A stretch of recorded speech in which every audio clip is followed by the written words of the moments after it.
Chapter 1. No man but a blockhead ever wrote, except for money. Samuel Johnson. There used to be quite a lot going on in a Highland village during the long, dark winter months. There was a ceilidh every week where the locals danced or performed, singing the old songs or reciting poetry. Often there was a sewing circle with its attendant gossip, the mothers' union meetings, the girl guides and boy scouts classes, and the weekly film show in the village hall. But with the advent of television and videos, people often preferred to stay cosily indoors, being amused by often violent films with heroines with high cheekbones, collagen-enhanced lips, and heels so high it made ankles comfortably ending in slippered feet just ache to look at them. Therefore, when Hamish Macbeth, police constable of Lochdu, heard that a newcomer, John Heppel, was planning to hold a series of writers' classes in the village hall, he set out to dissuade him. As he said to his fisherman friend, Archie MacLean, "I don't want to see the poor wee man humiliated when nobody turns up." Hamish had seen a poster in Patel's general store. "Do you want to be a famous writer? Famous writer John Heppel will help you become one." The first meeting was scheduled for the following week on a Wednesday evening at 7:30. Hamish knew that on that evening Petticoat Cops was showing at just that time, a cop series set in LA with three leggy blondes with large lips, high busts, and an amazing skill with firearms and kung fu.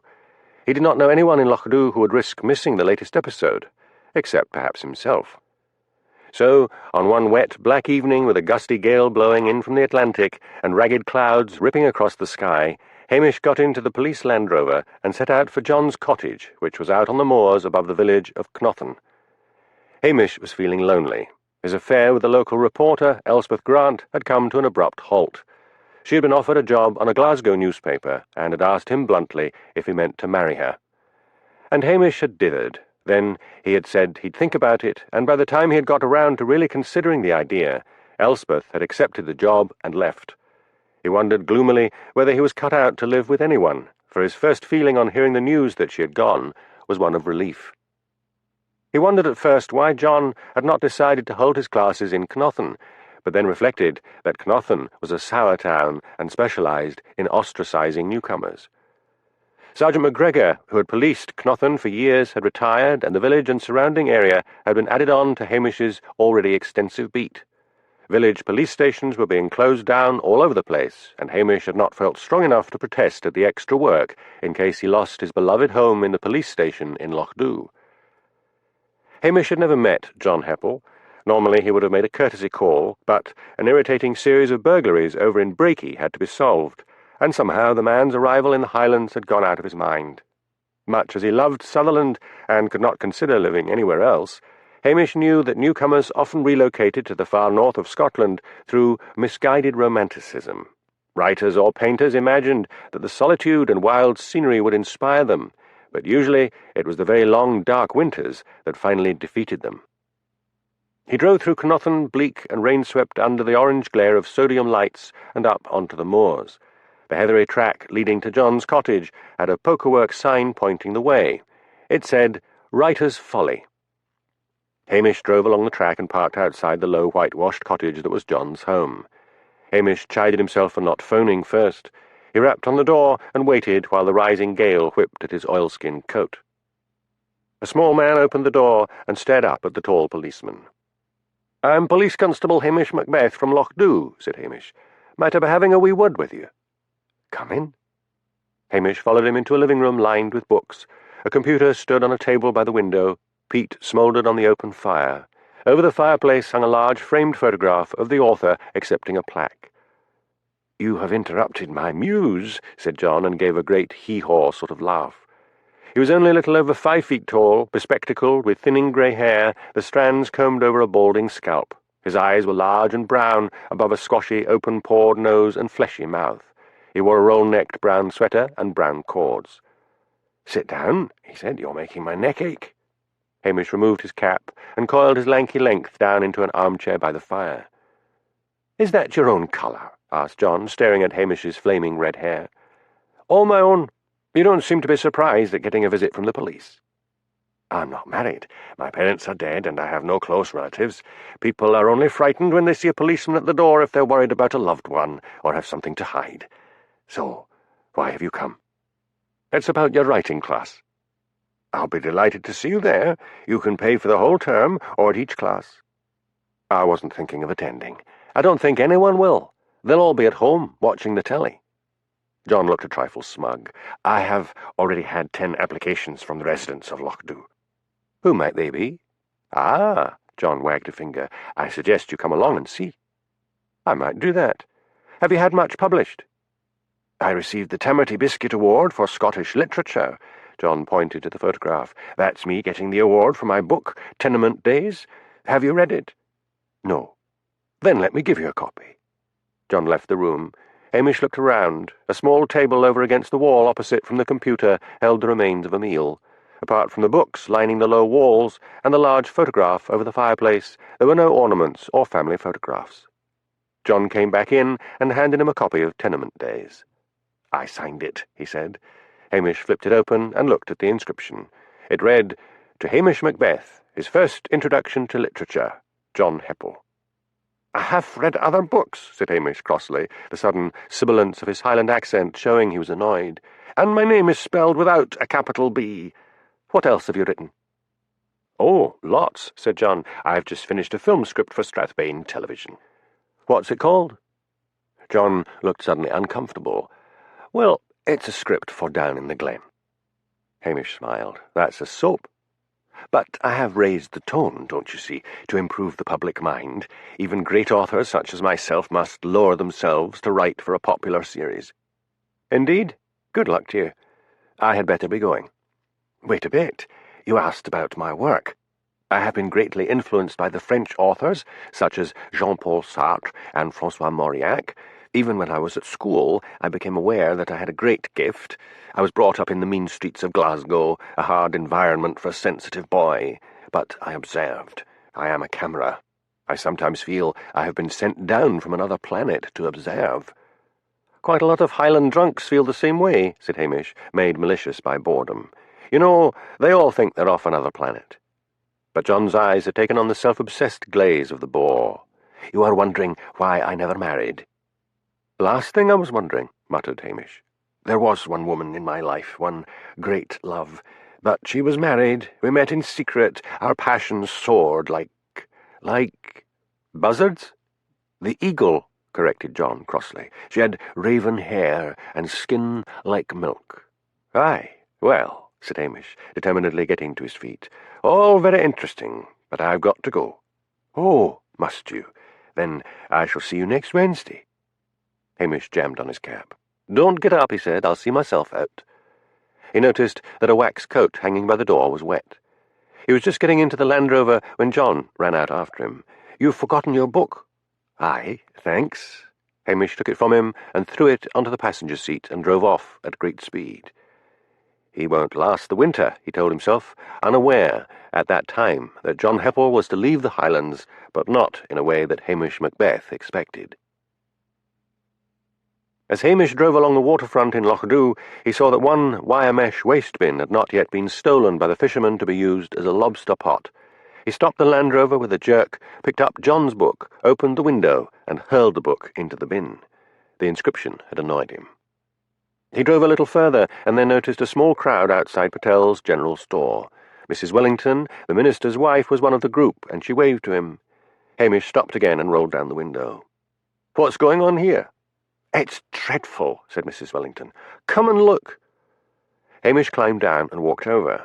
The group parted to let him through. There, on the whitewashed wall of the store by the door, someone had sprayed in red paint, Paki, go home. And he's not even Pakistani, wailed Mrs. Wellington. He's Indian. The door of the shop, which had been closed for the night, opened, and Mr. Patel came out. Hamish, what's happened? He asked. Some maniac's been writing on your walls, said Hamish. Mr. Patel looked at the wall. Who would have done this? He asked, looking round the little crowd. Do you sell spray paint? Asked Hamish. Yes, but never to children. I only sell it to people who are going to use it round the house. Hamish addressed the group. I want all of you to ask round the village and find out if anyone saw anyone near the shop. You closed half-day today, Mr. Patel. It gets dark after 2 in the afternoon, so it must have happened sometime between then and now. In the meantime, let's get some turpentine and wash the stuff off.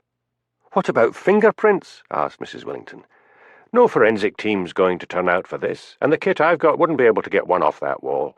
Let's get to it, and tell that new school teacher, Miss Garrity, that I'll be along to speak to the pupils tomorrow, first thing."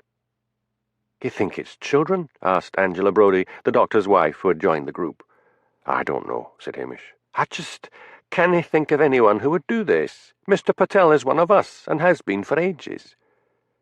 The group was getting larger, and everyone was desperate to take a hand at cleaning the wall.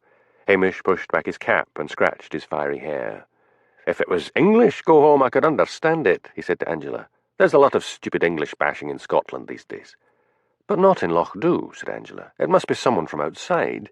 Everyone in Lochdoe knows that Mr. Patel originally came from India." The next day, Hamish put his odd-looking dog Lugs on the leash and walked along to the village school. The school, like his police station, was under threat. The children were taught up to the age of 11 years, and then the older ones were bused to the secondary school in Strathbane. There had been various moves to close down the school, but each time the well-organised villagers had mounted such a strong protest that they had succeeded in keeping it. Miss Frida Garrity, the school-teacher, was a tiny slip of a thing in her 20s. She barely came up to Hamish's shoulder.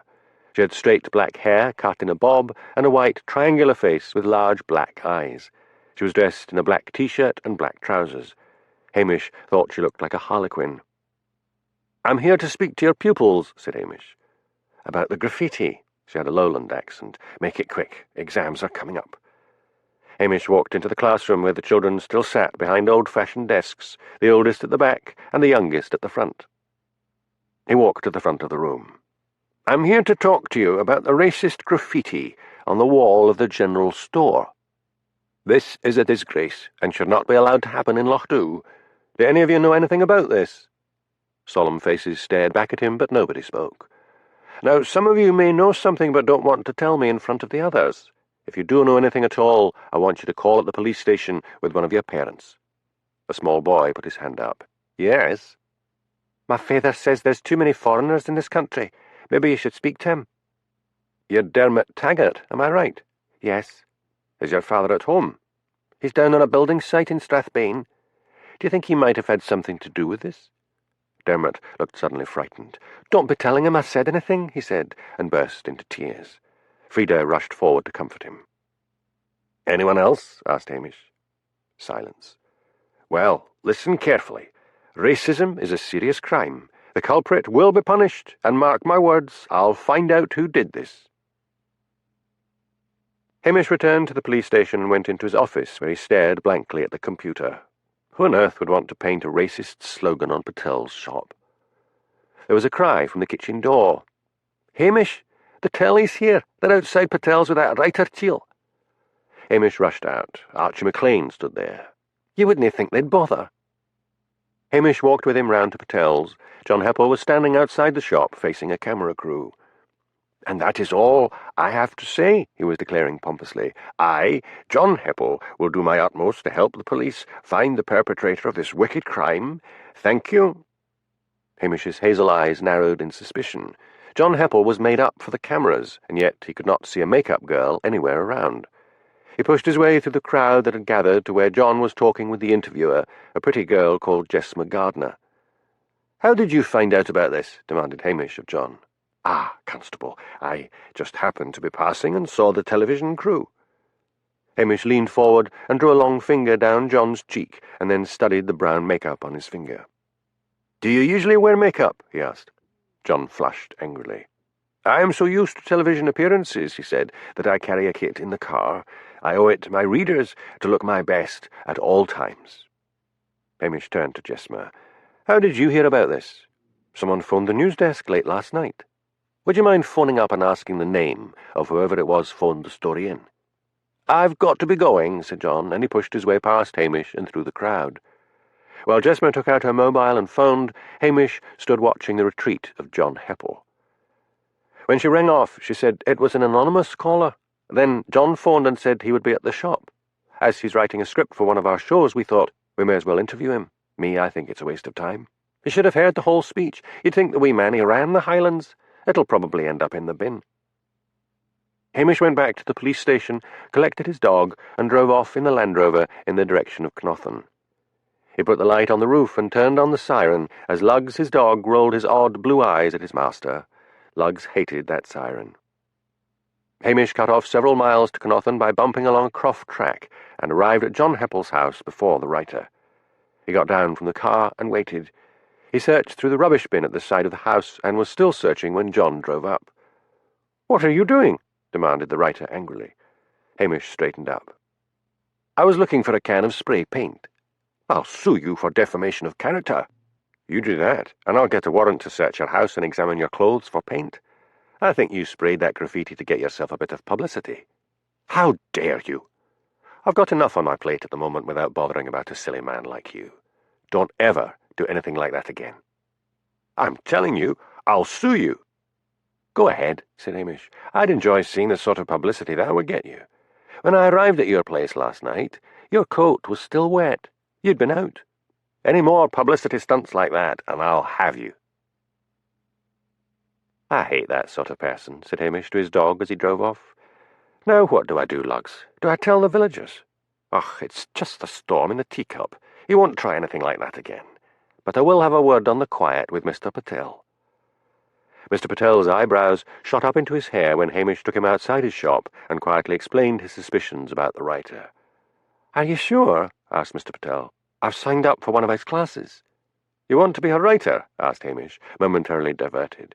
"What kind of book?" "I was thinking I might write my life story. You know, how I started off selling stuff out to a suitcase round the Hebrides until I had enough to start a shop." His brown eyes took on a dreamy, unfocused look. "I'll call it An Indian's Life in the Far North of Scotland." "Maybe you should try for something snappier." "Like what?" "Can't think of anything." "There you are. That's why I need to go to a writing class." "Anyway," said Hamish, "I've no actual proof he did it, and in order to prove it, I'd need a warrant to search his house, and I can't see me getting it. So we'll keep this between ourselves." "So you're not sure he did it?" "Pretty certain. I mean, he turned up with makeup on. Maybe he's, well, you know, that way inclined." "He's inclined to getting his stupid face on television, that's all." "Hey, Hamish!" Hamish turned round. Callum McSween, the dustman, stood there. "I found a book, inscribed to you in the bin. Here it is." "Oh, thanks," mumbled Hamish. He wanted to say he had put it there deliberately, but suddenly wanted to forget all about John Heppel. He nodded goodbye to both of them. He drove to the police station, got down and helped Lugs out because the dog's legs were too short to enable him to jump down from the Land Rover. He looked at the book in his hand. He glanced along the waterfront. It was now the dinner hour. Loch Dhu residents still took dinner in the middle of the day, and the waterfront was deserted. He hurled the book so hard that it flew straight across the waterfront and over the sea wall. Hamish was just frying some chops when there was a knock at the kitchen door. The locals never came to the front door. He opened it. In the days when Hamish was a police sergeant, his caller, Clary Graham, had worked for him, or rather, had not worked, Clary finding that his talents lay in being a chef. To Hamish's dismay, he was clutching that book. "It's quiet up at the Tommel Castle Hotel at the moment," said Clary plaintively. "I was out fishing in the loch when this book fell out of the sky and right into my boat. It's inscribed to you." "Thanks," said Hamish. "Must have been kids," said Clary. "Come in." "You don't want to be reading something like that anyway," said Clary. "Full of nasty words. I'm telling you, there's an F in every line." "That's the fellow who's going to be giving those writing classes." "Oh, I'd signed up for those." "You, Clary? A book? I mean, what about?" "I'm going to call it From Police Station to Kitchen."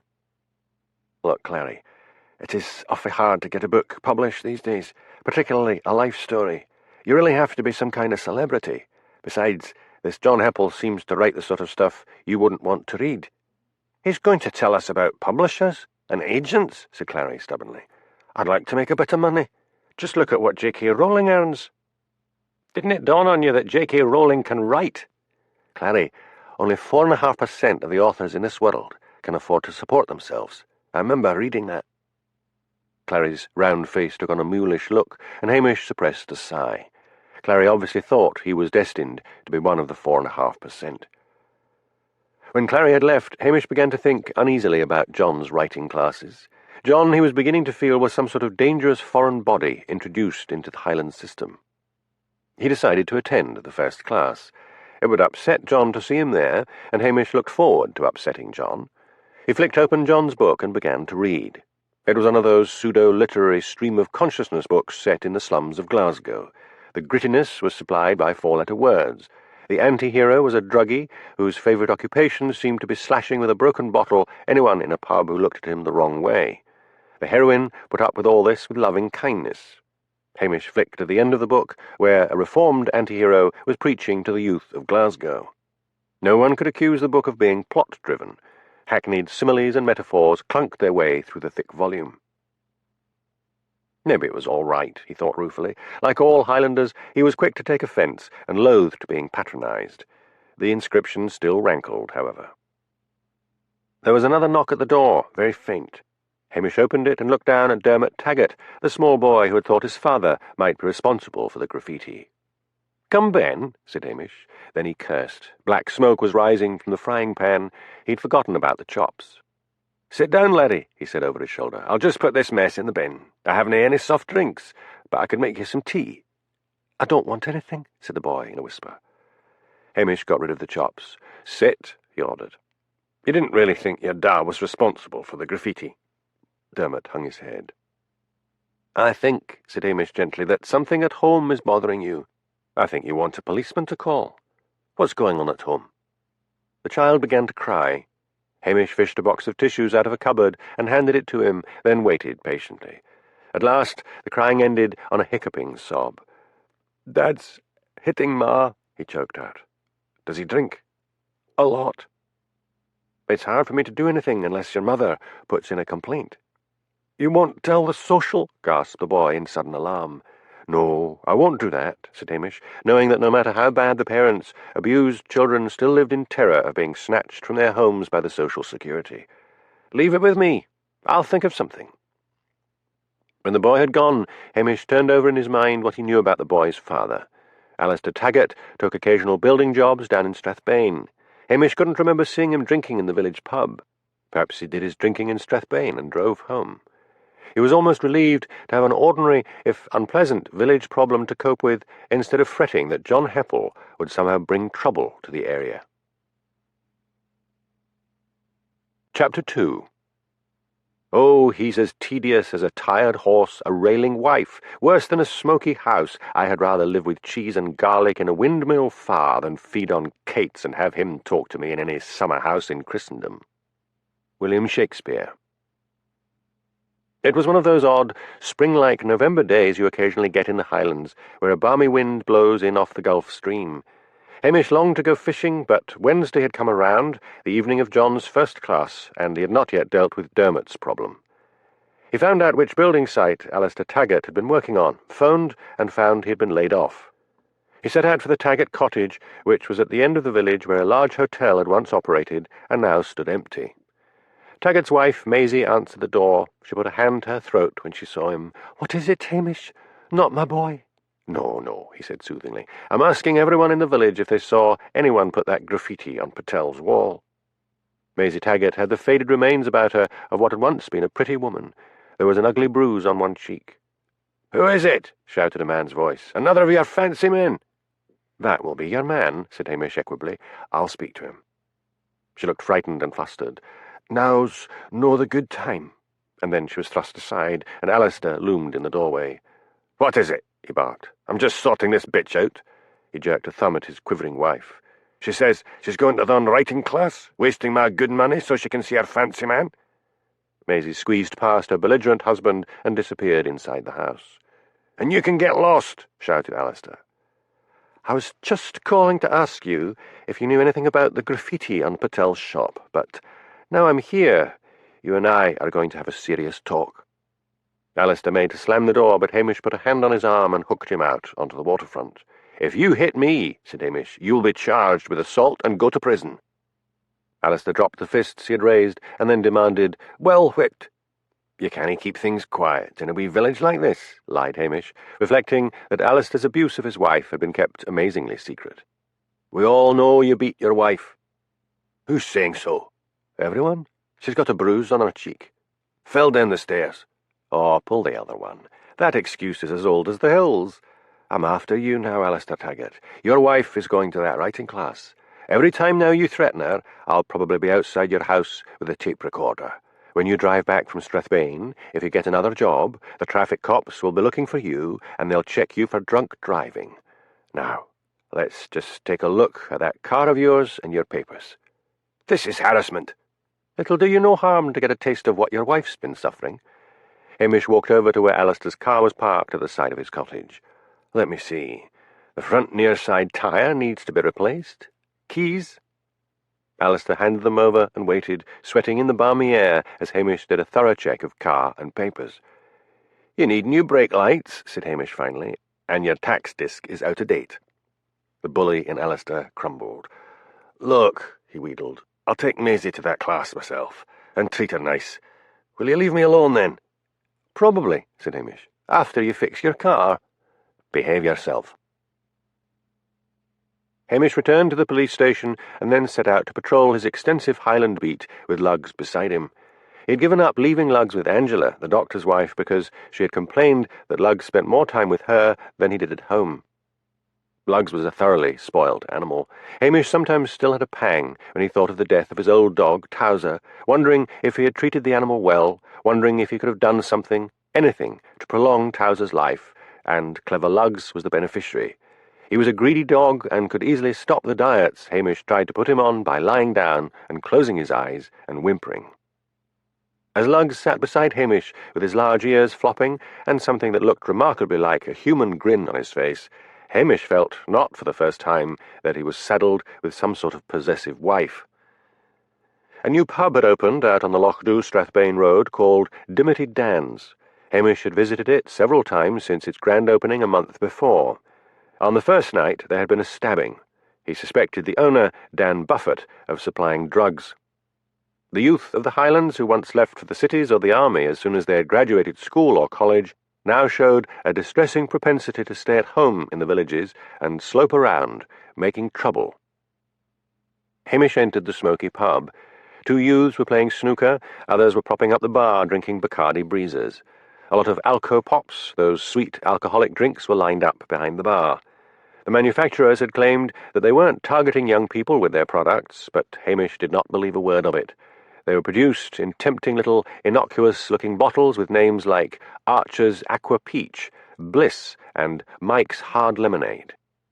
Hamish ordered a mineral water. "I hope you aren't selling to underage girls and boys," he said. Dan Buffett was a burly man with thick tattooed arms, ginger hair, and small piggy eyes. "Wouldn't he dream o' it," he said with a grin.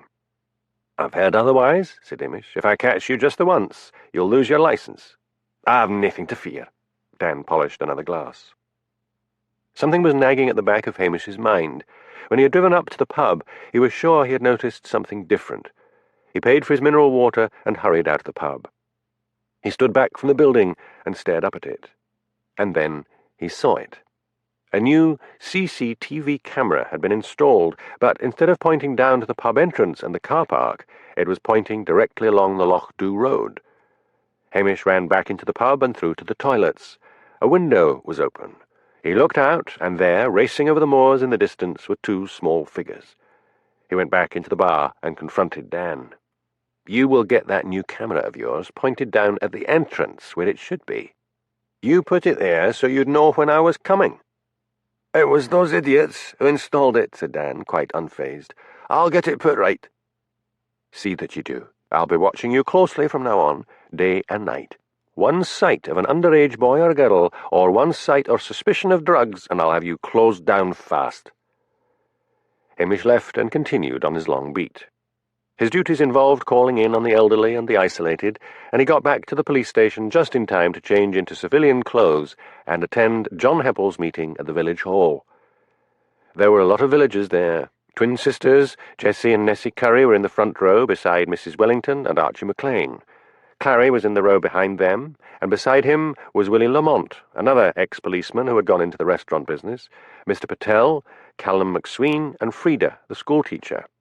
Various other villagers filled the other seats. To Hamish's surprise, Alistair Taggart was there with his wife, Maisie. Hamish took a seat at the back next to Angela Brodie, the doctor's wife. "I'm surprised to see you here," he said. "Don't you know the man's an idiot?" "Well, he got a book published." I've always wanted to write. I need all the help I can get. Where is he? We were due to start at 7:30. He'll want to make an entrance, said Hamish. At 7:45 precisely, John Heppel strode into the room. His coat was slung over his shoulders, and he was carrying a large travelling bag. He hung his coat on a hook and then mounted the stage, carrying the bag, and faced the class. He was dressed all in black roll-necked sweater, black cords, and black shoes. His face was made up.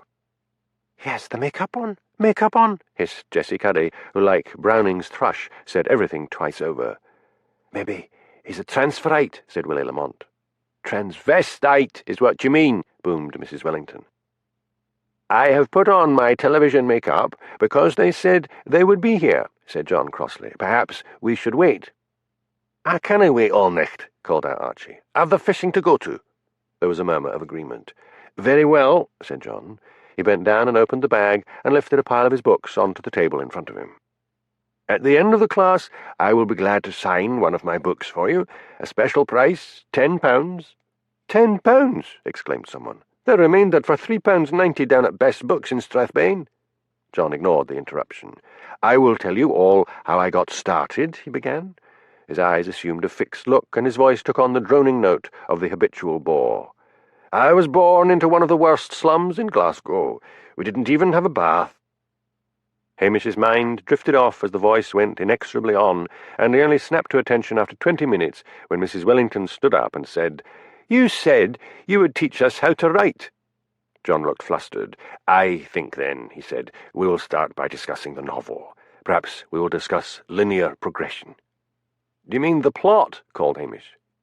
Yes." "Then why not say so?" "I tell you what I'm going to do," said John. "I am going to ask you all to bring a piece of writing here next week. It can be anything you like, poetry, essays, fiction, anything, and I will give you the benefit of my expert advice. It will be easier for me to assess your work if it is typed and in double spacing." "You mean we've all got to get computers, wailed Jessie. "Perhaps not right away," said John. "I will now take questions." Archie piped up. "Have you met J.K. Rowling?" "Ah, yes, a most charming lady. We signed books together in Edinburgh. She was kind enough to congratulate me on my work." What a liar, thought Hamish. Any bookshop lucky enough to get J.K. Rowling was not going to clutter up the premises with a minor author. "Do you think it's easier to write for children?" asked Mrs. Wellington. "Very much so," said John. Angela stood up, her thin face flushed with annoyance. "I think that is very misleading," she said. "A lot of people are misguided enough to think that writing a children's book is easy, but the author needs to have a talent for that genre." "Perhaps I said that," conceded John, "because I personally would find it easy despite my own unfortunate childhood. Why, I remember one dark Christmas—" And he was off again, down memory lane. A bored Highland audience does not stamp out or make any noise. It just melts away. Hamish decided to join them. He was just heading back to the police station when he saw the Strathbane television van approaching along the waterfront. He stood out in the middle of the road and held up his hand. Jess McGardner was in the front seat. She rolled down the window. "If you're on your way to the writing class, you're too late," said Hamish. "It's finished." "Oh, good," said Jessma. "I couldn't bear the thought of it. But the lights are still on in the village hall." "Cleaning up," lied Hamish, who well knew that some of the audience was still there. "Why does Strathbane News want to cover a village writing class?" "There's a new drama executive who handles the soap. John's written a script for it. The exec says it's brilliant, so we're asked to cover anything John Heppel wants us to. Still, thank goodness for an early evening." She waved to him. The van did a U-turn and headed back out of the village. "I've been very petty," Hamish told his dog when he entered the police station. "I should have let the wee man have his bit of glory, and him all made up for it. But I don't like him, and that's a fact. It's not because he's a bore. It's something else. I feel he means trouble." "Do you usually talk to your dog?" asked a voice behind him. Hamish blushed and turned round. Frida Garrity stood there, smiling. Hamish had left the kitchen door open. "Can I help you?" he asked stiffly. "I wanted to talk to you about John Heppel." "All right. Shut the door and sit down. Tea or something stronger?" "I wouldn't mind a dram." Hamish took down a nearly full whisky bottle from the cupboard and 2 glasses. "That's a very odd-looking dog," she said. "I've never seen a dog with such blue eyes." "Water?" asked Hamish, ignoring her remark because he was cross with her for finding him talking to lugs. Just a little. Hamish filled a jug with water and put it along with the whisky and glasses on the table. He poured 2 measures. Frida added a little water to her glass. He presented a copy of his book to the school library. Because he'd won a literary prize and all that, I didn't think of checking it. Then I found one child after another was asking to borrow it, so I took it home and read it. It's full of swear words and explicit sex. Now, I know they get a lot of stuff on television and on the internet these days, but I do try to keep them children as long as possible.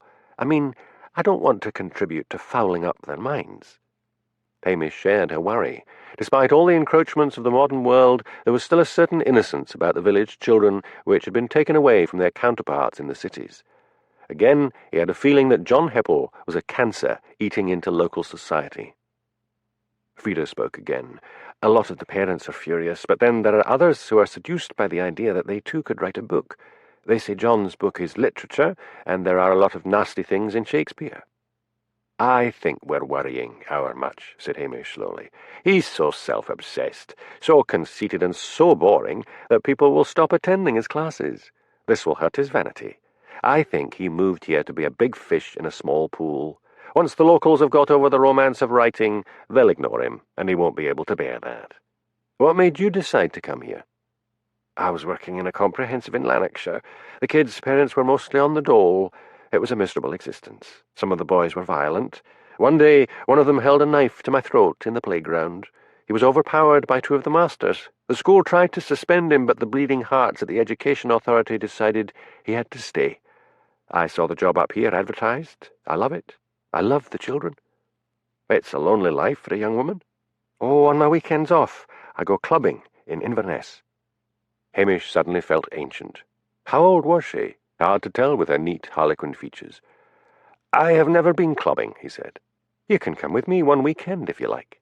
That would be grand, said Hamish. I like new experiences. More whisky? No, I've got exam papers to correct. Let's just hope John Heppel fades away. Despite the boredom of Heppel's initial class, most who had attended were determined to write. Archie McLean, banished from home as usual by his house-proud wife, was sitting on the waterfront wall, busy scribbling in a large notebook. Hamish called at the manse to see if the normally sensible Mrs. Wellington had given up the idea of writing, only to find her seated at her kitchen table in front of an old Remington typewriter, bashing away energetically at the keys. "What is it, Hamish?" she asked crossly. He had walked in by the open door, the weather being still unseasonably warm. "I'm disappointed in you," said Hamish. "You don't really think that scunner can do anything to help?" "I've always wanted to write. I'm starting with something easy. I'm going to prostitute myself by writing one of those little romances." Hamish sighed. "I once spoke to a writer who said you can't write down, and if you don't enjoy reading romances, then you can't write them." "That's where you're wrong," said Mrs. Wellington triumphantly. "I am getting along just fine." Then she ignored him and began to rattle the keys busily. Hamish left, wondering whether he was being a killjoy. Surely it was better for the villagers to exercise their minds during the long winter months than sit every evening looking at television. He walked out and down from the manse. A Strathbane Electrics van was parked on the waterfront, and 2 men seemed to be busy delivering computers. He shook his head. It'll all end in tears. "Talking to yourself, Hamish. That's a bad sign." Hamish turned round. Angela Brodie was standing there, smiling up at him, her wispy hair blowing about her face. "I've still got a nagging worry about Heppel." "He's an awful bore," said Angela, "but it's all turned out a bit of fun. It's a long time since Lochadoo's been so excited about anything." "But a lot of people left the class before he had finished." "It's because he said he would look at their work. Once they all got home, they began to dream about bestseller lists. I think a lot of them will be getting nervous breakdowns before they grasp how to operate a computer." "Ah, that's where you're wrong. I heard Jessie Curry saying that Hamish Macbeth had a computer at the police station so he could help them." Hamish stared at her in alarm. "I'd best be off on my beat." He hurried back to the police station, collected lugs, and got into the Land Rover. The mountains were shrouded in mist as he drove up into the moors and foothills. The narrow one-track road shone black in front of him. Then, as he reached the crest of the hill above Loch Dhu, the mist began to roll up the mountains. He stopped the car and watched. This, he reflected, was one of the reasons he loved this part of the world so much. It was like watching a curtain rise at the theatre. Up and up went the mist, a stiff wind sprang up, and then the sky above the mountains cleared to pale blue, the sun shone out, and the wet road in front of him turned to gold. He got out of the car and lifted lugs down. The dog scampered off into the heather.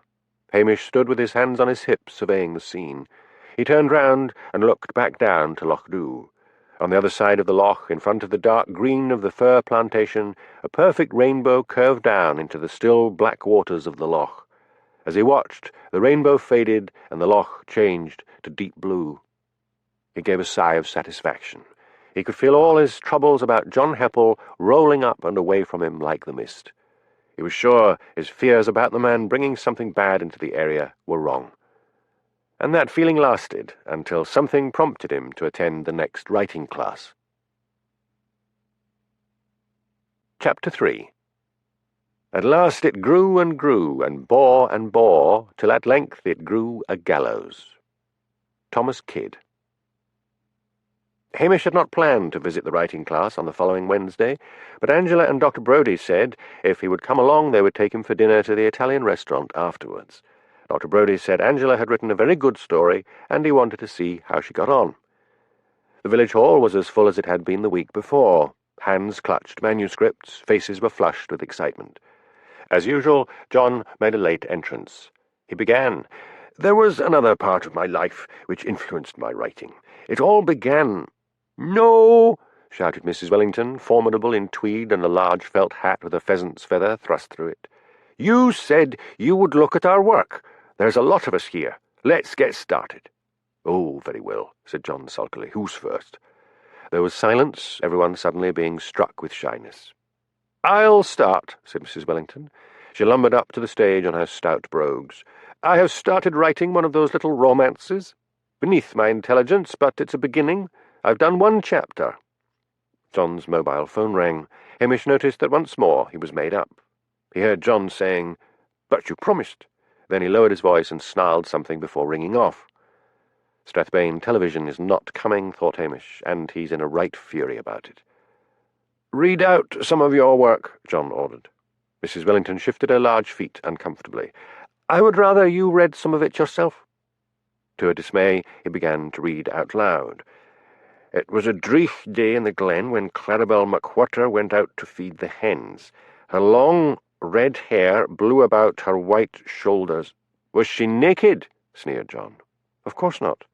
"Then how does the reader know she has white shoulders?" "She's wearing one of those gypsy blouses, off the shoulder." "You should have said so. Now, to her name. Claribel is the name of a cow, my dear woman. Hardly romantic." "I can change that." He flicked through the pages. "If I were you, I would buy some romances and get some idea of what to write. This is rubbish. Next." Mrs. Wellington, her face flaming with fury, grabbed her manuscript and clumped off the stage. A thin youth walked up to the stage. Hamish recognized Angus Petrie, a forestry worker. "It's science fiction," said Angus proudly. "I've only got the first few pages, but it'll give you an idea." "Read," ordered John. Angus went as red as his hair and pimples, but he gamely cleared his throat and began. "The 5 suns were setting over the planet Zog when Bert Lightheart walked back to his cave, followed by his trusty Gorg, Siegfried." "What's a Gorg?" interrupted John. "It's a hairy creature which lives on the planet, rather like a pig." "Might have been a good idea to tell us that. And why the hell would he call this Gorg Siegfried? Fans of Wagner up there, are they?" "Oh, go on. "His wife, Zelda, had prepared him a succulent supper of forret's flesh." "What's a forret?" "It's a ferret what's had it," shouted someone, and was immediately shushed. "It's a big, hairy thing, rather like a mastodon," said Angus. "But we don't know that, because you haven't told us." "Give the lad a chance," shouted Archie. "I'm not reading any more," said Angus stiffly, and walked off the stage. And so it went on, with one would-be writer after another being crushed. The Curry sisters were particularly incensed at being told their offering read like an immature school essay. Alistair Taggart was told his story was incomprehensible because he had written it in Gaelic, and he was only allowed to read a few sentences. He looked for a moment as if he was going to strike John. And then it was Angela Brodie's turn. Her husband had insisted. She began to read in a quavering voice, and then her voice grew more confident as she read on. It was a short story about a newcomer trying to come to terms with life in the far north of Scotland. The hall was completely silent, everyone becoming wrapped up in the story. John sat biting his knuckles. He's desperately trying to find something to criticize, thought Hamish. When Angela finished, there was a burst of applause. "Shows promise," said John sourly, "but you've got a long way to go before you can consider yourself a writer." Archie McLean leapt to his feet. "No," he shouted. "Thun was grand, and you're the one that's got one lang way to go afore you can consider yourself a writer." There were cries of agreement. "The class is over," said John. "I will see what progress you have made next week." He strode from the stage, hitched his coat down from a peg, swung it round his shoulders, and left with an angry banging of the door. Hamish looked around the hall at the furious faces, at the disappointed faces, and at the hurt faces. Being Highland himself, he knew that a good lot of them would be plotting revenge. He left the hall and returned to the police station and got into the Land Rover. It was time to have a serious talk with John Heppel. The night was clear and starry, the air was more seasonably cold. He drove up the rutted track to John's croft house, crouching under the thick branches of a large oak tree. Apart from the forestry plantations, there were very few trees in Sutherland because of the ferocious gales. To ward off fairies, there were rowan trees growing outside cottage doors, but this great oak tree was unusual. Hamish knocked on the door. When John answered it, he stared up at Hamish and scowled. "What now?" "It is about your behaviour this evening," said Hamish. John did not know Hamish well enough to be alarmed at the sudden sibilance of the policeman's accent, a sign that Hamish was seriously upset. "How dare you humiliate folks so badly? Who the hell do you think you are, you with your rotten manners? I want you to write letters of apology to the members of your class and return their money. How much was the fee? £10. You are a fraud. You were supposed to be teaching them how to write, not demoralizing them." "I am a literary writer," spluttered John. "I have my standards. I should have never let that business about the graffiti go," said Hamish. "In fact, I'm taking the matter to Strathbane. They take racial insults very seriously these days. I'll have you out of Knothen if it's the last thing I do. Now, are you going to write these letters?" "Bugger off." "Well, you asked for it." Hamish turned on his heel. As he walked to the Land Rover, he heard the door bang angrily behind him. He was worried. He knew Lochdew would never forgive John. In fact, he was so worried he forgot he had promised to have dinner with Angela and her husband. The next day he was about to go out on his beat, late as usual, when he saw the Strathbane television van parked on the waterfront and Jessma Gardner interviewing Mrs. Wellington, who was surrounded by members of the writing class. Hamish walked forward to listen. "John Heppel is a fraud and a charlatan," boomed Mrs. Wellington, while the soundman struggled frantically to mute her voice. "He deliberately set out to shame all of us, one by one. A lot of us showed promise, but I don't think any of us will have the courage to write again." Jessie and Nessie Curry pushed forward. "We'd written an awfully nice story from our kitchen window, and he just sneered at us," said Nessie, "after I'd read only a few words. Then there's the money we spent on a computer." "On a computer," echoed the Greek chorus that was her sister. "And I think we should be getting our money back." There was a cry of approval. "Here comes the wee man," shouted a voice from the back of the crowd. John Heppel drove up. "I wonder how he knew the television people were here," thought Hamish. "Or does he smell out publicity the way a wasp can smell jam?" "Mr. Heppel," said Jessma, "it seems your writing class wants their money back." John did not have makeup on, but he had browned his face with fake tan. He took up a position in front of the camera. He cleared his throat.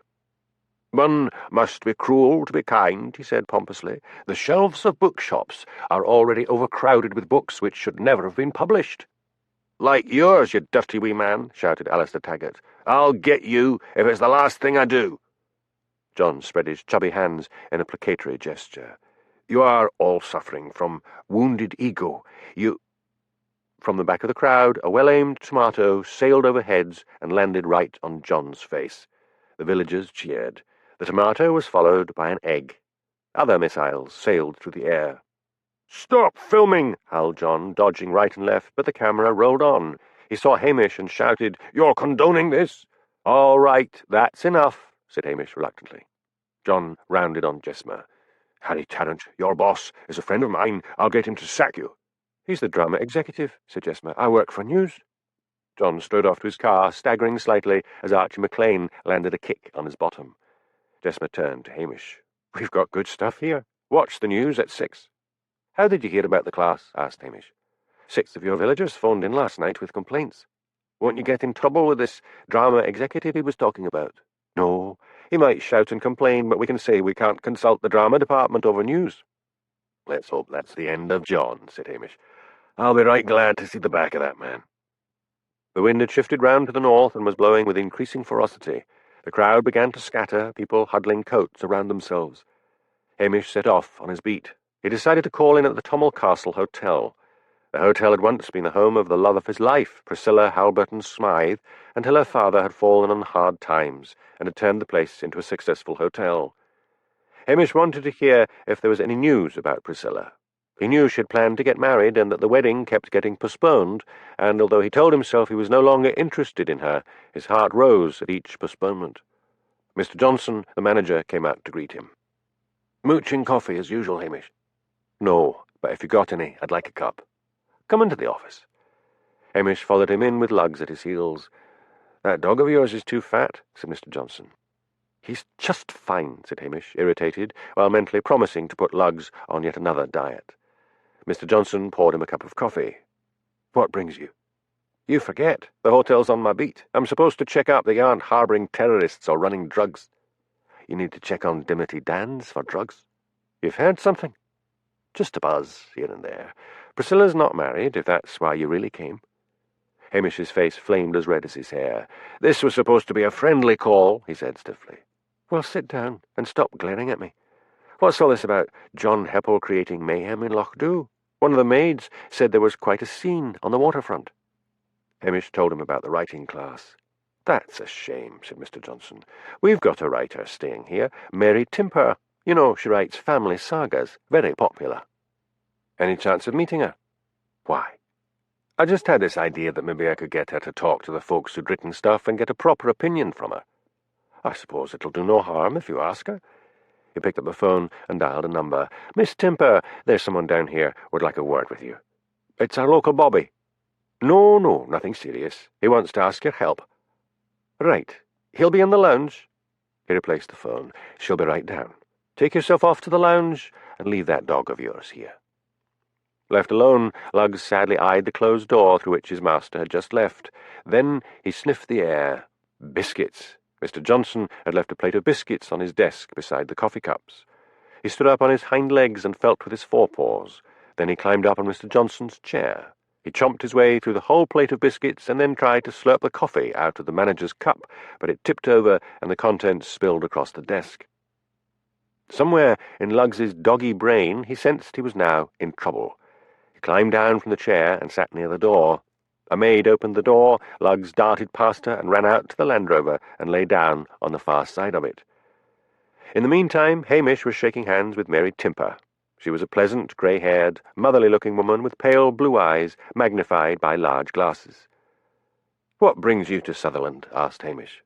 "I came because of the hotel's reputation. I like hotels. I like someone else to do the cooking and house-cleaning once in a while. But you didn't call to ask me why I'm here, did you?" "No. We've got a writing class in Loch-Dhu." "Ah, yes. Someone called John Heppel. I haven't read him." "You wouldn't want to. It's like this." Hamish told her about the humiliation of the villagers and ended with, "So, I just wondered if maybe you could look at their work and give them all a bit of a boost." She sighed. "I'm not an editor." "You see," pleaded Hamish, "some of the folks bought computers, and they were all so excited about the writing. The winters up here are long and dreary. I hate the idea of them thinking it's all been a waste of time." "Oh, very well. I'll have a go. When?" "I thought maybe this evening about 7:30 at the village hall. I'll call for you." "You are persistent, aren't you?" "All right. I'll do my best." Before Hamish went out that evening to collect Mary, he turned on the 6 o'clock news. They had given quite a large coverage to the humiliation of John by the villagers. He felt suddenly uncomfortable. Surely John deserved it all, but the anger and violence of the villagers, highlighted by the camera, made him uneasy.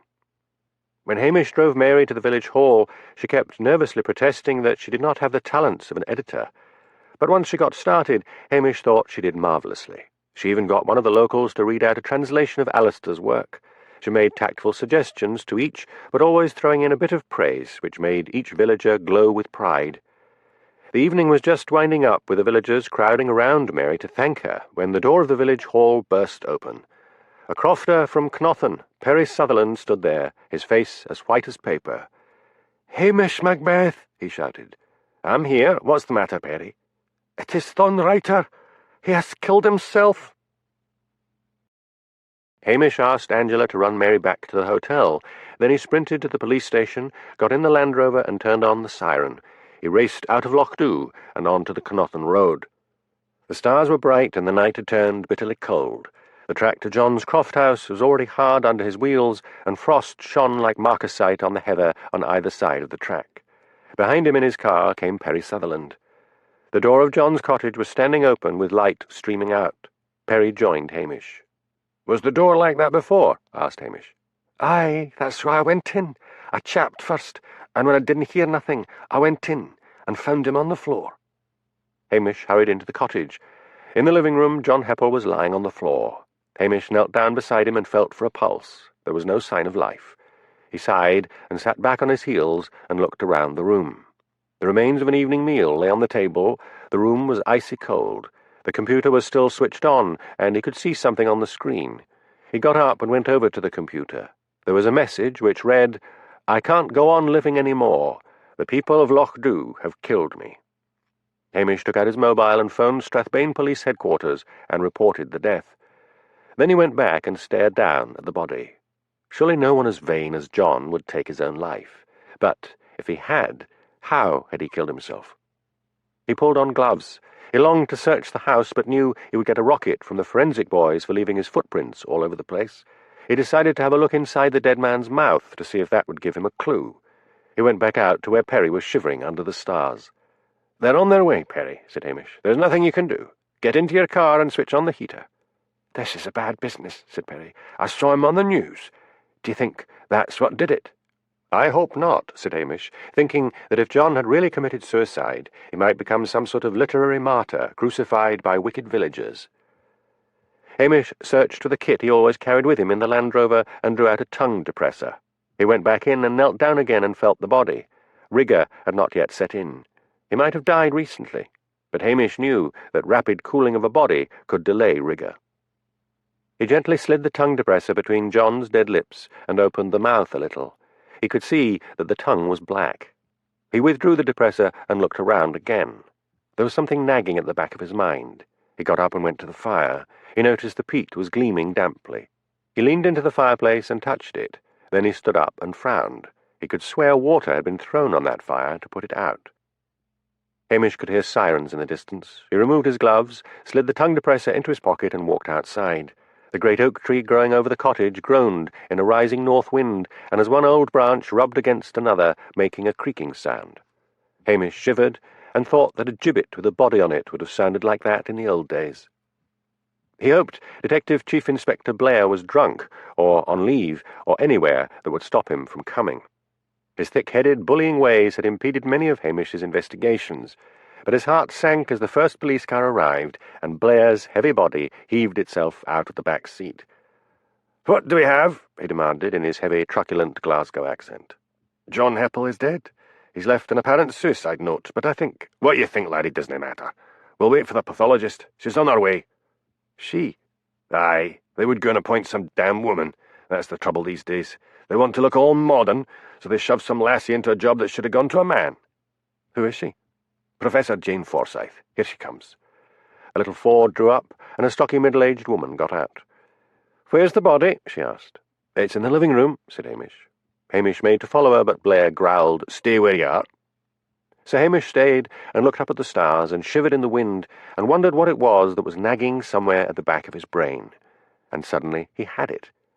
John had signed the book for him with an old-fashioned fountain pen, the kind you refilled from a bottle of ink. There had been a bottle of ink on his desk. He was sure that someone had either poured ink into John's mouth or made him drink it. That smacked of revenge. That smacked of murder.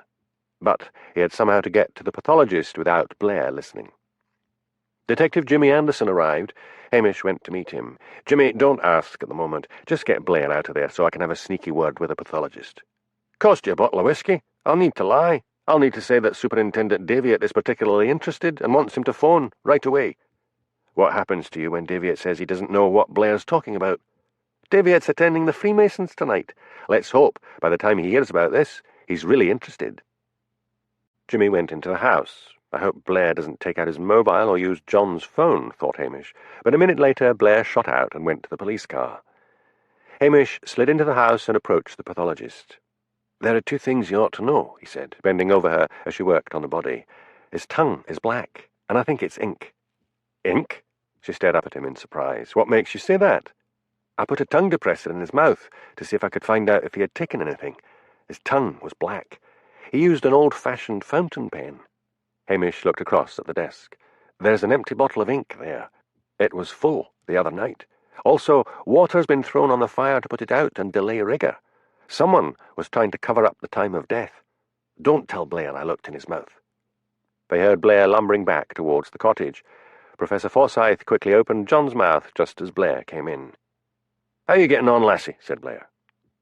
"My name is Professor Forsyth, and I hope you will remember that in future. This man's tongue is black. Your intelligent officer here has just pointed out it looks like ink, and the ink bottle on the desk is empty. The fire has been put out as if someone wanted to delay the onset of rigor. It could well be murder." "I told you to wait outside," yelled Blair. "Just as well he didn't," said the pathologist. "What about the suicide note?" demanded Blair.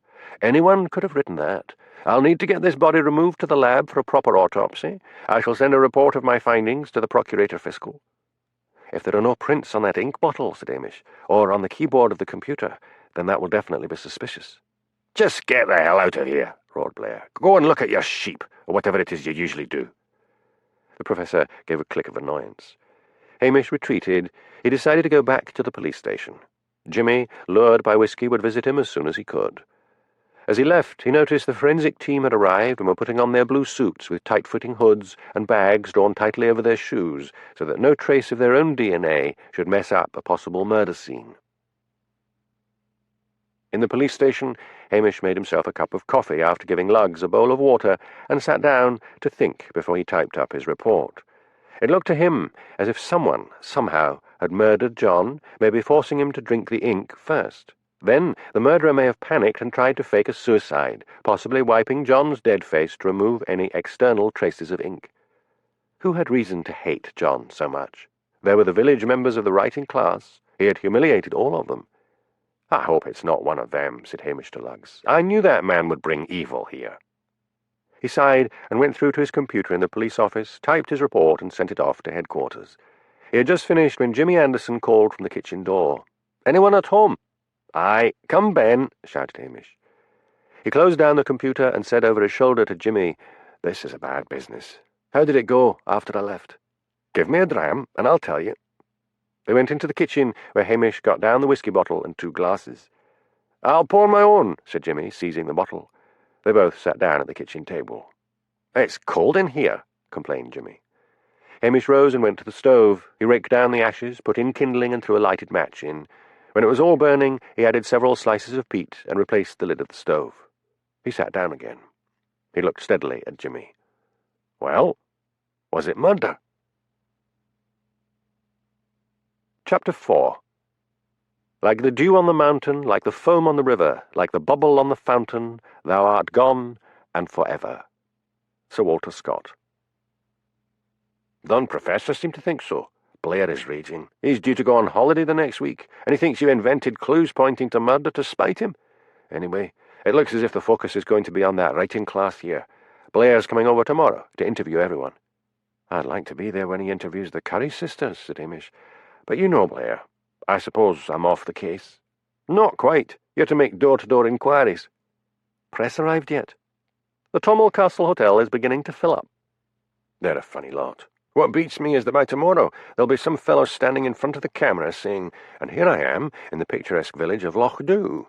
Will anyone see a bit of the village? Not on your life. All they'll see is his big baw heaved in front of the camera.' Jess McGardner is pretty good. Fancy idea. What about that reporter lassie you were romancing?" "She's got a job in Glasgow." "Going down to see her?" "Maybe." Hamish realised with a little jolt that he missed Elspeth Grant. At first he had been relieved when she left, but all the good and bad times they had shared together came flooding into his mind, and he wondered why he had ever let her go. Had she still been in Loch she would be sitting across from him with her frizzy hair and thrift-shop clothes, her silver eyes fixed steadily on his as she brought her uncanny psychic abilities to bear on the case. "You should have married her," said Jimmy, helping himself to more whiskey. "You're not a good advertisement for marriage," said Hamish huffily. "How many times? 3? 2? Anyway, back to the murder. If it turns out to be ink in his mouth, then it looks as if someone offed him with hate and then tried to make it look like suicide. Everyone saw the hatred of the villagers on the telly. What about that brute, Alistair Taggart? He's been done once for assaulting a fellow worker. If John Heppel upset everyone here so much, then he must have upset a lot of people in his past. Yes, but he wasn't murdered in Glasgow. He was murdered here. He also did some work for Strathbane Television, some sort of script. He told me he had done a script for Down in the Glen. Have you seen that programme? It's a Lowland Scots idea of the Highlands. All the women walk around in tartan shawls and the crofters in kilts. I mean, it's hardly high literature. I think anything to do with television drew that man like a magnet. I'd like to take a trip over there, but no doubt Blair will be on the scene tomorrow to make sure I'm doing nothing other than chapping at doors and interviewing all the people who weren't at the writing class. I'd really like to know exactly how he was killed, but the autopsy will take a couple of days, and then the report will go to the Procurator Fiscal. Let me know as soon as you hear. Keep the whiskey coming, and I'll let you know anything." 2 days later, Superintendent Peter Daviett received a visit from Professor Jane Forsyth. "This is a most unusual murder," she began. "Have you got the report from the Procurator Fiscal?" "Yes, but I haven't read it yet." And in answer to her raised eyebrows, he said defensively, "I've had a lot of work this morning. I would like to go over to Loch to discuss the case with that policeman." "Detective Chief Inspector Blair?" "No, not that oaf. The tall one, with the red hair." "That'll be Hamish Macbeth. Why him?" "Because he has a shrewd intelligence. Besides, I don't like Blair's patronising attitude. He is a good detective. Nonetheless, I would like to speak to that policeman. What's his name again?" "Hamish Macbeth." Hamish had crept into his police station over the back field for a cup of tea. Somewhere out on the waterfront, Blair was pompously addressing the press. The kettle had just boiled when there came a knock at the front door. Hamish assumed it was some reporter or other because all the locals knew to use the kitchen door. But his Highland curiosity drove him to tiptoe to the front door and peer through the spy-hole. He recognised Professor Forsyth. He shouted through the letterbox, "Could you come to the side door? This one sticks with the damp." He went through and opened the kitchen door. "I have your superior's permission to call on you," said the professor. "Mr. Blair?" "No, not him, Mr. Daviett." "Please come in," said Hamish. "I'm just making some tea. Would you like a cup?" "Please." "Sit down. Milk and sugar?" "Both." Hamish searched desperately for a milk jug, and then just put the bottle on the table. Then he fished in his trouser pocket and found some little packets of sugar he had taken from a restaurant table. When he had poured her a cup of tea, he asked eagerly, "How did he die?" "Mothballs." "Mothballs?" "Yes, naphthalene poisoning." "But he wouldn't have sat there and crunched mothballs." "Exactly. He had a weak heart." "Wait a bit. Surely a poison like that would induce vomiting." "It did. Someone cleaned him up and scrubbed the floor. It's a stone-flagged floor, but we found some traces between the stones." "There were rugs on the floor when I was there." "Indeed. Our killer must have taken them away." "And the ink?" "The only way I can think to explain it is this. Perhaps the mothballs were melted by heat into black liquid. The liquid was mixed with whiskey. Say, someone held a gun on him and forced him to drink the mixture. When he started to vomit, his attacker watched him until he died, and then poured ink into the mouth. Rage over, the killer suddenly decided to fake a suicide and closed the mouth and wiped off the excess ink. Then he scrubbed away the vomit and took away the rugs after typing that suicide note on the computer. I got John Heppel's medical records. He suffered from high blood pressure and his heart was weak. I should think he died very quickly. There would not be much vomit. I decided to call on you because it is the most interesting case I have come across. So hate-filled and elaborate. I saw the villagers attacking him on television." "It can't be one of them," protested Hamish. "Why not?" "I can just about imagine one of them lashing out, but this one was planned." "Do you know anyone in Loch who would have mothballs?" "About everyone, I should think. I've got them myself. I found my uniform has moth holes in it a while back, so I bought some mothballs from Patel's grocery." "But surely it must be someone in the village. This tea is very good, by the way." It's the water. What about Strathbane? Heppel was doing something for television there. I'd like a word with him, but I fear Mr. Blair would not permit it. Give me a minute, she said. Professor Forsyth took out her mobile phone and walked outside the police station. After a few minutes, she came back. I've just had a word with Mr. Daviett. He says he will get Jimmy Anderson to meet you there. She grinned. Mr. Blair is to continue to interview the villagers. Any more of that tea? The Curry sisters, Nessie and Jessie, were ushered into the mobile police unit parked on the waterfront. Blair was sitting behind a desk, having finished with his press interview. He eyed them with disfavour, thinking they would both look well in a production of Arsenic and Old Lace.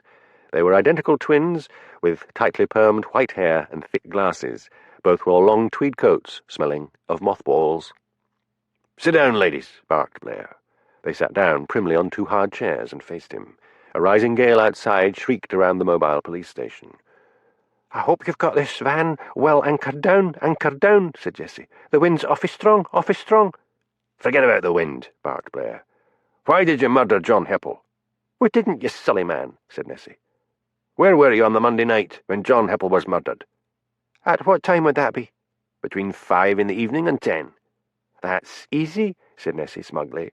A great buffet of wind rocked the mobile police station, and the sisters held on to the edge of the desk. "I said that's easy," shouted Nessie above the shriek and roar of the wind. "As representatives of the Loch Dew Mothers' Union, we were visiting the Strathbane Mothers' Union. We took the bus to Strathbane at 4:30, and we didn't get back until after 10.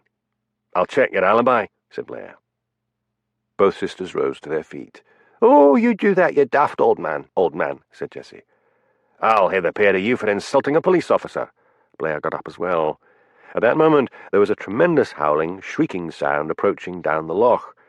The sisters, who knew the terrors of the sudden Sutherland storms which sometimes came roaring in from the Atlantic, scampered for the door and flung it open and escaped onto the waterfront. A few moments after they had left, a mini tornado picked up the mobile police van and threw it like a child's toy into the loch before roaring on up and dying on the mountains. Alistair Taggart, who had been sheltering in a doorway, ran across the road and down the steps to the pebbly beach. He stripped off down to his underpants, waded into the loch, and began to swim. Blair was struggling and gasping. "I can't swim," he choked out. Alistair grabbed him as he was about to sink. "Lie still," he shouted, "and I'll pull you in." Two constables who had been with Blair were already battling for the shore. The press had erupted out of the local bar and were busy filming as the wind howled and roared. Blair was carried by the villagers into the pub. Jesmer Gardner, soaked and shivering, held out a microphone to Alistair, who was being wrapped in blankets. "You're a hero. What is your name?" "Alistair Taggart." "What do you do, Alistair?" Alistair looked straight into the camera lens.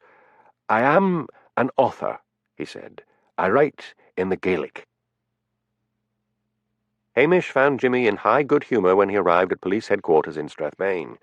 "Hamish, you've got to look at this video I made of the lunchtime news." "I'm anxious to get started." "You can't miss seeing this." Jimmy slotted in a video. "Sit yourself down, laddie, and be prepared for the show of the century."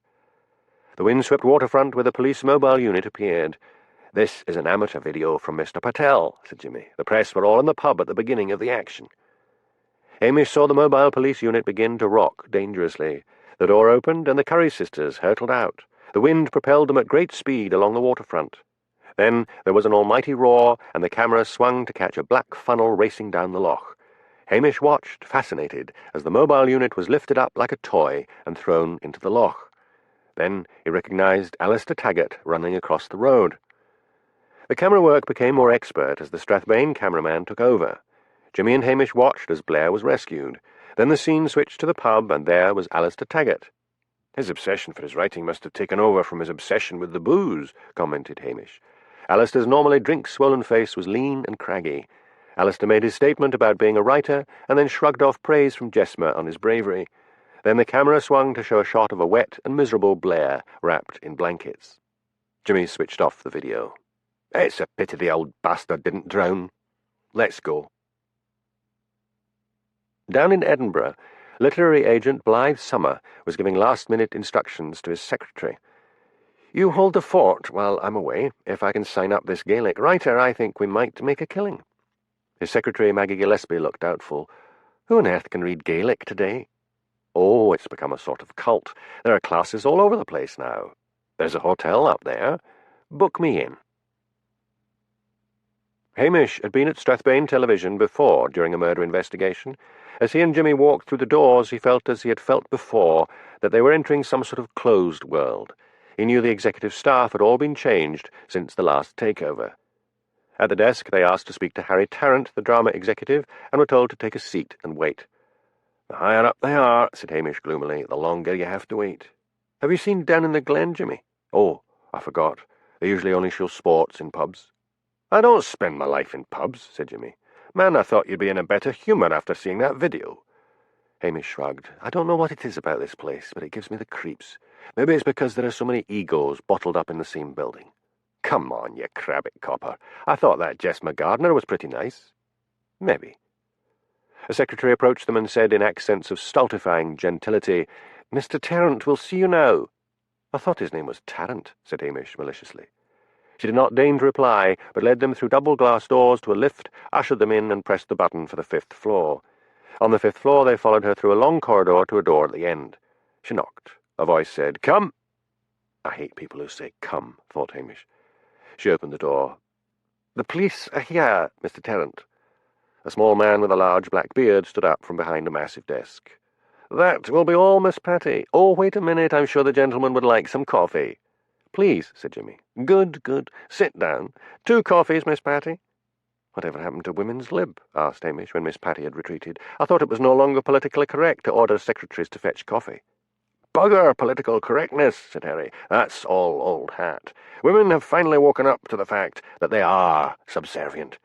Now, how can I help you? Is it about poor John?"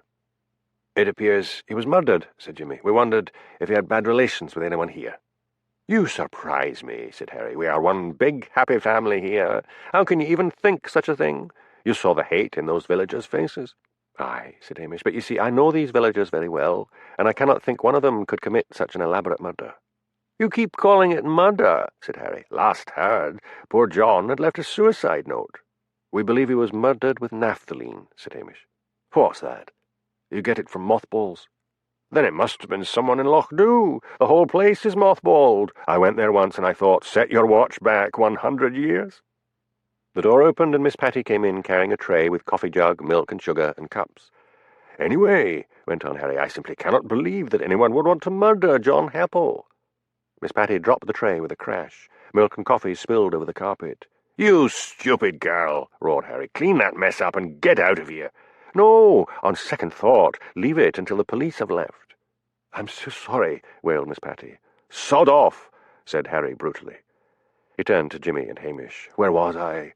Ah, yes, John. He was working on a script for us for Down in the Glen. Magnificent stuff. He was working on a second draft because the director wanted a few changes." "Who is the director?" asked Hamish. "An English chap called Paul Gibson. May we speak to him?" "Not today. He's up round John O'Groat's way, on location." "When will he be back?" "Tomorrow." Hamish produced a card. "Would you please ask him to phone me? And I would like to see the script." Harry buzzed his secretary. When she appeared, Hamish noticed she had been crying. "Get me John Heppel's script for Down in the Glen," ordered Harry. "Mr. Gibson has it with him." "What's he doing, carrying it around?" "I don't know, I'm sure." "OK, get lost. I'll call you." Miss Patty went out. "Was it a good script?" asked Hamish, while Jimmy threw him a bored look, wondering at all the questions. "As I said, it was magnificent. I tell you, he had the right idea. Just because it's a soap doesn't mean that we can't have a literary script." "And what was the plot?" asked Hamish. For the first time, Harry looked uncomfortable. "Well, it was about a murder." "Describe it." "There's this brilliant writer, and all the other writers are jealous of him, and he begins to receive death threats. He moves to the Highlands and falls in love with Annie, one of our main characters, who is being raped by the laird. It looks like suicide because the gun is found in his hand." "How original," said Hamish dryly. "I'll bet someone noticed he was left-handed, but the gun was in his right hand." "How did you guess?" "Just intuition," said Hamish sarcastically. "Anyway, the writing was pure Dostoevsky." "You mean the man who wrote The Idiot?" "Amazing. A learned policeman." Hamish had actually only read the title in the local mobile library when he was searching for a detective story. "And you can't think of anyone here who might hate him?" "No one at all." "Did you commission him to write a script, or did he approach you?" "I had known him before.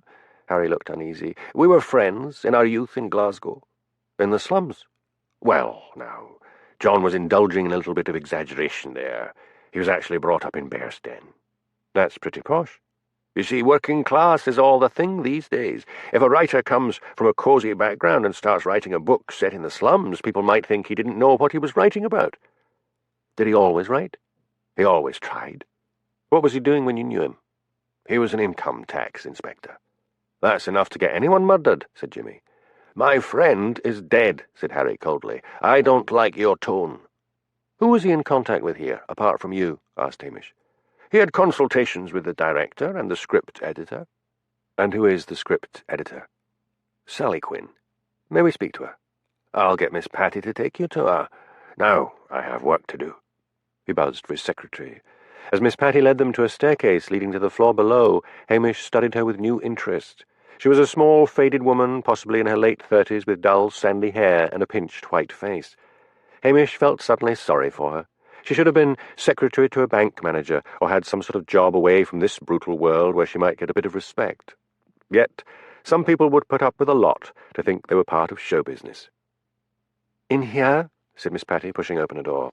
"Silly. Pleased to see you." Sally was a tall, angular woman with frizzy grey hair and pale eyes behind thick glasses. "I wish that silly cow would stop calling me Sally," she said. "It's the old Kelvin side accent. You hardly hear it these days. You've come about John's death." "Did you think his script had merit?" asked Hamish. "Brilliant stuff. Never seen anything like it," said Sally to the window. "Did everyone here like him?" "Of course. Sweet man," Sally told the coffee pot on her desk. "Why isn't there a copy of the script here?" "Paul Gibson took all the copies with him on location. It wasn't quite finished, and so he thought he'd go over it while he was away. He'll be back tomorrow." Jimmy's phone rang. He took it out and moved to a corner of the room. Hamish heard his exclamation of surprise, and then, "Right, sir." Jimmy rang off and turned to Hamish. "Developments. We've got to go." They thanked Sally and walked outside. "What?" asked Hamish. "Blair has arrested Alistair Taggart for the murder." Chapter 5. "Here lies one who meant well, tried a little, failed much. Surely that may be his epitaph, of which he need not be ashamed." Robert Louis Stevenson. The message they received when they arrived back at police headquarters was that Jimmy was to go immediately upstairs to join Blair, and that Hamish Macbeth was to get back to his beat. Hamish drove straight to Lochdoe, parked the Land Rover, collected lugs, and walked up to Alistair Taggart's cottage. He knocked on the door. Maisie Taggart answered. Her eyes were red with crying, and she hugged her thin figure. "He didn't do it," she said on a choked sob. "Can I come in?" She nodded and turned away. He followed her into their living room. A battered typewriter stood on a desk in the corner with a pile of typescript beside it. "I wonder where folks get ribbons for those things today," thought Hamish, what with most people using computers. He took off his cap and sat down. Luggs slumped in a corner and went to sleep. "Why did they think he did it?" asked Hamish. "Don Perry Sutherland says he saw Alistair up at John's cottage the night he was killed." "And why didn't Perry say this before?" "He said he didn't want Alistair to get into trouble. Then that nasty fat detective kept shouting at him and accusing Perry of the murder, and that's when Perry said he'd seen Alistair." "Did they search your house? Did they find anything incriminating?" "They found a packet of mothballs." "I've got a packet of mothballs. I think everyone in Lochdoe has a packet of mothballs. Why did Alistair say he was visiting John?" "He went to get the money back he'd paid for the writing class." "And did he?" "Yes." "Was he drinking?" "No, he's sworn off. He just writes and writes. Drives me mad. At least, when he was on the drink, he would pass out sooner or later and give me a bit of peace. Anyway, I've had enough of him. I'm off to my sister in Oban." "But if they haven't any hard evidence, it'll never get to court, and he'll be released." "Well, I won't be here waiting for him and his writing." "Surely that's better than the drink." A mulish look settled on her weak face. Hamish repressed a sigh. He'd seen cases like this so many times before. The woman prays and prays that her man will give up the bottle, and when he does, she leaves him and usually moves in after a while with another drunk. These women had the awful craving to be needed, even if it meant lying for the drunk and cleaning up after him. "You'd better give me your address in Oban," he said. "Why? Alistair's got nothing to do with me any more." Hamish said patiently. "The police will want to interview you further. Don't you have to make a statement?" "I've already talked to that fat bully. I told him Alistair went out at 5 and came back at 6. Give me the address, anyway." She told him her sister's address, and he wrote it carefully in his notebook. "And what about your son, Dermot? Won't he be upset at being taken out of school?" "No, he says he'll be glad to get away as well." Outside, Hamish said to Luggs, "We're off to Knothin. If Perry saw him, maybe someone else saw him and heard something." He drove off to Knothin, and as he was driving through that dreary village, he saw one of those itinerant door-to-door salesmen who sell dusters and brushes and stuff for the kitchen. He stopped the Land Rover and got out. The salesman, a shabby young man, was just leaving one of the houses. Hamish hailed him. "I've got a licence," said the man defiantly. "I haven't done anything wrong. I just want to know if you went to any of the outlying cottages on the day that man was murdered." "Aye, I even went to that fellow's cottage afore he was murdered." "What time of day would that be?" "Early evening. Not sure of the time." "And you saw him?" "Only for a wee bit. He was having a blazing row with a big fellow. The big fellow was shouting, 'I want my money back,' and then the man what's now dead said, 'Oh, take it and get lost.'" "Now listen carefully. Did you see the big man drive off?" "Aye, he jumped into a battered wee car and roared away. I went up to the door, but before I could open my mouth it was slammed in my face." "You've got to come with me to the police station and make a statement. It is very important. Have you transport?" "I've got my bike." "You heard all about the murder. Didn't you think to talk to the police?" "Why? I didn't do it, and the man was alive when I saw him." "Right. Follow me." "Can you be giving me a bed for the night?" "I've got one cell with a bed in it. You can use that and then return to Knothin in the morning. I've had enough of this place. I've never met such a bunch of sour-faced bastards in my life. Let's go." In the police station at Lochdu, Hamish typed while the salesman, who gave his name as Hugh Ryan, talked. "What did the man arguing with John Heppel look like?" "He was thick-set, with grey curly hair, and a sort of beat-up face." "And what was he wearing?" "A donkey jacket and jeans." "And the car?" "A dirty white one, with rust on the driver's side. I could see that from the light shining out of the house." Hamish typed busily and then sent his report over to Strathbane. He grinned as he pressed the key to send it on its way, feeling as if he were launching an exocet in the direction of Detective Chief Inspector Blair. Blair was furious because Alistair Taggart had asked for a lawyer as soon as he arrived at police headquarters, and there was the usual long wait until one could be found. Jimmy Anderson was handed Hamish's report by one of the policewomen. He read it and began to laugh. "What's so funny, Anderson?" demanded a voice behind him. Jimmy twisted round and saw Superintendent Davitt standing behind him. Jimmy stood up. "I've just received this report from Hamish Macbeth, sir. It exonerates Alistair Taggart." "And you think that's funny? Give me the report." Davitt read it quickly and then snapped. "Get Mr. Blair out of that interview room and give him this." "Yes, sir." Blair was just getting into his bullying stride, ignoring the frequent interruptions of the lawyer, when Jimmy opened the door. "A word with you, sir." Blair suspended the tape recorder and marched out. "This had better be important." Jimmy handed him Hamish's report. Blair read it once and then read it again, his face growing darker with fury. "Mr. Davitt has read it," said Jimmy. "Get over there and check out this salesman," shouted Blair. "I don't trust Macbeth." "I'd better take Mr. Taggart with me," said Jimmy. "You'll have to release him now." How Blair longed to say he was keeping Taggart locked up, but Davitt had seen the report, and Taggart had a lawyer who might sue him for wrongful arrest if he kept him any longer. "What's the time?" asked Alistair, outside police headquarters. "It's 8 o'clock, said Jimmy. "Aye. Well, just you drop me off at Strathbane Television." "Why?" "Mind your own business." In the living room of the Lochdu police station, salesman Hugh Ryan was slumped on the sofa, fast asleep. Hamish switched on the television to watch the 9 o'clock news. The newscaster read out the international news and then said in a portentous voice, "Tonight we have a special interview with Mr. Alistair Taggart, who has just been released from police custody after being falsely accused of the murder of John Heppel.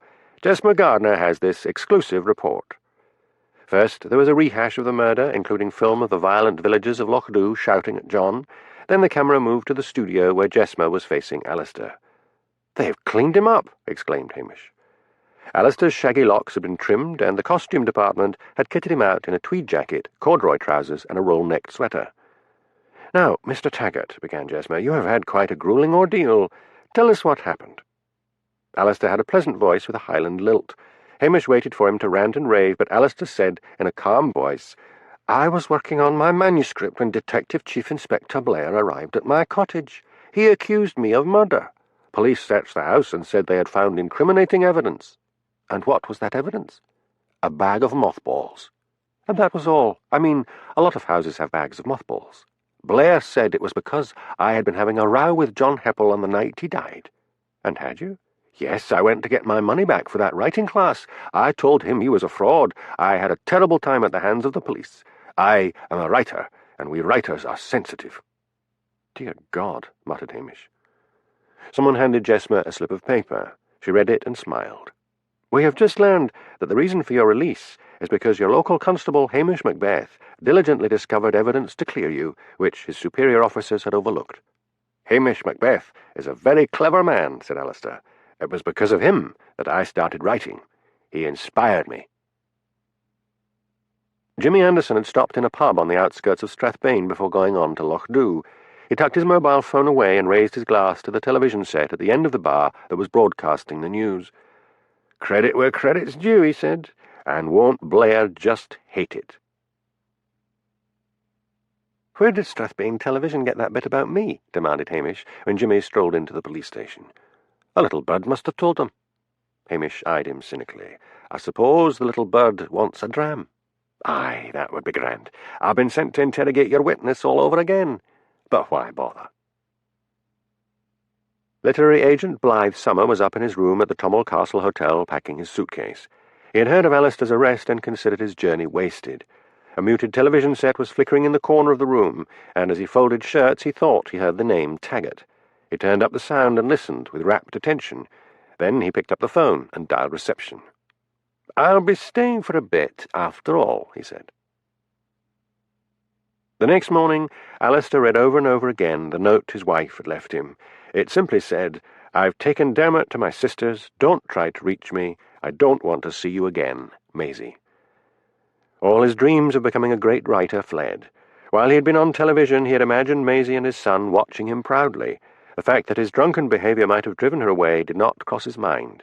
All he felt was black self-pity. He decided to go to Patel's and buy a bottle of whiskey.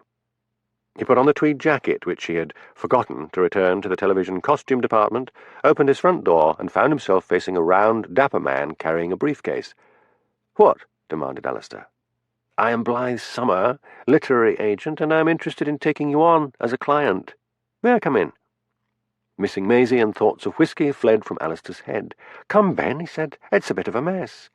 Blythe followed him in and looked around for some uncluttered place to sit down. Did you see me on the telly last night? Asked Alistair eagerly. I did that. Writers who can get publicity for themselves are invaluable. That's what I thought, said Alistair proudly. When I left those bastards at police headquarters, I thought I'm going to get something out of this. May I sit down? Just move those newspapers from the sofa. I haven't anything to offer you to drink.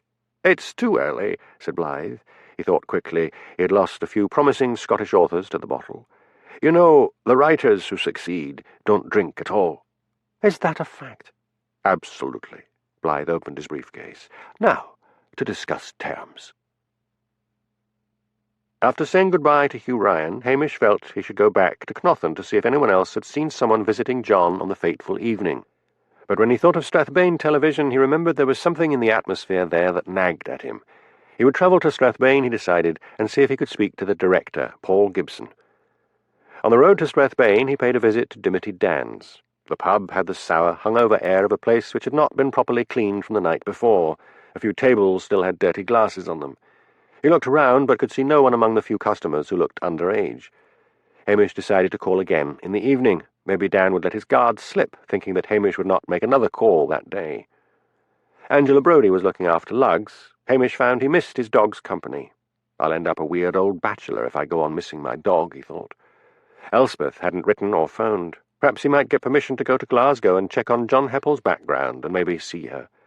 Then he struck his forehead. Of course! As a journalist, Elspeth would already have ferreted into the Glasgow end. He pulled into a lay-by on a crest of the road overlooking Loch Dhu.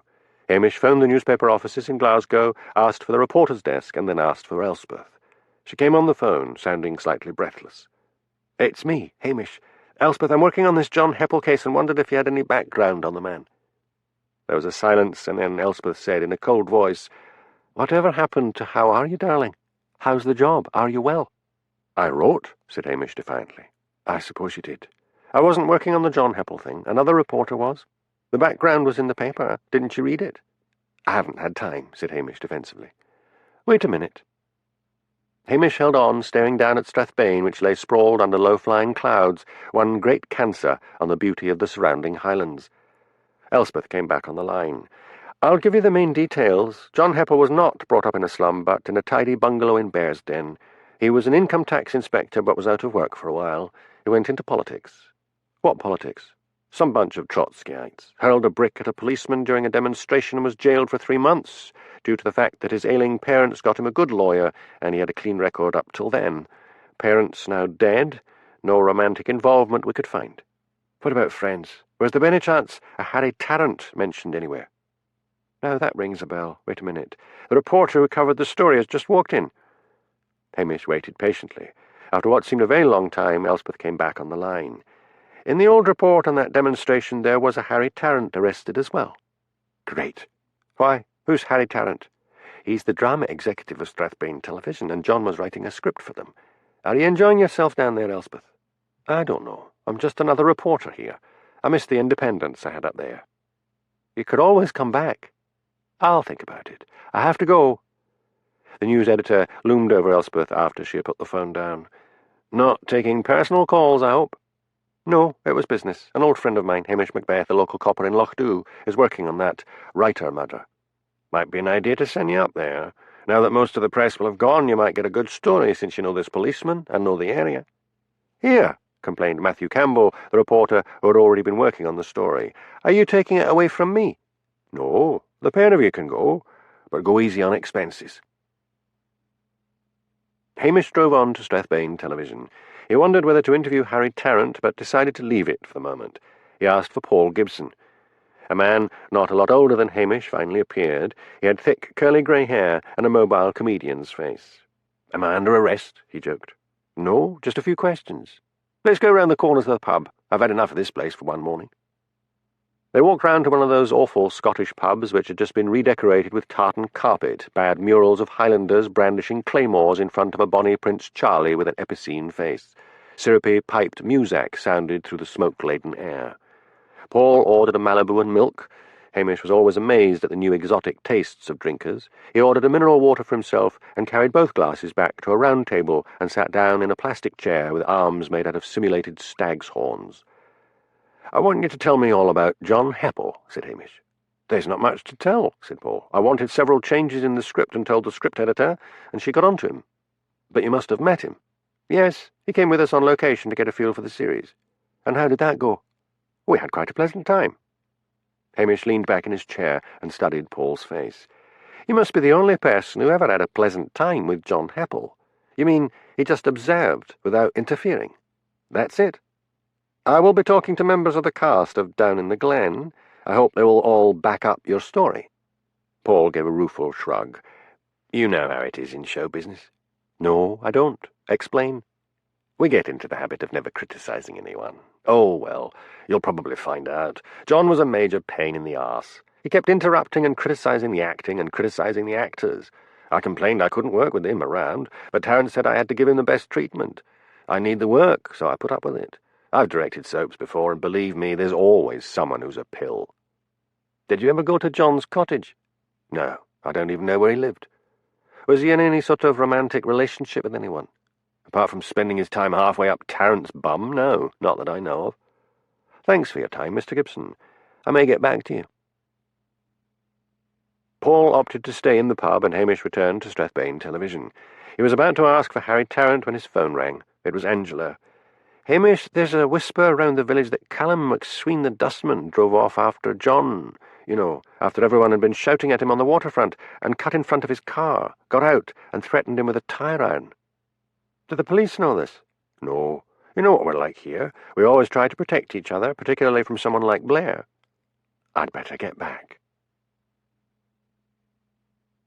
Chapter 6. Murder most foul, as in the best it is, but this most foul, strange, and unnatural. William Shakespeare.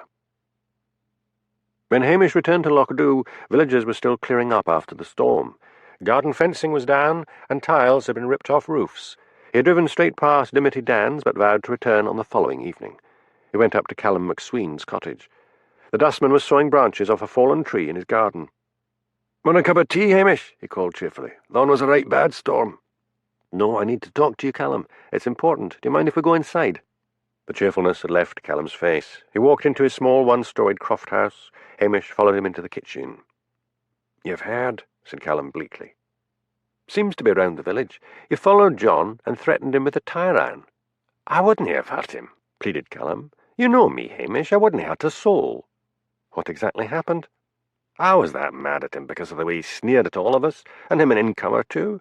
I followed him in my truck, and at that one wide bit outside the Tommel Castle I cut him off and made him stop.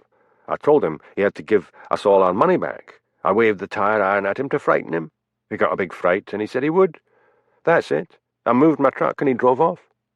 "Callum, if Blair gets to hear of this, well, you know what he's like. With that man, it's arrest first and ask questions afterwards. I'll not be saying anything about this for the moment, but I warn you, if Blair does get to hear of it, then you'll be in for a rough time. If that happens, just sit there and refuse to speak until they get you a lawyer."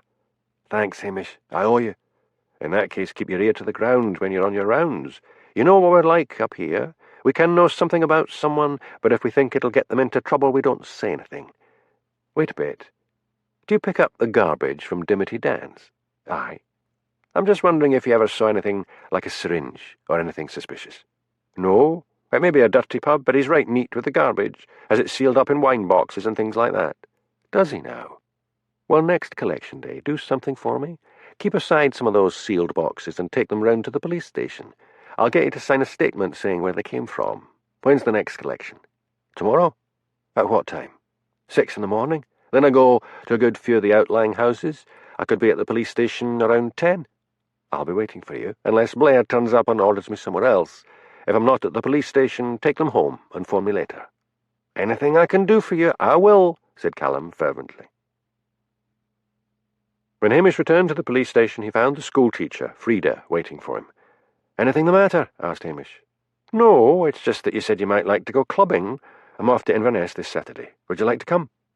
"Let's see what happens," said Hamish. "I'm in the middle of this murder inquiry. You don't happen to have heard anything that might help?" "No, not a thing," said Frida to the table. "She's lying," thought Hamish. "I wonder why." But instead he asked, "When would you be leaving for Inverness?" "Round about 8 o'clock. Do you mind driving if you decide to go? I like a drink or two." "No, I don't mind. But I'll drive your car. If Blair sees me with a civilian in the police car, he'll blow his top. Leave your phone number with me. Would it be all right if I decided to go with you at the last minute?" "That would be fine." Frida took out a notebook and wrote down her mobile phone number. At the newspaper office in Glasgow, Elspeth Grant was complaining to Matthew Campbell about their delayed departure for the north. Another story involving the talents of both of them had cropped up, and they estimated it would be Saturday morning before they could get off. "Was this copper a boyfriend of yours?" asked Matthew. "No," lied Elspeth. "Just a friend." Hamish was curious about Miss Patty, Harry Tarrant's secretary. Maybe she was just oversensitive, but her reaction to the news of John's murder seemed extreme. He longed to get back to Strathmain, but Blair wanted all the villagers who had been at the writing class interviewed again, and had given Hamish a list of those he most suspected. At the top were the Curry sisters. Hamish knew that this probably simply meant they had got Blair's back up, but duty was duty, and the only thing that kept the maverick Hamish in line was the fear of losing his precious police station in Lochdew. He hoped that the sisters might have taken themselves off somewhere, but Nessie answered the door to him with a sharp, "What now?" "Mr. Blair wishes me to ask you some more questions." "Come, Ben. I suppose you'll want tea." "No, thank you." "Nonsense. You always want tea. Aren't we always saying in the village that Hamish Macbeth wouldn't pay for a cup of tea if he could get one free? Sit down." "I don't want tea," snarled Hamish, but Nessie was already in the kitchen, and he could hear her talking to her sister. "Put the kettle on, Jessie. Then Hamish Macbeth is here, looking for 3 cups of tea as usual. His superior has told him to ask us some more questions, and does Macbeth stand up to him? No! Spineless! Spineless!" echoed her sister. Hamish sat with his face flaming red with irritation. The sisters eventually bustled in with a loaded tray. "Here's your tea," said Jessie. "Your tea." Hamish placed his cup on one of those pieces of furniture called an occasional table and took out his notebook. "Our alibi checked out," said Nessie before he could open his mouth, "so there is no use you wasting your time going over that again."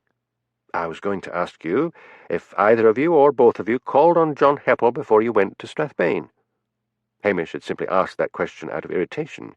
He did not think for a minute they had, but Jessie's teacup rattled in its saucer, and she shot a quick glance at her sister, who said, "We were in Strathbane, and you are wasting time." "Wasting time," murmured Jessie. Hamish studied the two faces. Their eyes behind their thick glasses were blank. "When's back again?" said Nessie, as the window panes rattled. "You were at John's cottage," said Hamish. "You see, I know you were." "She said she wouldn't say anything," cried Nessie.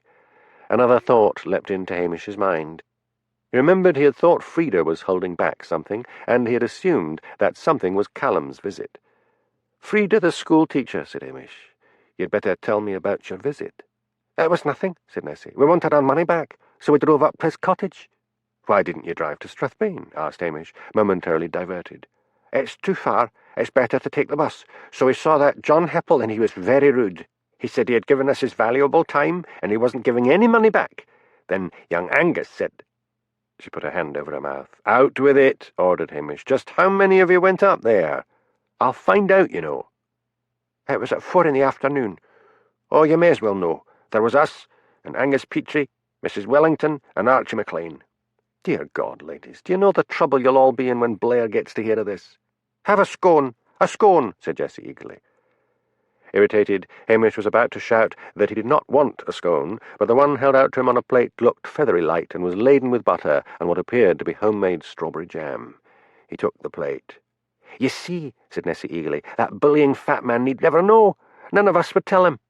"I can't be keeping information like that out of my report." They watched him as he bit into the scone. "You wouldn't have known if Don Frida had kept her mouth shut," said Nessie. Hamish finished the scone. "She didn't say anything," he confessed. "It was just a lucky guess." "So there you are," exclaimed Nessie triumphantly. "We were all up there long afore he was killed. Have another scone." Hamish left a quarter of an hour later, full of scones and guilt. He had made a rash promise to keep quiet about their visit unless Blair or any policeman found out. Then he would need to put in a report, and fast. He made his way up to the manse. Mrs. Wellington answered the door and said quickly, "I'm too busy." "Why didn't you tell me you'd seen John Heppel the day he was murdered?" Mrs. Wellington flushed red. "You'd better come in." Hamish followed her into the large manse kitchen, a relic of the days when ministers had large families. A huge scarred wooden dresser took up one wall, and along another wall was the old coal-fired range, never used now for cooking but only for heating the room. A gas cooker was against the third wall beside two enormous porcelain sinks. Hamish wondered suddenly if the Wellingtons minded being childless.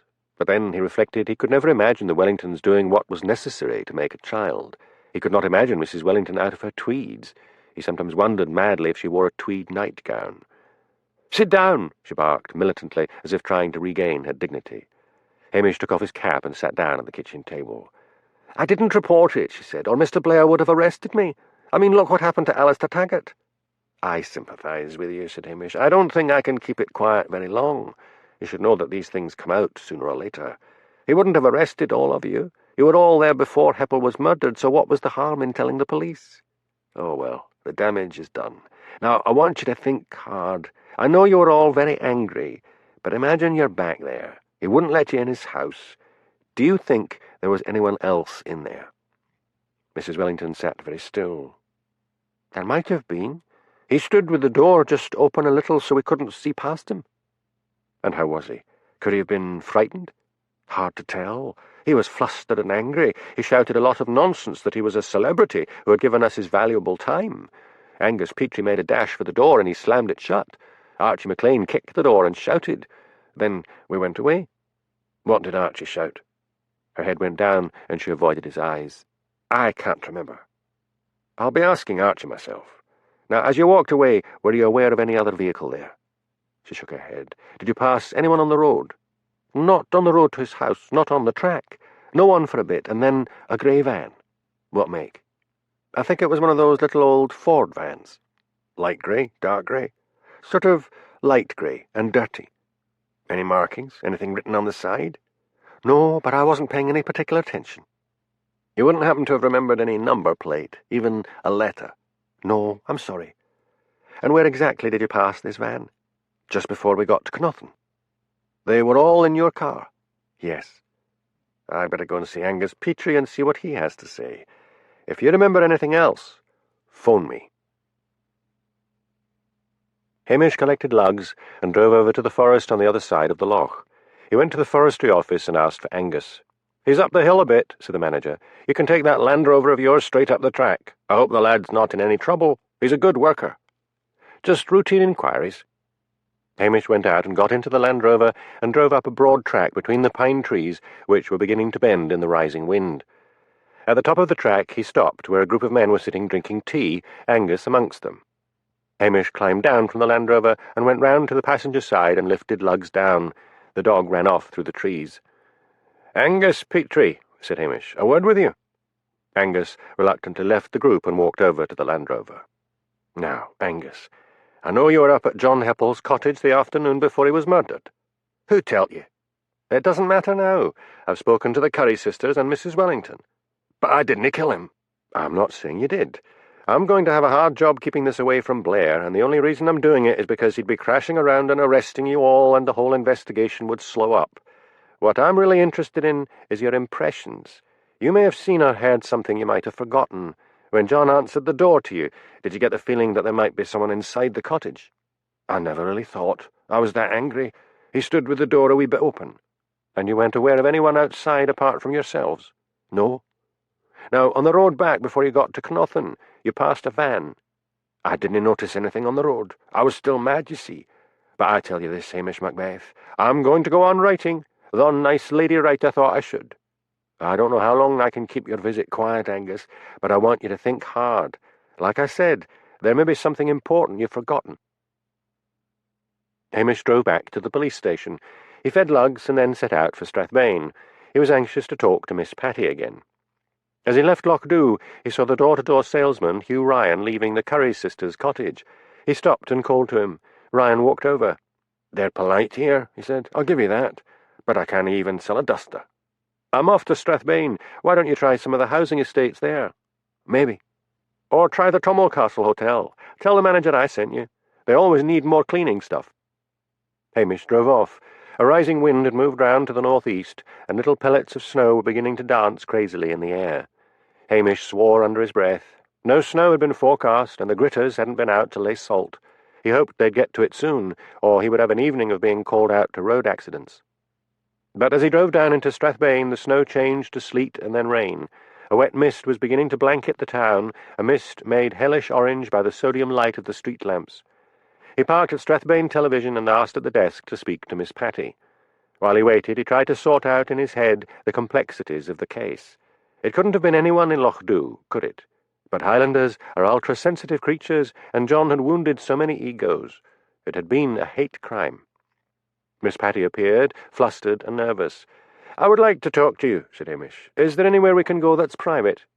She hesitated and then said, "Mr. Tarrant is out this afternoon. There is a cafe next door. Perhaps—" "Yes, that'll do. Do you want to get your coat?" "No, it's right next door." To Hamish's relief, the cafe was run by Italians, which meant hot coffee and clean tables. He bought them both coffee, and then they sat down. "Miss Patty," he began, "I noticed you were extremely upset at the news of the murder of John Heppel." "Yes," she whispered. "Was he more to you than just a scriptwriter?" She flushed an ugly red. "No." "Are you from Strathbane?" "No." Her thin, ringless hands wrapped themselves round the coffee cup for comfort. "Where are you from?" "Glasgow." "Glasgow? Which part?" The genteel accents suddenly left her, and she demanded harshly, "Why? What's it got to do with you where I come from?" "I thought you might have known Mr. Heppel years ago." "No." "If you are lying, Miss Patty, I can find out. What is your first name?" "Alice." "Right, Alice. When did you get the job up here?" 2 years ago?"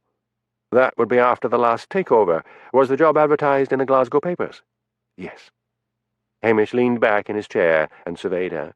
"Never lie to a Highlander, lassie," he thought cynically. "We've all got master's degrees in bullshit."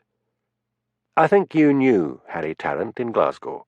I also think you knew John Heppel. I think you met them when you were a member of the Trotskyites. I have nothing more to say to you."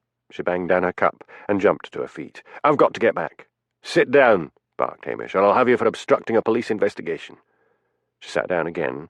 All traces of refinement had gone, her face had hardened, and her mouth was set in a stubborn line. "Give me your home address," he ordered. "I don't see—" "Address, now." 10 Swan Avenue.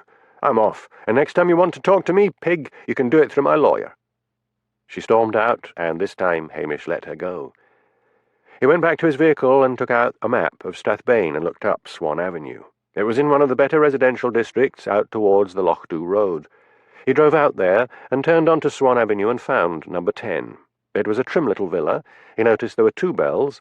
She must rent either the upstairs or the downstairs. He went to the door and pressed both bells. A small, elderly man answered. "What's happened?" he asked, staring at the uniformed policeman. "Does Miss Patty live here?" "Yes, she rents upstairs, but she's at work at the moment." "May I come in? I would like to ask you a few questions." "Yes, come in. The place is a bit of a mess. I live here alone, and I never was one for housekeeping." The living room he led Hamish into was impeccable. Hamish wondered what his idea of a mess was. "Your name, sir?" said Hamish, taking off his cap and laying it on one of those knee-high tables which must be the cause of more bad backs than anything else, people having to stoop every time they reached for a cup of something. "Barry Fraser. What's all this about Miss Patty?" "I'm investigating a murder. Miss Patty is not a suspect. We merely like to get background on everyone. Does she have any men friends?" "Not lately." "But she did have." "There was this one chap who came a couple of times. Wee man with a black beard." Harry Tarrant, thought Hamish. "Anyone else?" "I don't know. She had a hell of a row with some fellow about 2 months ago. At first I didn't think it was her, because she normally speaks in that prissy voice of hers. She was shouting, 'You used me, you bastard, I'll tell Harry,' and the man shouted back, 'He won't do anything, you're a rotten lay.' 'I'll kill you,' she shouts, and then she throws a vase at him as he was leaving by the front door. When I went out, the man had gone. She was sitting at the top of the stairs crying, and there were bits of a glass vase in the hall where it had crashed against the door. I gave her a warning. I told her to clean up the mess, and if she ever created a scene like that again, I'd tell her to leave. Nothing bad happened after that, and she pays her rent regularly." "Thank you," said Hamish. "I'd be grateful if you didn't mention my visit to her." "I hope she's not in any trouble. I mean, apart from that one incident, she's been an ideal tenant." "I'm sure you've got nothing to worry about." Hamish left and climbed into the Land Rover. He could not put in a report about Miss Patty because Blair would start howling about him being on Strathbane turf. He phoned Jimmy Anderson and told him all he had found out. "Great stuff, Hamish," said Jimmy. "Do you think the man she was shouting at could have been John Heppel?" "Could have been. Don't tell Blair I've been in Strathbane." "Don't worry. I'll take all the credit for this. I'll get her in for questioning. I'd better go and see this neighbour myself and start from there." Chapter 7. But to us, probability is the very guide of life. Bishop Joseph Butler. Hamish had a leisurely breakfast the following morning, and then he took Lugs for a walk. He could not see any police about the village, and he was puzzled by their absence. Surely Blair had not decided to leave a murder investigation to the local copper. At 10 o'clock, just after he had returned to the police station, Callum, the dustman, knocked at the door and presented Hamish with one of the sealed boxes of rubbish he had collected that morning from Dimity Dan's. "Come through to the office," said Hamish. "I'll type up a statement for you to sign, saying that you thought the method of garbage disposal suspicious and decided to take one of the boxes to the police station. I'd like another witness when I open the box." There was another knock at the door. When Hamish answered it, he saw Frida there. "Come in," he said. "I'm going to need another witness." "What for?"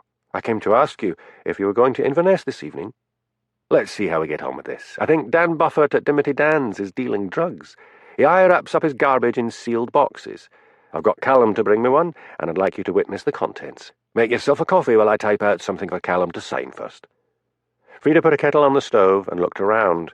The kitchen was warm and neat. While she waited for the kettle to boil, she wandered into the living room. It had a bleak, little-used air. She guessed that Hamish spent most of his time in the kitchen. While she busied herself making coffee, she wondered what it would be like to be a policeman's wife.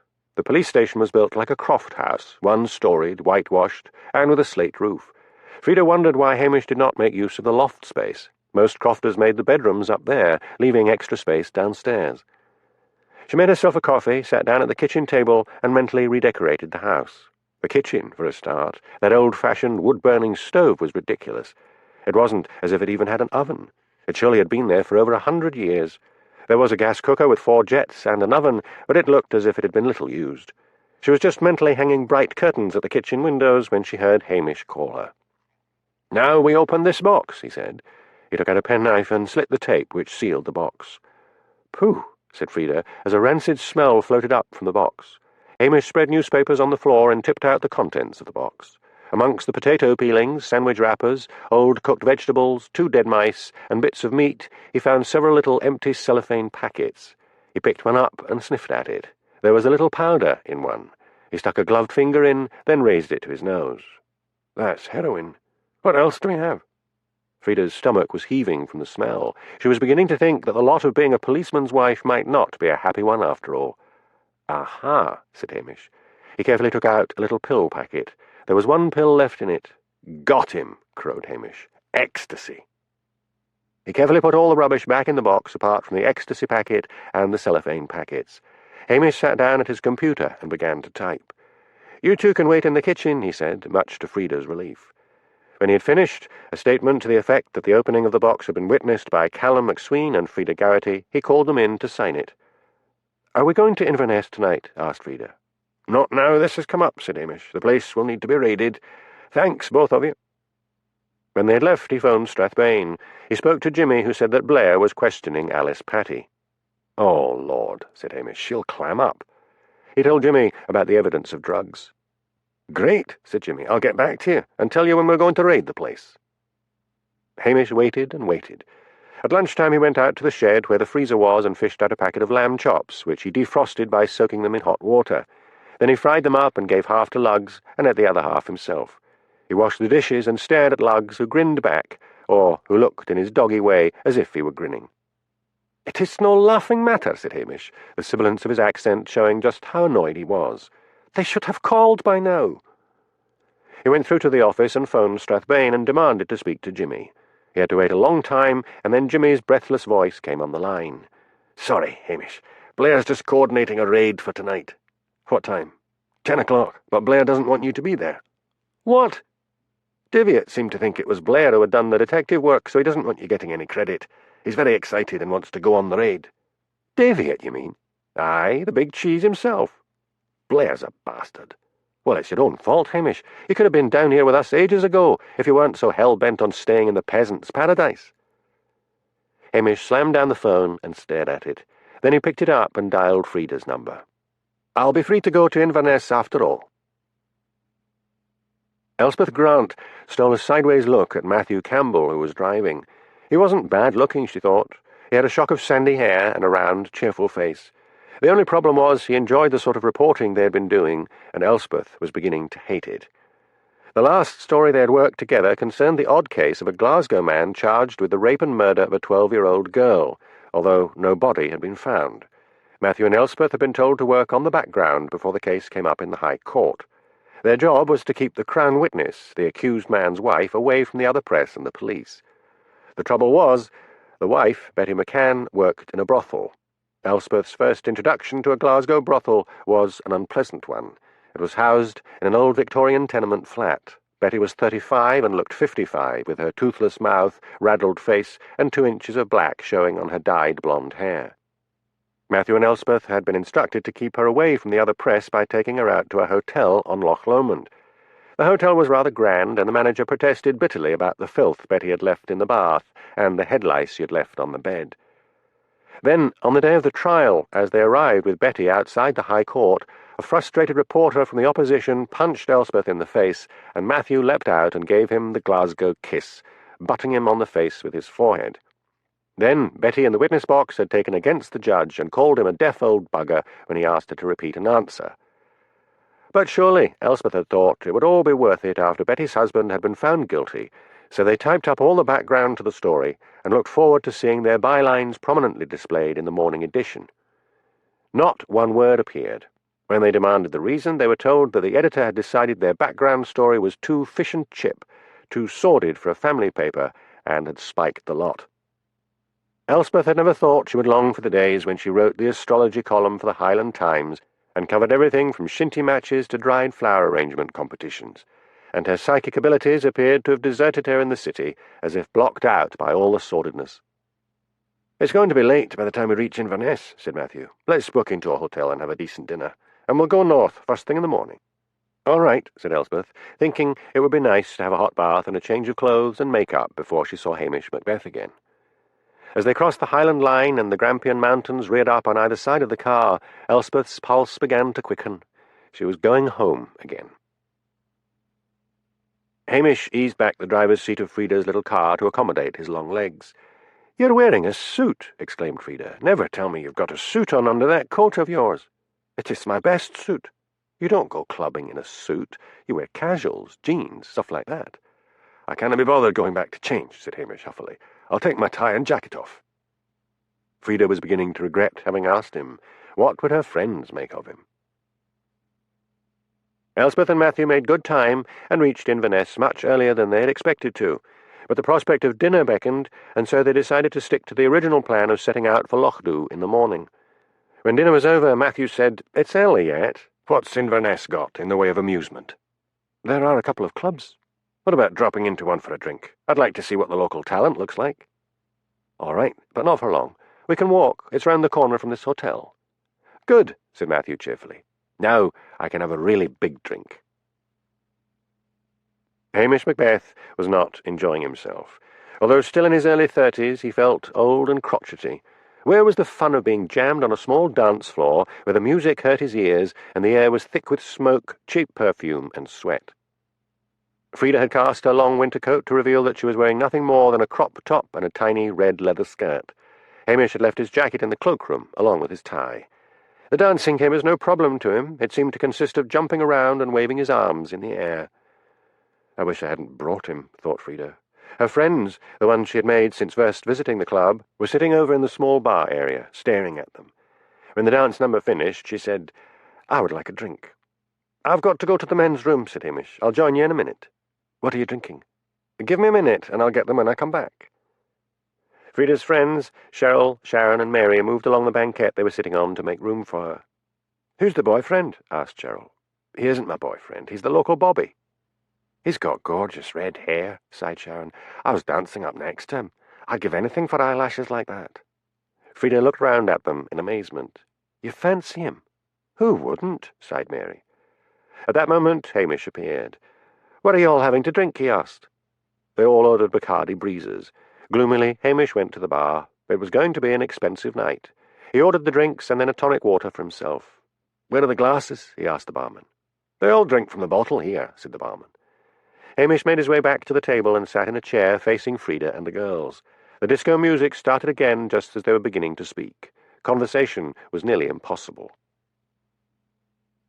Elspeth came onto the dance floor, and as she gyrated with Matthew, she glanced across at the bar and stumbled. "Sorry," she shouted in Matthew's ear. "I've just seen Hamish Macbeth." "The Bobby?" "That's the one. He's in the bar." "Let's join him." Hamish slowly rose to his feet as he saw Elspeth approaching. She looked more sophisticated than the last time he had seen her. Her thick hair had been defrizzed, and she was wearing it in a French plait. She was dressed in a tailored blouse and skirt and high heels. Gone were the thrift-shop clothes and clumpy boots. "What are you doing here?" he shouted. "On that murder story. Can we have a word with you outside?" He nodded. Frida got up and followed him. Her interest in Hamish was awakened anew by her friend's admiration of him. Besides, who was this woman? Hamish turned round in the doorway and saw Frida following. "This is business, Frida. If you like to wait inside, I'll come back for you." "And dance by myself? A date's a date, Hamish." "All right, we'd best get our coats. It's freezing outside, and you haven't got much on." Matthew and Elspeth were already outside. "Let's find a pub," said Matthew. "I was only in there a few minutes, and I'm deaf already." "You haven't introduced us, Hamish," said Elspeth, looking at Frida. "Oh, sorry. Frida, this is Elspeth Grant, who used to work for the Highland Times. Elspeth, our new schoolteacher, Frida Garrity." "And I'm Matthew Campbell," said Matthew. "There's a pub on the other side of the street." "More noise, probably," said Elspeth. "Let's use the hotel bar." In the hotel, after they had sat down in the bar, Elspeth covertly studied Hamish. Did he remember making love to her? As if picking up her thoughts, Hamish blushed and stared at the table. Frida's eyes darted suspiciously from one to the other. The waiter came up, and they all ordered drinks. Hamish stuck to tonic water, although he suddenly felt that a whiskey would be nice. Then he thought a cigarette would be even better. He had given up smoking, but was still occasionally haunted by a yearning for nicotine. "Now, Hamish," began Elspeth, "we're going up to Lochdu in the morning to do a background piece on this murder. Any other press around?" "No, they've given up, apart from checking every day with headquarters in Strathbane. There isn't much, I can tell you, aside from what's been in the papers." "Tell us from the beginning," said Matthew. He looked curiously at Hamish. He sensed Elspeth's tension and had seen Hamish blush. Surely she hadn't. Had she? Some of the already rebuffed reporters were going around saying she was a lesbian, but then they said that about every girl who turned them down.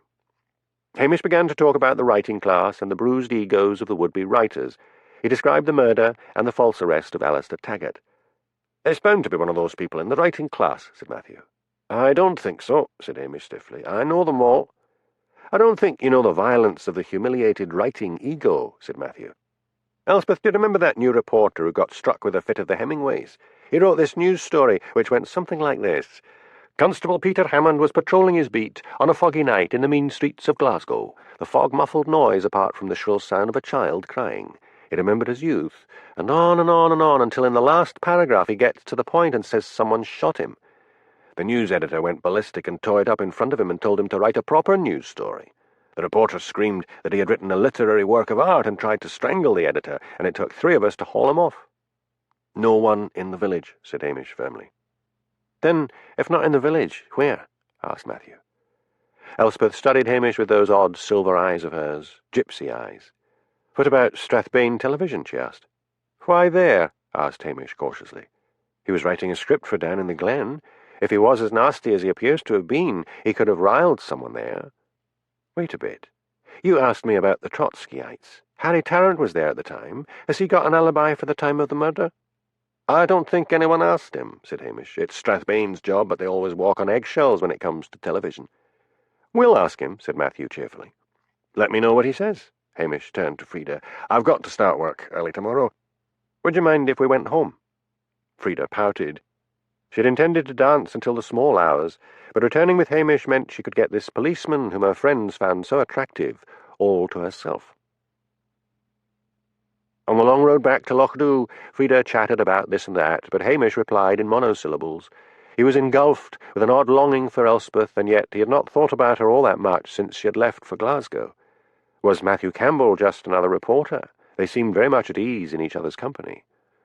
He got outside the car at Frida's home. She put her face up to be kissed, but he didn't notice, his thoughts being still focused on Elspeth. What a waste of an evening, thought Frida, watching his long figure make its way along the waterfront to the police station. One of the many faults of Detective Chief Inspector Blair was that as soon as the press lost interest in a case, he was apt to lose interest in it as well. He had put the murder of John Heppel to the back of his mind, and the investigation to the back of his workload. He was in a bad mood because, although the raid on Dimity Dan's had been successful, drugs found along with teenage drinkers, his moment of glory had been all too brief. Hamish Macbeth had sent over a computerized report on how he had asked Callum to deliver the box of rubbish to the police station. It contained a statement from Callum and witness statements from Frida and Callum as well. Somehow the report had found its way to his boss's desk. Daviot had sent for him the morning after the raid.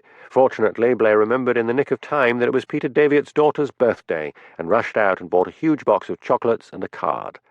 "That is so kind of you. Sheila will be delighted," said Daviot, who adored his eldest daughter. "I must say, you're quite like one of the family." And the blistering lecture he had meant to give Blair was modified to a mild reprimand. "I'm surprised you did not mention Macbeth in your report." "I'm right sorry, sir," grovelled Blair. "It must have slipped my mind. I should have given Macbeth the credit. But I think there's a reason for that. Macbeth insists on being a village bobby, and somehow you don't think of the village bobby when it comes to a major raid." "You have a point there," said Daviot with a sigh. "How is the investigation into the murder of John Heppel going?" "We're still working on it." Blair was suddenly struck with what he thought of as a brilliant idea. "I was thinking of pulling my men out of Lochdu," he said, omitting to say that he already had, "and letting Hamish Macbeth get on with it. Softly, softly approach, sir. He knows the locals." "Are the press still interested?" "No, they've given up. Let's try Macbeth for, say, a week, and see how he gets on." The following day, Matthew and Elspeth booked in at the Tommel Castle Hotel. Matthew had talked on the road up as the landscape grew wilder about how he loathed the countryside and how he would always be a city boy at heart. But as he walked outside the hotel after a very good lunch, the day was crisp and clear and the sun was shining. He breathed in the pure air and stared up at the soaring mountains. He would never have believed that a part of the overcrowded British Isles could be so deserted. Elspeth appeared behind him. "Admiring the view? It's pretty breathtaking. Nowhere else like it. There are Atlantic seals in the harbour, golden eagles on the mountains, and red deer on the moorland. You can find places where you can walk miles and see nothing made by man. You love it here, don't you?" "Yes, but I'm ambitious too. There's not much up here for the ambitious. We'd better get started. Strathbane television first. I must say the food at this hotel is cordon bleu standard. That's Clary the chef. When Hamish was a sergeant, Clary was his sidekick, but he spent all the time cooking until he discovered that was all he really wanted to do." "Why did Macbeth get demoted back to constable?" "It's a long story. I'll tell you sometime." They got in Matthew's car and drove off. "How come Sutherland is so empty?" asked Matthew. "It's because of the old Duke of Sutherland.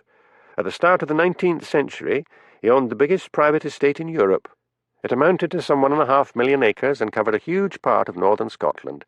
He discovered he could get more money from grazing sheep than from the crofters. This caused the brutal removal of up to 15,000 people from the Duke of Sutherland's estates to make way for the sheep. Some were resettled in coastal communities like Loch Dhu to take advantage of the herring boom. More were shipped abroad, many to North America. The clearances fundamentally changed the landscape of much of northern Scotland. The tiny settlements were swept away, leaving the occasional ruins you can see dotted about. There's a row going on still about the Duke's statue in Golspie." "What row?" "It's a 100-foot-high statue on the top of Bain of Racha. It was erected a year after his death by, to quote, a mourning and grateful tenantry to a judicious, kind, and liberal landlord. An awful lot of people want it pulled down." "See their point. Do we go straight to Strathbane television, or do we call up police headquarters first?" "The television station, I think." "I've often wondered," said Matthew, "why you settled working for the Daily Bugle's Scottish edition. You could have gone to London. I only heard the other day that the main office had made you an offer." "Oh, I don't know. Maybe I didn't want to be too far away from the Highlands." "Glasgow's far enough away for me. I've never been further north than Inverness. It's a whole different world up here. You know how it is these days. The Scots don't want a holiday in Scotland anymore. They want the sun. It's cheaper to take a holiday in Spain than book into some of these hotels in Scotland." They drove on in silence as the road wound through rocky clefts where tumbling waterfalls cascaded down across heathery moorland, the one-track road winding in front of them, until they crested a hill, and Matthew exclaimed, "What's that doing there?" "That is Strathbane, our very own area of pollution." The town lay in a valley below them, dark and ugly. The sun was disappearing behind the clouds, and a last ray shone on the oily waters of the deserted docks. What do they do for a living? Collect their dole money, spend it on drink or drugs, and then go out and mug people for more money. That's the Tower Block lot. There's a respectable section of the population, small factory owners, lawyers, dentists, doctors, shopkeepers, schoolteachers, people like that. And television people. Apart from the odd secretary or two, I don't think you'll find any local people. Make 2 right turns on Ferry Street and then a left." "Was there a ferry?" "There was at one time. It went out to Standing Stones Island, that lump you can see away out on the water. No one lives there now. They say it's haunted." "That would be a good feature. A night on the haunted island." "You're on your own on that one." "I might give it a try," said Matthew. "Left," ordered Elspeth. "Here we are." Miss Patty was being interrogated at police headquarters, so it was a bouncing blonde with bouncing cleavage who escorted Elspeth and Matthew to Harry Townt's office. Harry greeted them warily, told them to sit down, and asked them what they wanted. "We gather that you knew John Heppel quite a time ago, when you were both members of the Trotskyites," said Matthew, plunging right in. Harry stiffened and then gave a jolly laugh. "Ah, the follies of youth." "Can you tell us what sort of person he was?" asked Elspeth. "Fine man," said Harry, "a really good writer." "How did he come to be writing a script for you?" asked Matthew. "He emailed me and said it was difficult to write in the city. I suggested he come up to the Highlands for a bit of peace and quiet. I asked him if he would like to try his hand at writing something for television." "Why down in the glen? Hardly demands a literary script," Elspeth pointed out. "That's where you're wrong," said Harry. "Soaps can be educational, should be educational. I thought we needed to go upmarket with some serious writing." "I'm sure the police have asked you this." Elspeth studied Harry's eyes. "Where were you on the evening John Heppel was murdered?" "Minding my own business," snapped Harry, "and I suggest you do the same." Matthew took out his notebook and began to write. "Harry Tarrant said yesterday that he refused to state where he was on the evening of the murder," he said out loud. "Wait a minute." Again that forced, jolly laugh. "Scrub that out. I've nothing to hide. I went for a drive. It had been a tough day, and I find driving soothes me." "Where did you go?" "Ullapool. I dropped in at the Fisherman's Arms for a drink and then drove back. It's a long drive. I must have left around 6 o'clock and got back at 11 o'clock and went straight to bed." Had John made any enemies in the television company? No, everybody was very impressed by him. "Now, if there's nothing more, I have work to do." He buzzed for the secretary to show them out. As they were walking along one of the long corridors, Elspeth said to the secretary, "I forgot to ask Mr. Tarrant for a publicity photograph for our files. Can you get me one?" "Sure. Just wait in the reception and I'll bring you one." "Now what?" said Matthew outside. "Ullapool," said Elspeth. "It's about an hour's drive. We've got the photo of him. Let's ask in the Fisherman's Arms if he was there." "What's Ullapool like?" "Very pretty. Lots of tourists in the summer. They like to take the ferries out to the summer isles, uninhabited isles, to look at the seabirds and dolphins. Won't be very busy now." As they drove off, Matthew grumbled. "The sun's gone down already. Does it never stay light up here?" "You don't know much about your own country," said Elspeth. "In high summer, it's nearly light all night." Hamish was at that moment sitting in John Heppel's cottage. He knew the place had been fingerprinted and thoroughly searched, but contrary to what people saw on television about forensic detection, he knew the forensic team from Strathbane were sometimes sloppy, particularly if there was a football match on television. It was then that he noticed the computer was still on John's desk. Why on earth had it not been taken away and a thorough search made of the contents? He moved over to John's desk and switched on the computer and went to Word and clicked into the files. He stared in amazement. There was nothing there. No record of the suicide note. He opened the desk drawers. The police had taken all the papers out of the desk, but why not check the computer? He tapped the email icon. To his surprise, John's password was logged in. He went to the inbox. No messages at all. He was sure someone, probably the murderer, had wiped everything clean. But surely some computer expert down at Strathbane could check the hard drive. He phoned Jimmy Anderson and was told he was out. He then dialed the pub next door to police headquarters. Jimmy came on the line. "What's this, Hamish? Can't I have a quiet drink?" Hamish told him about the empty computer. "Someone slipped up there," said Jimmy. "You'd better bring it over here." "How's Miss Patty getting on?"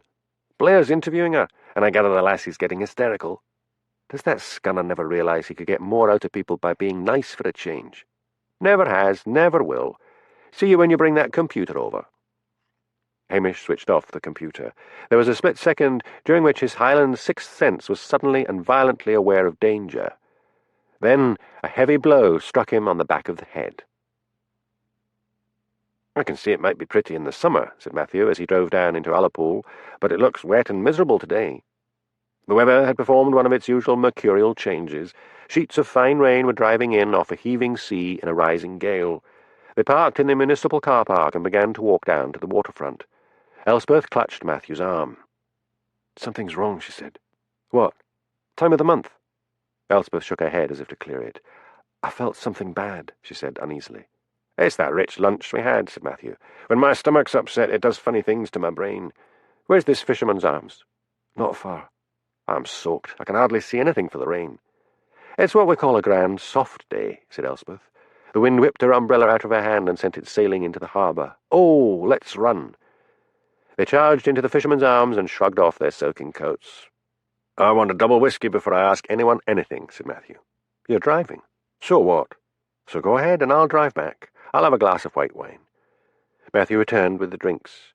"Wait till I get this down me and then we'll both go to the bar and start asking questions." Elspeth tasted her glass of wine cautiously. She reflected she should have known better than to order white wine in a bar. It tasted like vinegar. "Right," said Matthew, when he had gulped down his whiskey. "That's better." They walked up to the bar, where a diminutive Highland barmaid was staring vaguely into space. Apart from Elspeth and Matthew, there were only two other customers. Matthew handed over the photograph of Harry Tarrant. "We're reporters from the Daily Bugle," he said. "We're reporting on that murder in Knothan. Did this man come here on the day of the murder?" "When was that again?" "The 17th. "Aye, so it was. I wasn't here. Big Jake was on duty. You'd best ask him." "Where do we find him?" "Sullivan Road, the housing estate up the back of the town. Number 5. "Is it far? Should I go back to the car park and get the car?" asked Matthew. No, it's just a toddle. Go to the end and turn left. You'll see the council houses up on the hill. The walk in the driving rain turned out to be a long one, and by the time they reached Big Jake's address they were soaked to the skin. A man in dirty pyjamas answered the door. He was tall, with a long, thin face. His grey hair was thinning on top, but he had a long ponytail at the back. "Big Jake?" asked Matthew. "Aye." "We're reporters from the Daily Bugle. Can we come in?" "No, I'm busy." Matthew fished out the photograph of Harry. "Can you tell us if this man was in the Fisherman's Arms the evening John Heppel was murdered over in Connaughton?" "Aye, that's him. I mind him well. I said if he drank any more, I'd need to take his car keys off him." "He was there all evening?" "About 3 hours." "Was he with anyone?" "No, sat by himself drinking whiskey." "Jake!" called a woman's voice from inside the house. "Like I told you," said Jake, "I'm busy." And he slammed the door. "What a wasted day," grumbled Matthew, as they bent their heads before the rising storm and hurried back to the car. "I've an awful feeling in my bones we're not going to find much to write about." But he was wrong. Chapter 8. When constabulary duty's to be done, the policeman's lot is not a happy one. W. S. Gilbert. After Matthew and Elspeth had arrived back at the Tommel Castle Hotel and had changed into dry clothes, they met in the bar. "We'll need to find something to write," said Elspeth. "Couldn't we just stay in this nice hotel for the evening and start tomorrow?" "No, I think— Oh, good evening, Mr. Johnson." "Shame about Hamish Macbeth," said the manager. Elspeth's eyes widened in shock. "What's happened to Hamish?" "He was up at John Heppel's cottage when someone struck him a sore blow on the head. Perry Sutherland saw the cottage door lying open and went in and found him." "Where is he?" "Over at Breaky Hospital." "Come on, Matthew," said Elspeth. The waiting room of Breaky Hospital was full of villagers from Lochdoe. Mrs. Wellington strode forward to meet them. "They're only allowing us in 2 at a time," she said. "You'll need to wait." "How is he?" asked Elspeth. "He had a bad blow to the head, but they say he is only slightly concussed. It's not serious." "Who's with him now?" "Miss Garrity, the schoolteacher." "And who's with her?" Mrs. Wellington gave a sly smile. "We all agreed to let her go in on her own. It's time Macbeth was married." "Is there a canteen in this place?" asked Matthew. "Yes, on the first floor." "Come along, Elspeth. We'll get a cup of tea while we're waiting." When they were out of earshot, Matthew said, "I've got a plan." "Like what?" "Let's go down to the basement instead. Maybe there's a laundry room there, where we could disguise ourselves and jump the queue." "We'd be spotted. We can't cover our faces." "We can, if we find some surgeon stuff." Fortunately, the basement area appeared to be deserted. They tried door after door. Most were locked. "Someone's coming," hissed Elspeth. "In here," urged Matthew, reopening one of the doors he knew was unlocked. They waited. There was a sound of squeaking wheels. Matthew opened the door a crack. A hospital porter was trundling a laundry basket on wheels. He went into a door at the end of a long corridor. Matthew waited. The man reappeared and walked down past where they were hidden. When he had gone, Matthew said, "I know where the laundry is. Come on." They hurried along to the laundry room. "The stuff will be dirty," complained Elspeth.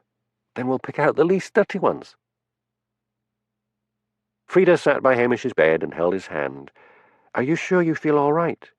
"I'd feel better if someone from police headquarters would arrive and tell me why that computer was never checked." The door opened and 2 masked figures entered. One said to Frida, "You'll need to leave, miss. We have to take Mr. Macbeth to the operating theatre." "What's this?" cried Hamish in alarm. "No one said anything to me about needing an operation." The smaller of the surgeons held open the door and said pointedly to Frida, "If you don't mind, miss." When Frida had gone, Elspeth jerked down her mask and said, "Surprise!" "What the hell are you two doing?" exclaimed Hamish. "Trying to give me a heart attack." "We checked Harry Tarrant's alibi," said Elspeth. "It checks out. Tell us what happened to you." "I was looking at John Heppel's computer.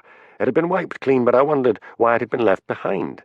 Surely some computer expert could have recovered stuff from the hard drive. Then someone hit me on the head." "And the computer was gone?" "That was the reason for hitting me on the head," said Hamish impatiently. The door opened, and Jimmy Anderson walked in. Matthew and Elspeth jerked up their masks and walked out. "Press?" asked Jimmy, staring after them. "Yes. Oldest trick in the book. You don't need surgery, and yet here are 2 masked surgeons in dirty robes in your room. I hope they catch something awful. Who were they?" "A couple of reporters from the Bugle. One was Elspeth Grant." "Ah, your ex-squeeze. Never mind her. Tell me, Jimmy, why that computer was left there." "Well, the cops are blaming the forensic team, and the forensic team are blaming the cops. I think it was because it was a black laptop on a black desk. They didn't notice it. Davitt is blaming Blair, and Blair is blaming everyone he can think of. They're getting onto the server to see if they can retrieve anything that might have been in the emails." Hamish leaned his bandaged head back on the pillows. "You know the trouble. We're dealing here with a rank amateur who killed in a fit of spite and rage, and then tried to cover it up. I wish the villagers had never attacked John Heppel and been filmed for television doing it. It's taken the whole focus away from Strathbane television. At least the press have their uses. Harry Tarrant was nowhere near Knothin on the night of the murder. Oh, the magic of television. No one asked him where he was on the night of the murder. Don't be so high and mighty. We didn't ask him either." "I would like to see a copy of that script for Down in the Glen," fretted Hamish. "Why? There might be something in there. I don't know." "When are they letting you out?" "Tomorrow, I hope." "For the sake of decency, you should stay in longer. There's half the village waiting to visit you, and they're all carrying gifts." "No, the sooner I get out of here, the better." "My dog! Who's looking after my dog?" "Your dog's waiting like everyone else. Angela Brodie's looking after him." By the time the last of the villagers had gone, Hamish felt quite weak and weepy. Their kindness was overwhelming.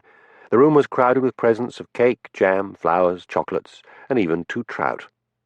He decided that the best thing he could do was to find out where they were filming the next episode of Down in the Glen and go along and study everyone there. "I hope you're looking in the right direction," said his conscience. "You're so anxious to prove that it wasn't one of the villagers that maybe you haven't investigated your home turf enough." The phone beside Hamish's bed rang, jerking him out of his worried thoughts. Jimmy Anderson's voice came on the line. "Worse and worse, Hamish. Blair's been suspended, pending an inquiry." "But that's good news." "He's been suspended because Miss Alice Patty has committed suicide by slashing her wrists. She left a note blaming police brutality. Patty's lawyer said that by the time she got in to see her at police headquarters, Blair's bullying had reduced the girl to a nervous wreck." "So are you in charge?" "No. They brought in a detective chief inspector from Inverness, Heather Meikle." "What's she like?" "I'll tell you tomorrow. She arrives tomorrow." The next day, Frida drove to the hospital as soon as school classes were over. Hamish had phoned her and asked for a lift to the police station. He had said he was checking himself out at the hospital. She wondered whether she should have done something like make him beef tea. Frida decided to urge him to go to bed, and then she would minister to him. As she drove off, she noticed several Strathbane television vans parked on the waterfront. She hoped nothing else horrible had happened. When she arrived in Hamish's room at the hospital, it was to find him dressed and sitting waiting for her. His bandages had been removed, but part of his fiery red hair had been shaved off and a sticking plaster put over the wound. As she drove off with him in the direction of Loch Dhu, Frida said, "I think when we arrive, I should make you something to eat, and then you should go straight to bed." "No, I'll be all right. I'm sick of bed. I've been in bed for most of the day." "I still think you should rest. There are a lot of television vans on the waterfront at Loch Dhu." "Anything happened?" "Not that I know of." "Any press there?" "No." Hamish's interest quickened. Maybe they're using Loch Dhu as a location for that soap. Where's Elspeth? "I don't know. Running around with that boyfriend of hers." "He's not her boyfriend. He's just a colleague." "That's not what I heard," lied Frida. "You shouldn't listen to village gossip. They always get it wrong." "Are you keen on Elspeth?" "The only thing I am keen on is getting to the police station and finding out if police headquarters have any idea of who hit me," said Hamish stiffly. Frida began to wish she'd arranged some sort of welcome at the police station for him. All the villagers knew where the spare key was kept, in the gutter, above the door. She could have placed a bowl of flowers on the kitchen table. She could have lit the stove. When she drove up to the police station, she noticed the lights were on. "Someone's there," she said. "Should I call the police?" "I am the police. It's probably one of the villagers." He opened the kitchen door and walked in. Elspeth was sitting at the kitchen table. There was a bowl of flowers on the table, and the stove was blazing away. "I phoned the hospital and heard you were on your way," said Elspeth. "There's a casserole in the oven." Hamish turned to Frida, who was glaring at Elspeth. "Thanks very much for the lift, Frida." Although he was obviously waiting for her to go, Frida plumped herself down at the table opposite Elspeth and asked, "Any chance of a dram?" "You sit down, Hamish," said Elspeth. "I'll get it." Frida began to wish she had left. There was an atmosphere between Hamish and Elspeth, an atmosphere which seemed to exclude her. There was a knock at the door. "I'll get it," said Frida. Matthew came in. "Elspeth," he said, "they're going to be filming Down in the Glen here tomorrow. The director, Paul Gibson, is at the bar at the hotel. I thought we could see him together." "What about the producer?" "There isn't one. Gibson's title is producer-director. It's a way of cutting costs, I suppose." "Right, I'll get my coat. I left it in the bedroom." "Thanks for everything, Elspeth," said Hamish. Frida brightened. With Elspeth gone, surely Hamish would invite her to have supper with him. But no sooner had Matthew and Elspeth left than there was another knock at the door. "What now?" asked Hamish. A severe-looking woman stood on the doorstep. "Good evening, Constable," she said. "I am Detective Chief Inspector Meikle." "Come in," said Hamish. "Frida, do you mind? This is police business." Frida left in a bad temper. Perhaps if Hamish had shown any interest in her, she would not have bothered about him. But she regarded Elspeth as competition, and, besides that, her friends had found Hamish attractive. Men are credited with having hunter instincts, but women have them as well. And all at once Frida was firmly determined to marry Hamish Macbeth. Heather Meikle took off her coat and handed it to Hamish. He hung it on a peg by the door. "How's your head?" she asked. "Seems all right. What brings you?" She sat down at the table in the seat vacated by Frida and clasped her hands in front of her. Heather Meikle was a tall woman with a sallow face and short brown hair. She had a long thin nose and a thin mouth. She was dressed in a tailored suit and sensible shoes. Her eyes were of an indeterminate colour and were now fixed on Hamish Macbeth with a piercing stare. "I discovered that a major murder inquiry had been turned over to a village policeman," she said. "I noticed there weren't any other police around," said Hamish cautiously. "I may say I have never heard of anything more ridiculous in my life. Proper investigations will resume tomorrow. I saw the news film of the villagers shouting and throwing things at Heppel. Any one of them could have committed murder from the looks of them." Hamish again spoke cautiously. "It is my opinion, ma'am, that not enough attention is being paid to the television people. John Heppel was an infuriating man, very vain. He liked humiliating people. He was addicted to getting his face on television. They are filming down in the glen here tomorrow. It's a good opportunity to talk to the director and the cast. I think you might be letting your loyalty to the villagers mislead you. I want you to concentrate on them." Her stomach gave a rumble. Hamish wanted rid of her, but was trapped by the rules of Highland hospitality. "I have a casserole in the oven," he said. "Would you like some?" She hesitated and then smiled. "That's very kind of you. I didn't have time to eat." Hamish laid out knives and forks and plates and lifted the casserole out of the oven where it had been kept warm on a low heat. "This is a present," he said, "but it looks like venison." He spooned out 2 generous helpings. He was glad Lugs was still with Angela. The dog would have created merry hell until he got some. He uncorked a bottle of red wine and put 2 glasses on the table. "What kind of wine is it?" Heather asked. Hamish read the label. "I got it from Patel's the other week. It just says red wine." "Oh, well, I'll try it. I'm staying at the Tummel Castle Hotel for the one night. My driver is up at the hotel. I sent him back and told him to wait for my phone call so I can have a drink without breaking any laws." She ate with a hearty appetite and drank most of the wine. "You have a reputation for resisting promotion," she said. "Why?" "Local police stations are closing down, all over," said Hamish. He did not want to tell her that he had no ambition whatsoever. People never understood that. "I feel I have a duty to the Highland communities. Someone's got to keep an eye on the old people living up on the moors." "If you say so. I wish Blair hadn't literally bullied that secretary to death." "It definitely was suicide." "Oh, yes. She left a very clear suicide note, typed on her computer, blaming Blair." "It was a suicide note. I mean, it wasn't the draft of a letter she meant to send to the newspapers or police headquarters." "Yes, of course." "Can you tell me exactly what it said?" "I've got a copy somewhere. Have you any coffee? And a brandy would go nicely with it." Hamish went through to the living room and rummaged in a cupboard by the fire. There was a bottle of brandy that someone had given him 2 Christmases ago. He was just straightening up from the cupboard when Heather appeared in the living room. "It's more comfortable in here," she said. "Why don't you light the fire?" "I haven't lit a fire in here in ages," said Hamish. "I think the chimney needs to be swept." "Oh, I'm sure it'll be all right. Light the fire and make the coffee, and then I'll show you the letter." I wonder if marriage would be like this, thought Hamish sulkily. But he retreated to the kitchen and put the kettle on to boil. Then he returned to the living room and put kindling and paper on the fire, and when it was burning, added slabs of peat. When she was seated with a tumbler of brandy, she had poured it herself, she rummaged in her capacious handbag and produced a black notebook. "Here we are," she said. "The bullying of that man Blair is more than I can stand. The police brutality has shocked me. I'm getting out of this. You should be sorry, but you won't be sorry."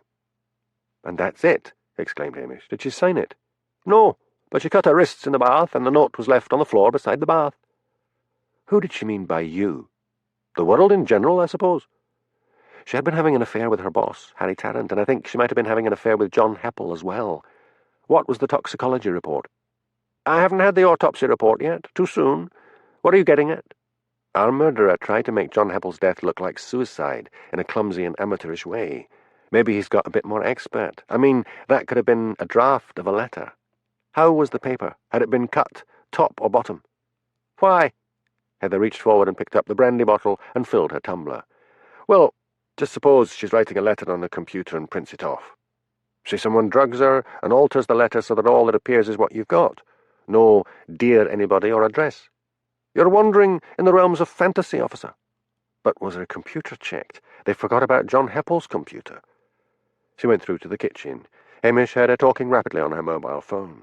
Heather came back. They say there's no sign of the note she typed, but why would she save it? Anyway, to humour you, I told them to get an expert to recover what he can from the hard drive. And how long will that take, Mum? Forever and a day. It's being sent down to Glasgow. That fire looks as if it's going out. Hamish seized the poker and prodded the smouldering peat. She stood up and edged him aside. That's not the way to do it. Here. She picked up a newspaper from an old pile of them beside the fire and spread it tightly over the hearth. See, she said, it's catching already. Oh, hell! The newspaper in her hand suddenly caught fire, and she tossed it at the hearth where the blazing page went right up the chimney. You've done it now, groaned Hamish. I'll phone the fire brigade. Don't be silly, man. She knelt down by the hearth. Nothing's going to happen. There was a roaring in the chimney, and then a great pile of soot fell onto the fire and sent a cloud of soot over her kneeling figure. Hamish went into the office and phoned the fire brigade, which was staffed by local volunteers. You've never seen the like, said volunteer fireman and crofter Perry Sutherland. There was Hamish's boss, black all over. They'd been drinking too. And the gossip flew from house to house. He can't leave the women alone, not even his own superior officer, complained Mrs. Wellington on the phone to Angela Brodie. They were getting drunk together, and that's how the fire started. I don't see. Mark my words, it's the duty of this village to see that our policeman gets respectably married as soon as possible. Hamish Macbeth was lucky in that the village women liked nothing better than to enter a bachelor's home and give it a good scrub. The next morning, despite his protests, a squad headed by the Curry sisters descended on him with mops and pails, dusters and brushes, and proceeded to clean every bit of soot out of his living room. He thanked them profusely, even though they kept giving him lectures on the benefits of marriage. He wanted to point out to the Curry sisters that they themselves had managed very well without getting married, but he feared the remark would hurt. He left them to it and went out to the waterfront, where filming was in progress. They had a grand day for it, thought Hamish. It was cold but clear, and the sea loch lay like glass under a pale blue sky with only little wisps of cloud. He leaned on the sea wall. The action had moved to the shingly beach. The leading actress, Anne King, was being raped by a bearded actor in jeans and a camel coat. Hamish saw the director, Paul Gibson, running here and there, shouting instructions. The actor who was playing the rapist stopped and shouted, "Her clothes won't rip."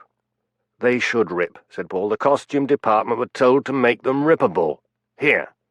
He strode up to Anne and jerked at the front of her blouse, which tore, revealing 2 large breasts.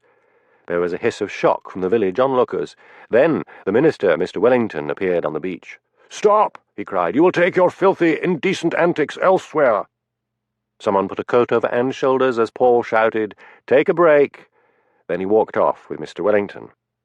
The actors, cameramen, and soundmen made their way up onto the waterfront and disappeared inside a large trailer which served as a cafeteria. Hamish followed them. He hadn't had breakfast, and he felt the lure of free food. Angela Brodie came up to him with Lugs on a leash. "Take your dog, Hamish. I've got to go to Strathbane." Lugs grinned up at Hamish. "Come on, then," said Hamish. "Maybe I'll get you some breakfast as well." He entered and queued up at the counter. When it came his turn, he asked for sausage, bacon and eggs, coffee, and an extra plate of sausages. Because Hamish was in uniform, the man behind the counter thought he was an actor and dished out his request without a murmur. Hamish sat down at a table opposite Anne.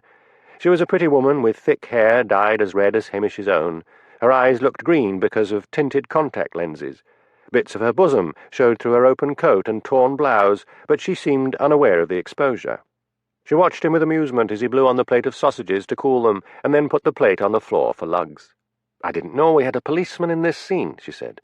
"I am a policeman," said Hamish. He held out his hand. "Hamish Macbeth, and you are Anne King. Do you like the show?" "Don't really watch it," said Hamish. "It's not very representative of life in the Highlands. We don't get that much rape. Are you working on John Heppel's script?" "Yes. Harry Tarrant says we should do it in his memory. Your food's getting cold." Hamish shovelled in 2 large mouthfuls and then asked, "You knew John, of course? How did you get on with the great writer?" "I hardly spoke to him. He was a pain in the neck. He was always walking into the scene and shouting that it wasn't faithful to his script. Paul always had to take him away and soothe him down." "Did he have any friends on the cast?" "Maybe you should speak to Patricia Wheeler. She plays the honest crofter's wife. They went around together." "Is she here?" "No, she's not in this part." "Listen up, everybody!" Paul Gibson stood at the entrance. "We can do the rape scene somewhere else before the locals lynch us. We'll do the walking bits. Anne, I want you back on the beach. The first shots weren't any good. You have to walk along singing to yourself and looking carefree. Cameron, you'll be lurking behind the rocks." "There aren't any rocks," complained the actor who played the rapist. "Then find something. We better get something out of this. The place is crawling with police." Hamish feared for the villagers. Heather must have given orders that they were all to be interviewed again. He finished his breakfast and took Lugs back to the police station, which smelled strongly of carbolic soap and furniture polish. The women had left. He poured Lugs a bowl of water, locked up the station, and went back to the waterfront. How many times did Paul expect Anne to walk along the beach? It seemed as if he was never going to be satisfied. At last he called, "It's a wrap. Take a break." Hamish moved to the top of the steps leading up from the beach and accosted Paul Gibson. "I would like a word with you," he said. "I could do with a drink," said Paul. "There's a pub along by the harbour." "Good. We'll go there." When they were seated, Hamish said, "You're spending a long time over John's script." "Well, we had to put it on one side and do another one last week." "But doesn't the storyline follow, one episode after another?" "Yes, but the Heppel script was to be a one-off." "Might I see a copy of the script?" "Why?" "Might give me a clue." "Sally!" called Paul. Sally Quinn, the script editor, who had been standing at the bar, came over to them. "This copper wants to see a copy of John's script." A look passed between them. "The one we're working on?" "Sure. John's script. Give him a copy." She went back to where she had been standing and picked up a heavy briefcase from the floor and extracted a folder. She took out a script and brought it to Hamish, who thanked her. He turned back to Paul. "You said you didn't get on with John." "He was very excited about his script. He loved television." "I thought the only part of television he loved was getting his face on it," said Hamish dryly. "You're unkind. He was difficult, but we all miss him." Hamish looked at the director with raised eyebrows, but perhaps John was so enamoured of television that he had behaved himself better than usual. "Where can I find Patricia Wheeler?" asked Hamish. "Why?" "I gather she was friendly with John. You see, he might have said something to her about being frightened of someone who was threatening him." "We're moving up to the forecourt at the Tommel Castle Hotel this afternoon. She'll be there. Now, I'd better get back." Hamish began to read the script. It seemed very workmanlike. There were none of the pseudo-literary flourishes he would have expected from John. He left the pub and got into the Land Rover outside the police station. From inside, Lugs gave a peremptory bark. Hamish unlocked the door. "OK, you can come." He lifted Lugs up into the passenger seat, climbed in, and drove off up the road to the Tommel Castle Hotel. He wondered what the film people were using it for. He had only read the first part of the script. No doubt, in these politically correct days, the villain would turn out to be some rich laird. He left Lugs in the Land Rover and went into the manager's office. "Is that literary agent still here?" he asked. "He's just arrived back. He keeps coming and going." "He's that excited about Alistair Taggart," said Mr. Johnson. "Hamish, who on earth is going to buy a book in the Gaelic?" "Beats me. Is he in the hotel?" "Yes, I'll phone him." Hamish walked over to the coffee machine and helped himself to a mug, and then slid 2 biscuits for Lugs into his pocket. "He's coming down," said the manager, replacing the receiver. "He says he'll see you in the bar." Clutching the script, Hamish went through to the bar. Blythe Summer walked in. "What's up?" he asked. "Nothing wrong with Alistair, is there?" "No, not that I've heard. Why are you bothering so much about a book in the Gaelic?" "It'll catch the imagination. You've no idea how many classes in Gaelic there are in Edinburgh and Glasgow. I'm getting it translated. I think I'll get a Booker Prize out of this one." "Good luck. I wanted you to look at this script. It's supposed to have been written by John Heppel." "Must I? Never could stand either the man or his writing." "You knew him?" "He wanted me to act as his agent. He sent me Tenement Days. I thought it was a load of rubbish. But he went ahead and got it published and got an award and then kept sending me nasty letters about how I had turned down Scotland's greatest literary talent. Wait till I get a drink. I'll need a stiff one if I'm going to read anything written by Heppel. What are you having?" "I've still got some coffee. That'll do me fine." Blythe bustled back with a large brandy and soda. He took a sip and then said, "Here goes." He took out a pair of glasses and perched them on his nose. Hamish waited patiently. He looked around. He could remember the days when the hotel was the family home of his ex-fiancée, Priscilla Halberton Smythe. Her father, the colonel, had fallen on hard times, and Hamish had suggested to him that he turn his home into a hotel. The result was a success for which the colonel gave Hamish no credit at all. His favourite story was how the idea had come to him in a blinding flash. Blythe cleared his throat and shook his head. "John Heppel never wrote this." "You're sure?" "Absolutely." Chapter 9. When I am dead, I hope it may be said, his sins were scarlet, but his books were red. Hilaire Belloc. Hamish felt quickening excitement. Blythe rustled the papers. They probably found they couldn't work with his flowery prose and got someone to tighten it up and cut out all the waffle. This seems a very competent script. What's it all got to do with his murder?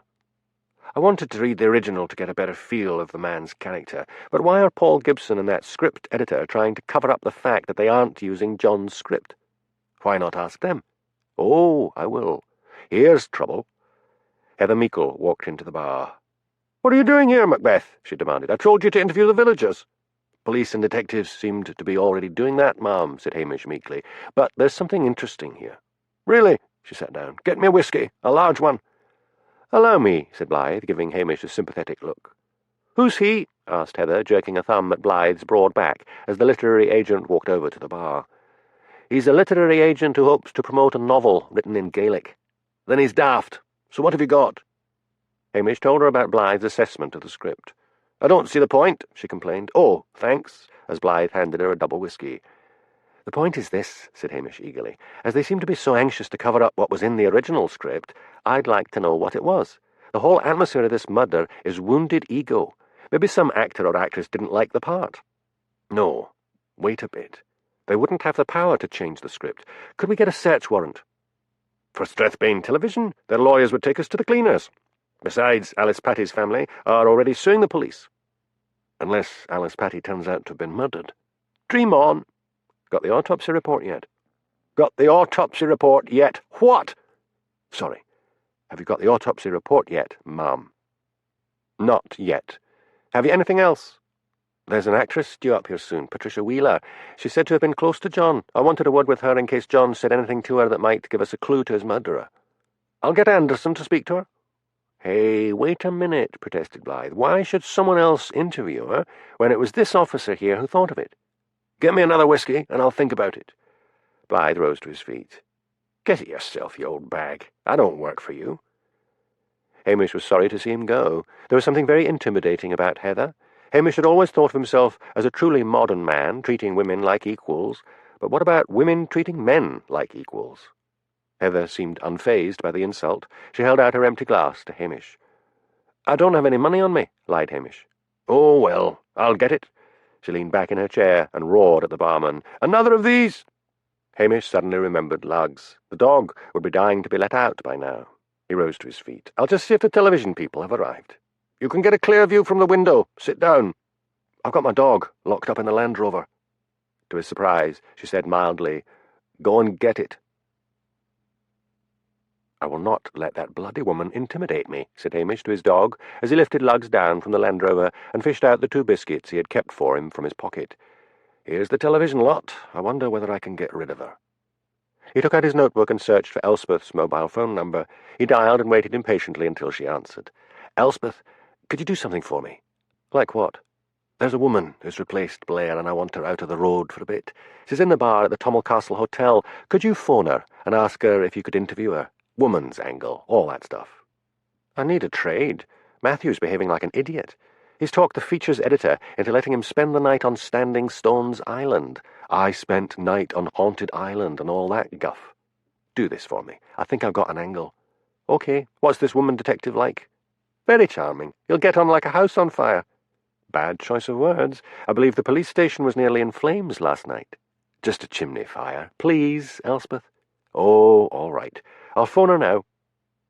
Hamish walked Lugs around the car park between the newly arrived television vans and then went into the hotel. He could see Heather talking on the phone in the office. He waited patiently until she came out. "I'm meeting some reporter down in the village," she said. "She wants to do a profile of me. Look, carry on here. I won't be long." Hamish took Lugs out for another walk and then put the dog back in the Land Rover. He asked one of the technicians if Patricia Wheeler had arrived. "I think I saw her going in for a coffee," he said. Hamish went to the mobile cafeteria. He saw Anne King and asked her which of the actors present was Patricia Wheeler. "That's her over in the corner. Good luck." Hamish judged Patricia Wheeler to be in her 50s. She was in the costume of a crofter's wife, or rather what the television costume department fondly imagined the dress of a crofter's wife to be. She was wearing a rough wool grey dress and had a tartan shawl wrapped around her shoulders. Her face was heavily made up. Her grey hair was tied up in a scarf. She had a heavy jaw and small piggy eyes, and yet managed to exude an air of strong sexuality. "Patricia Wheeler, I'm the local constable, Hamish Macbeth. I'd like to ask you a few questions." "Sit down. Go ahead." Her voice was throaty. Hamish removed his cap and sat down. "Places, everyone!" shouted a girl from the doorway. The actors began to shuffle to their feet. "That's not for me. Not yet," said Patricia. "Were you friendly with John Heppel?" "Yes, I was. Poor John." "Did he mention any enemies he might have made?" "Only the villagers. He phoned me the afternoon before he was murdered and said they were out to lynch him." "I don't want to hear this," thought Hamish, assailed again by a pang of doubt that in his efforts to find any culprit other than one of the villagers he was looking in the wrong direction. "Anyone else? Anyone in this soap?" "Not really. He complained a bit about changes to the script, but Paul always managed to calm him down." "Ah, the script. I've seen the one you're working on, and I would swear that it wasn't written by John Heppel." "I didn't know you were a literary critic. I've got to go." "I would like to see the original script." "Then you'll need to ask Sally Quinn." But Hamish found that Sally Quinn was in her office in Strathbane. He groaned to himself. Heather would return and would wonder where he was, and if he told her what he was doing, she would no doubt give him a blasting over going off on a wild goose chase. And yet he was sure there was something wrong about it all. Maybe there had been something in the original script that gave a clue to the murderer. He left Lugs back at the police station and drove off to Strathbane. Matthew closed his notebook after what he considered another useless interview. He wanted to do the feature on Standing Stones Island, but Elspeth didn't want to be part of it. He heard the school bell ringing for the lunch break, or dinner break as it was still called in Lochdu, and decided to call on Frida. He found her attractive. He found Elspeth more attractive, but Elspeth seemed wrapped up in that odd local copper. He walked past shrieking children in the playground and went into the small schoolhouse. Frida was in her office marking exam papers. "I wonder if I could tempt you to a bit of lunch," she said. "I'd love to, but I've brought a sandwich with me and I've still got papers to mark. How are you getting on?" "Getting nowhere. Elspeth's better at writing up the story of the suicide. I've got the features editor interested in a piece about spending a night on Standing Stones Island." "How exciting. I've heard it's haunted. Is Elspeth going with you?" "No, she says she's not interested." Frida thought rapidly. Maybe if she charmed this reporter, Hamish might become interested in her. "I tell you what," she said, "it's nice and dry today. Why don't I go with you?" "That would be great. It's a bit boring spending a whole night on a haunted island on one's own." "You don't expect any ghosts?" "Not one. But I could write a good piece." "How do we get there?" "I've made some inquiries. There's a chap with a boat who would take us over and then pick us up in the morning." "What time would we set out?" "This evening, around 8 o'clock. Where will I pick you up?" "Why don't we have an early meal at the Italian restaurant, so we won't get too hungry or have to bother taking a picnic? We'll need lots of warm clothes and sleeping bags." "I don't have a sleeping bag." "I've got a spare." "Good," said Matthew. "Dinner's on me. Make it early. I'll meet you in the restaurant at 6 o'clock. An hour later, an angry Sally Quinn was saying to Hamish, "The script you read is the original." But Harry Tarrant described John Heppel's script as pure Dostoevsky. The script I saw was just plain uninspired English. "Officer, I will have to put a complaint about you to your superiors. Your job is surely to find out which one of those terrifying villagers killed John. Now go away before I call security." Hamish found Heather waiting for him. "Look here," she snapped. "I have been more than tolerant of your odd behaviour, but your place is here, not running around like some star-struck idiot after television people. I have a list here of people in Lochdu I want you to call on." "Today?" asked Hamish. "Right now." She swept out of the police station, leaving him looking at the names on the list. Frida Garrity, Alistair Taggart, Archie McLean, Mrs. Wellington, the Curry sisters, and Angela Brodie. He took Lugs out for a walk up the fields at the back so that Heather would not see him.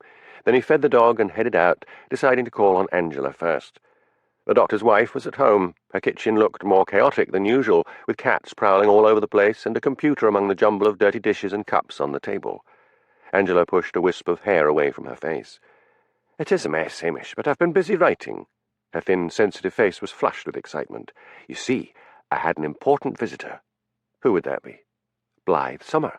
Mrs. Wellington, bless her tweed socks, told him that I was a talented writer.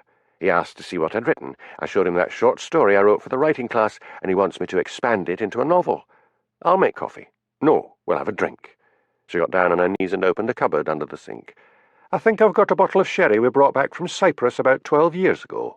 Ah, here it is, right behind the rat poison." "I hope you're sure you've got the right bottle," said Hamish. "I didn't know you had rats. They turned out to be big mice, but I thought they were rats. There." Angela put a dusty bottle on the table. "There's a bit of a leak under the kitchen sink, and the label's fallen off, but I'm sure it's sherry." "That's grand news," said Hamish, looking uneasily at the bottle. Angela produced 2 fine lead crystal glasses from another cupboard. She poured 2 generous measures of sherry. Hamish sniffed cautiously at his drink. "Smells all right. Here's to your success, Angela." "Sláinte, what brings you? I haven't really got the time to keep looking after that dog of yours." "It's my boss. She's given me a list of people to interview, and you're one of them." "Why me?" "Blessed if I know. Anyway, I thought it would be a good idea to call on you in case she's watching. Have you got a minute? I want to run some things by you." Angela threw a longing look at the computer, but said, "OK, go on." Hamish told her as much as he knew. When he had finished, Angela said you think he had probably been having an affair with Alice Patty. He was close to this actress, Patricia Wheeler. Maybe he had an affair with her or someone else at Strathbane Television. I mean, the murderer might be a jealous woman. I think John Heppel enjoyed the power he felt from humiliating people. Just look how rotten he was to everyone at the writing class. Imagine what he would be like if he was breaking off a relationship with some woman." "That's a good point." "And talking about women, I saw Matthew Campbell and Frida in the Italian restaurant. They were sitting at that table at the window when I went past around 6 o'clock. Are you going to miss out there?" "I'm not that interested," said Hamish huffily. "What about Elspeth?" "That is over and done with." "Hamish, don't you ever think it would be nice to be married?" The malicious Highland streak in Hamish rose up. He looked around the messy kitchen. "Angela, if anyone needs to get married, it is yourself and Dr. Brodie. You need a good woman to do the housework and take care of both of you." "That's it. Off you go, Hamish, and don't dare insult my hospitality again. And furthermore, in future, look after your blasted dog yourself." "Sorry," mumbled Hamish miserably, "but I don't like folks nosing into my private life." Angela glared at him and then relented. He looked so forlorn, standing there holding his cap and looking at the floor. "We'll both forget about it," she said. "But I've got to write." Hamish then called on the Curry sisters. For the first time ever, neither of them opened the door, but he heard Nessie call, "It's open!" They were both seated in front of the computer, avidly reading a website on the Galapagos Islands. Hamish, who had expected to be besieged by calls from villagers wanting help with their computers, had been puzzled and then relieved when he was left alone. He walked over and stood behind them. "You seem to have got the hang of the internet," he said. "It was Angus Petrie," said Nessie, her eyes still on the screen. "He shouldn't be in forestry. He's a grand computer teacher, knows everything about computers." "Does he now?" thought Hamish with quickening interest. "He boards with Mrs. Dunn, doesn't he?" "Yes," said Jessie. "What do you want? We're busy, busy." "I'll call again," said Hamish. He went out and made his way to Seaview, Mrs. Dunn's boarding house. When she answered the door, he asked, "Is Angus home?" "No, he's not back yet." "Do you mind if I wait in his room?" "I suppose it's all right, you being the police and all. He's not in trouble, is he?" No, just general inquiries." "His room's number 3 off the first landing. It's not locked. I tell my guests to leave their doors unlocked so I can clean." "Thanks, I'll find my way." Hamish went up the stairs and opened the door of number 3. The room looked bleak when he switched on the light. There was a narrow bed against the wall covered in a pink shiny quilt. A wash-hand basin stood in one corner, and beside it a chest of drawers. In the middle of the floor was a wooden table flanked by 2 upright chairs. A curtained recess in one wall acted as a wardrobe. There was a 2-bar electric fire on the hearth with a coin meter beside it. Hamish sat down on one of the chairs and looked around the room. He would have liked to search the place, but he didn't have a warrant, and Angus might walk in on him. The room was cold. He fished in his pocket and found a 50p piece. He got up and walked over to the meter, popped the coin in and clicked the dial. Hamish was about to straighten up when he saw 2 loose floorboards. They looked as if they had recently been prized up. Burning curiosity overcame him. He slipped on a pair of gloves and took out a Swiss knife. He lifted out the floorboards and then shone his torch down into the cavity.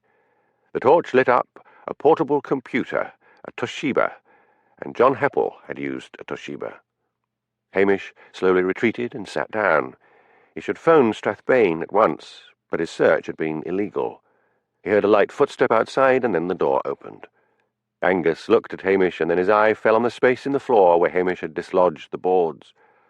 "Unless you've got one damn good explanation," said Hamish quietly, "I think I might have to arrest you for theft and assault, and that's for a start."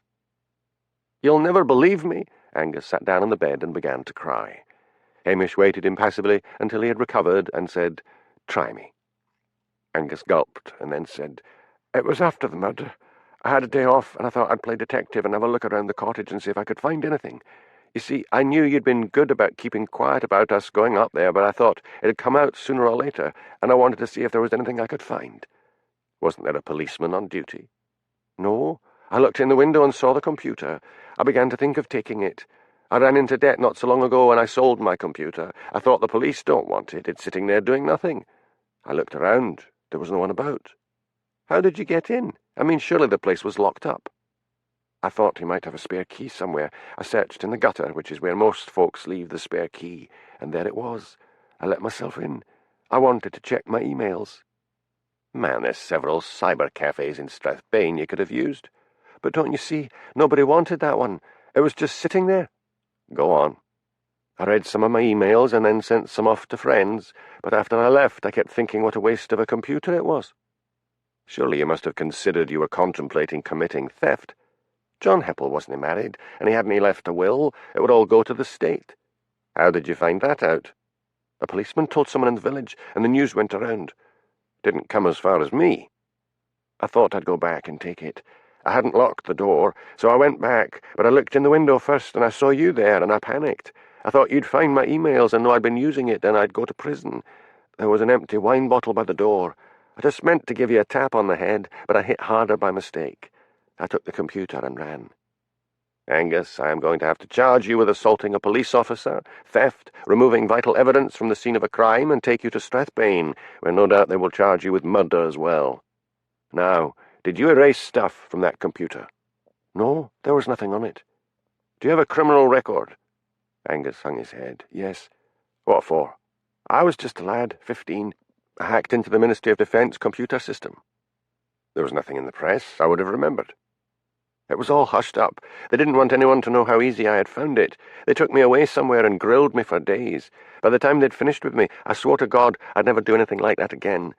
I was living in Dumfries at the time. I moved all the way up here and got a job in the forestry." Hamish stared at him for a long moment. "Have you the ability to get into the hard drive of that computer and rescue the files?" "Yes, but I didn't." "Wait a bit. I'm thinking. You can't get on the internet here. There's no phone in your room." "I haven't dared touch the machine since I stole it." Hamish was in a quandary. He did not think that Angus had murdered John, but if he took him in for assault and the theft of that computer, he knew Angus might also be charged with the murder. The police would figure that anyone who could attack a policeman must be a murderer as well. "When the police asked you where you were on the evening of the murder," asked Hamish, "what did you say?" "The truth. I was at the writing class with the others when Perry burst in with the news John was dead." "And before that?" "Here, in this room. I've got an old typewriter. It's over there in the closet. I was using that to write." "Can Mrs. Dunn confirm that?" "She was out all day, and no one else is staying here at the moment." Hamish was silent for a few moments. Then he said, "I hate you for putting me in the hospital." "I'm awfully sorry." Hamish took a deep breath. What he was about to suggest could lose him his job and get him charged with police obstruction if it ever came to light. "Have you any holidays owing?" 2 weeks. "Take them, now. I want you to come to the police station and work hard at getting into that hard drive. If you speak about it to anyone, then you are going to go to prison and I am going to lose my job." Angus wiped his tear-streaked face with his cuff. "You'd do that for me?" "Laddie, if you weren't any use to me, I'd have you off to Strathbane so fast your feet wouldn't touch the ground. I need to know what's in that computer. Pack up a bag in the morning and report to the police station. I'll take the computer. I'll need to put an extra lock on the kitchen door and take away the spare key. Too many people just walk in. I'll put a lock on the office door as well. Don't answer the telephone and don't come out of the office until you're sure I'm alone." "Thanks. I don't know how—" "Oh, just shut up, you daft nerd. Give me the computer." Angus went and lifted it out. He wrapped it in a plastic shopping bag. Hamish rose and tucked it under his arm. 9 o'clock tomorrow, he ordered. Chapter 10. He thought he saw an albatross that fluttered round the lamp. He looked again and found it was a penny postage stamp. "You'd best be getting home," he said. "The nights are very damp." Lewis Carroll. Matthew felt happy as a small boat they had chartered chugged out through the oily waters of Strathbane docks towards Standing Stones Island. Not for the first time he wondered why anyone would want to become a policeman. All those dreary interviews over and over again. He could see Frida was enjoying herself as well, her pointed face lit up with excitement. "Thank goodness it's calm," she shouted to him over the noise of the engine. "I'm sure it can get very rough out here."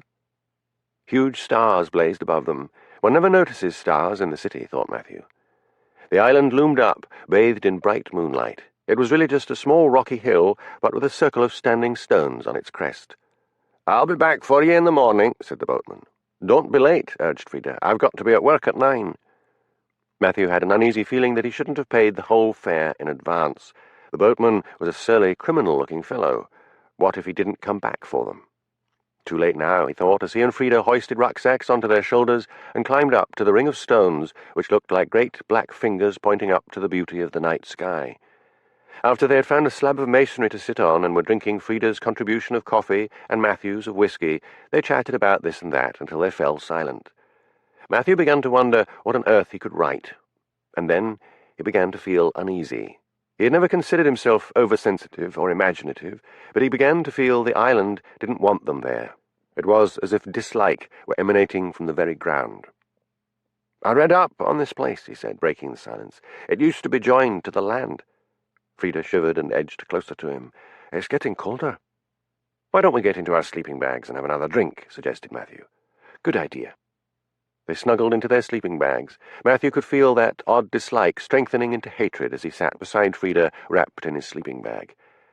"Do you feel anything odd?" he asked Frida. "Like what?" Matthew gave an uneasy laugh. "As if this place hates us." "There's something creepy," said Frida. "What was that?" She clutched Matthew. "What? What is it?" "I saw something white out of the corner of my eye." "Probably a gull. They never seem to go to sleep." "Maybe." "Oh, hell." Matthew took another slug of whiskey. "The wind's getting up." Frida looked up at the sky. Long fingers of cloud were beginning to stream across the night sky, obliterating the stars. "I can't write about any of this," thought Matthew. "I can't write about feelings. If I write that the island hated us, the news editor will suggest a visit to the nearest rehab." "Do you think," said Frida in a trembling voice, "that it might be a good idea if we just cuddled up together and went to sleep?" "This stone we're sitting on," said Matthew, shifting uneasily. "Do you think it might have been some sort of altar?" "I tell you what," said Frida, "let's get out of this circle and camp on the beach." They struggled out of their sleeping bags and then hauled their belongings down to the beach. Matthew shone his torch and found a flat area of springy turf. "This'll do. Let's open up the sleeping bags and make a double blanket." Soon they lay clasped in each other's arms as close as lovers. That odd feeling of hate had gone. The area of grass they were lying on was shielded by an outcrop of rock. Lulled by whiskey and the sound of the sea, they fell asleep. Matthew was awakened by Frida shaking his shoulder. "Wake up," she hissed. "Listen." They could hear faint cries above the steady throb of an engine. "If that's a boat, maybe they can take us into Strathbane," said Frida. "I'd better have a look first." Matthew made his way up to the standing stones. He could see the lights of a large boat of some kind out to sea. He nipped back to Frida. "I've got some night vision binoculars in my rucksack." "What is it?" "Nothing supernatural. A ship out to sea." Matthew found his binoculars and went back to the standing stones. He focused the binoculars on the large boat. He now saw a smaller fishing boat riding alongside it, rising and falling on the waves. Packages were being unloaded onto the fishing boat. "Maybe it's drugs," he thought. "Maybe I've got a story after all." A tap on the shoulder made him yelp with terror. He turned round. "Frida! You nearly frightened me to death." "We're safe," said Frida excitedly. "There's a boat on the other side coming out to the island." "I think they're drug runners," said Matthew. "We've got to get back to our stuff and hide it, and ourselves." Frida clutched him and whimpered. "I'm terrified. I want to go home." "Shh! I'll look after you. Come on.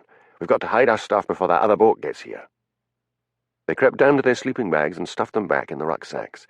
"If we hide behind the standing stones, they won't see us," said Matthew. "The wind's gone down a bit, so we'll get off all right in the morning." They made their way back to the stone circle. Matthew covered their rucksacks with grass and seaweed. He took out his mobile phone and dialed Elspeth's number.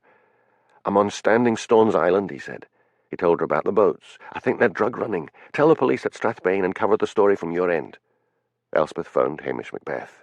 "I may not get to Strathbane in time if that's where they're headed, but I'll call headquarters and they can get the Coast Guard out," said Hamish. Matthew and Frida stood behind one of the pillars and listened. They heard the boat Frida had seen, and then the sound of the other boat circling the island to join it. "Damn," muttered Matthew. "I must see what they're doing." "Don't leave me," pleaded Frida. He gave her a quick kiss. "Just stay here, and you'll be fine." He moved from the cover of one stone to another until he was looking down at the half-ruined jetty where they had landed. He raised his binoculars to his eyes. They seemed to be sharing out the packages. He concentrated on them.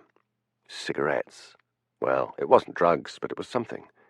Frida leaned against a standing stone and wished with all her heart that Matthew would come back, and then she heard weird singing, an eerie chant that rose and fell. Her nerve broke and she ran to where Matthew was hiding, shouting, "Help! Help!" Matthew whirled round. "Frida, for God's sake, keep your voice down." "I heard singing," she said. "Awful ghostly singing." One of the men's playing Gaelic tunes on the radio. A powerful torch shone on them, and a brutal voice ordered, "Get your hands up!" Rough hands dragged them down to the jetty. The men all had their faces covered with black ski masks. "I am a reporter with the Daily Bugle," said Matthew desperately. The leader, or the man who appeared to be the leader, stepped forward. "Get them aboard. We'll tip them over the side when we're far enough out." Guns were shoved in their backs, and they were propelled aboard one of the boats. They were tied up and placed side by side on the deck. Frida was sobbing with fear. "Do we weigh them down with something?" a voice asked. "No, they'll be dead of cold, and they can't swim with their arms and legs tied." "Frida," whispered Matthew, "if we ever get out of this alive, I'll make it up to you. I can't tell them about the police knowing, or they might just shoot us." "They're going to drown us anyway," wailed Frida. "Right," they heard the leader say. "This is far enough. Throw them over the side." Hands dragged them to their feet, and then one of them shouted, "Coast Guard!" The boat was suddenly bathed in blinding white light from a helicopter overhead, and across the waves towards them surged 2 police boats and 2 Coast Guard vessels. "Do we shoot it out, Gov?" asked one. "No, chuck all the guns over the side. Untie that pair. They'll try to do us for attempted murder, but we can all swear we were just trying to frighten them." "They got James's boat as well." "They can't give us much for running cigarettes. Relax." Elspeth and Hamish arrived just as Frida and Matthew were being helped ashore. Detective Chief Inspector Heather Meikle came driving along the dock. "Well done, you two. Now, if you all come to police headquarters and make a statement." "Can Hamish Macbeth take our statements in Lochdu?" begged Matthew. "Frida is in shock." "Do you want to go to the hospital, Miss Gannety?" "No," sobbed Frida. "I want to go home." "Very well. Macbeth, take them back and send over their statements." "Before we go," said Matthew, "those bastards are going to say they only threatened to drown us to frighten us, but they did mean to kill us. We heard them." "Put it in your statement." Frida, Matthew, and Elspeth got into the police Land Rover.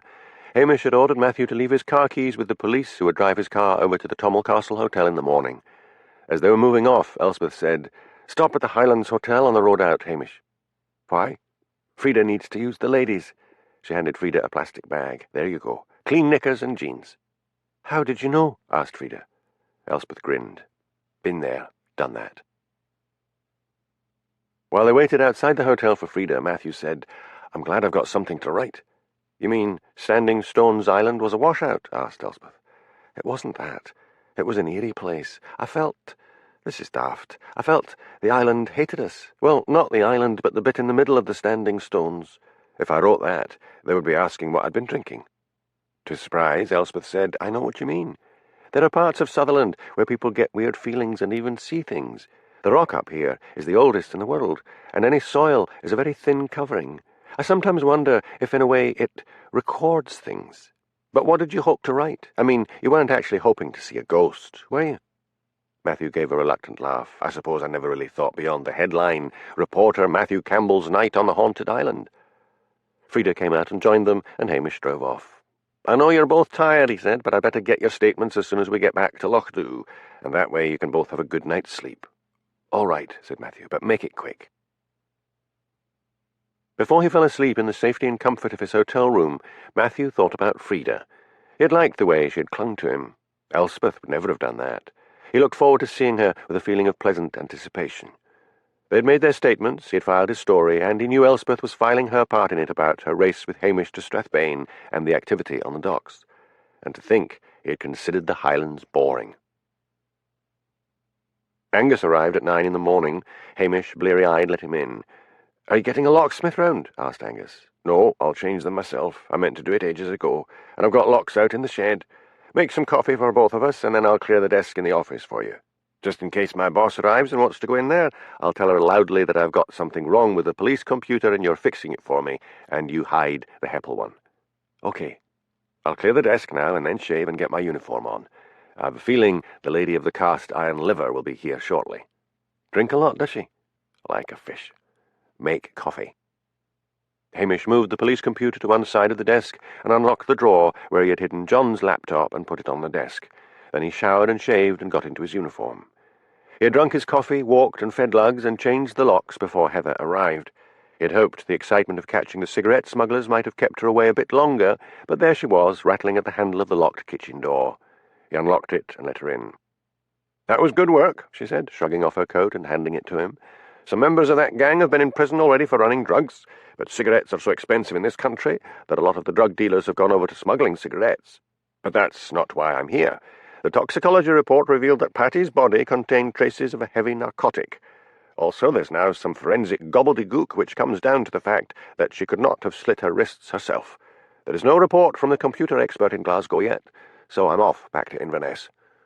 Got any whiskey?" Hamish glanced at the clock. It was 11 in the morning. He lifted down a bottle from the cupboard and a glass and put both on the table. "Why are you leaving for Inverness, ma'am?"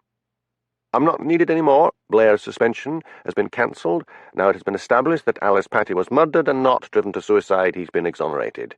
"It's a pity. We could have made a good team, Hamish." More like master and servant, thought Hamish. "Would you consider a move to Inverness?" "It's kind of you to suggest it, ma'am, but I'm more use here." She drained her glass and poured herself another hefty measure. Hamish watched the diminishing whisky sourly. "I've a good mind to put another bottle on my expenses and say it was for entertaining her," he thought. She drained that glass and stood up. "Coat!" Hamish fetched a coat and helped her into it. "Well, I'm off," said Heather. She kissed him on the cheek. "Be seeing you." "I don't know which one is worse," said Hamish to Lugs after she had gone, "her or Blair." Then he realised with a feeling of intense relief that the murder of Alice Patty would shift the focus away from the village. The phone in the office rang. Hamish unlocked the door, shouting, "Don't answer that!" "I wasn't going to," muttered Angus. Hamish picked up the phone. Blair's guttural Glasgow accent sounded down the line. "Get out there and interview that lot in the village." "But surely the murder of Alice Patty means that one of the television people is probably the culprit." "I mean the television lot, you stupid tutor. Haven't you poked your nose outside that police station of yours? They're filming there today. Jimmy Anderson and some police are there already. I'm too busy winding up a smuggling racket I exposed." "If you look at your records, sir," said Hamish gleefully, "I was the one who reported it." "Just get to work, you lazy bastard." Some of the villagers were baffled that day by the new lock on the police station door. It had become a handy place from which to borrow things, like a can opener or a carving knife. Hamish did not know this and was occasionally puzzled by missing items which would suddenly reappear a few days later. Hamish went out and found the television vans and equipment along the waterfront. He leaned on the wall and looked down on the beach. He was joined by Jimmy Anderson. "Heard the news?" asked Jimmy. "Aye. It means we've got Blair back, and old Iron Knickers has gone back to Inverness." "I know. She was here this morning." "You'd best watch out, Hamish. She was singing your praises." "Oh, well, she's gone. That's that." "Don't be too sure." "Why?" "There was a buzz about 2 years ago that some good-looking copper was trying to accuse her of sexual harassment. Of course, it was all hushed up, and the young copper was promptly transferred to a station in the Outer Hebrides. You know, maybe I should get a spy hole for that kitchen door. Then I'd know who was out there. People just drop in and out as if it's some sort of hotel." "No, I think we should start with Patricia Wheeler. She was close to John Heppel. I tried her yesterday. Angela Brodie's come up with the idea that maybe we should be looking for a murderess. I'm pretty sure Heppel was having an affair with Alice Patty. Who knows what other women he was messing around with? Then there's another thing. The script they're using and saying was John Heppel's bears no relation to his writing. Doesn't that usually happen?" "What do you mean?" "I had a lady friend once who wrote script for some hospital series. She wrote draft after draft, and still they asked for another. By the time they were demanding a 14th draft, she cracked and took the first draft out of the bottom of the pile and sent them that. They said, 'Great, we'll use it.' but she said what appears on the screen usually bears no relation to the original script. Hamish gave a disappointed "oh." He thought of Angus working away at the computer and the great risk he had taken in not reporting the young man. "Is it just you and me?" asked Hamish. "Blair said he was sending a lot of police over with you to cover the television people." "Aye, but he's decided we should go it alone because he thinks one of the locals nicked that computer of Heppel's. They're all over in Knothen going from house to house with search warrants. If they can't find anything there, they'll start on Lochdu. I hope they don't come around the police station." "Why?" "I don't want them messing up the police computer." "They'd hardly do that. The own computer's a big beast and they're looking for a laptop." "Is that a rape going on?" "Supposed to be," said Hamish, "except it's a fully clothed one. Mr. Wellington, the minister, objected to her having her clothes ripped off." Jimmy shook his head in wonderment. The things actresses go through. "He's got her head in a puddle." "Let's go to the cafe," said Hamish, "and start with the people there. I hope Patricia's one of them." Patricia Wheeler was found sitting at a table on her own. She scowled when Hamish and Jimmy sat down opposite her. "I've already spoken to you," she said, looking at Hamish. "We've just discovered that Alice Patty was murdered," said Jimmy. Her face blanched under her make-up. "That can't be true. She slit her wrists." "Aye. Well, someone drugged her first and cut them for her. Now, was John Heppel having an affair with her?" "I don't know," said Patricia. "I mean, she did haunt him. She was always turning up on location and bringing him sandwiches and coffee and hovering around him. He was charming to her, I'll say that, which is more than—" She bit her lip.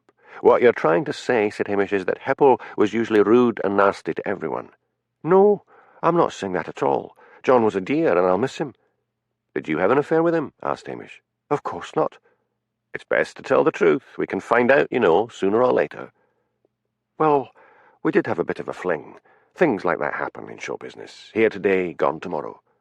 "Who else was he screwing?" asked Jimmy bluntly, "apart from you and Alice Patty." "I don't like your tone. No one, as far as I know." "Who ended your affair?" asked Hamish. "It just burned out. We remained friends." "Did he dump you for Alice Patty, or was it the other way round?" She got to her feet. "I find your questions offensive. Next time you want to speak to me, call my lawyer." Patricia stormed out. Jimmy shook his head. "I'll never understand women. By all accounts, Heppel was a bully and a bore, and yet he managed to get his leg over." "Would you have even considered an affair with a woman like Alice Patty?" asked Hamish. "God, no. That awful refined accent. Mind you, I wouldn't mind having a go at our Patricia. Still, let's split up and talk to the lovies. Give it 2 hours and I'll meet you in the pub unless you've got anything at the station." "Not a drop. Herself finished it off this morning." When they met up in the pub 2 hours later, both Hamish and Jimmy were feeling depressed. "Did you get the same guff?" asked Jimmy. "Everybody loved everyone else, and they're all one big happy family, and they all just adored John Heppel." "Pretty much." "I've been thinking," said Jimmy. "There's one connection between the village and Strathbane television." "What's that?" "Alistair Taggart." "No, he's been cleared, surely. And Heppel was murdered before Alistair had anything to do with television. Think about it. Heppel had insulted him. He's got a violent temper. He drinks." "Like you," said Hamish, as Jimmy downed his second whiskey. "Not like me. I'm as calm as a lamb. He went on television after Blair released him. He could have met Patty then. He was at the writing class. Can't pinpoint the exact time of death. You know that, Hamish. He could have gone back there again just before the class and killed him. He was sober at the class. Anyway, he's more likely to have beaten John to death than to mess around with naphthalene. He uses a typewriter. I don't think he'd know one end of a computer from another. I'm going to have a talk to him. Want to come?" "No, I'm going back to talk to the television people. I mean, Jimmy, if the script had been changed through several drafts, why didn't they say so?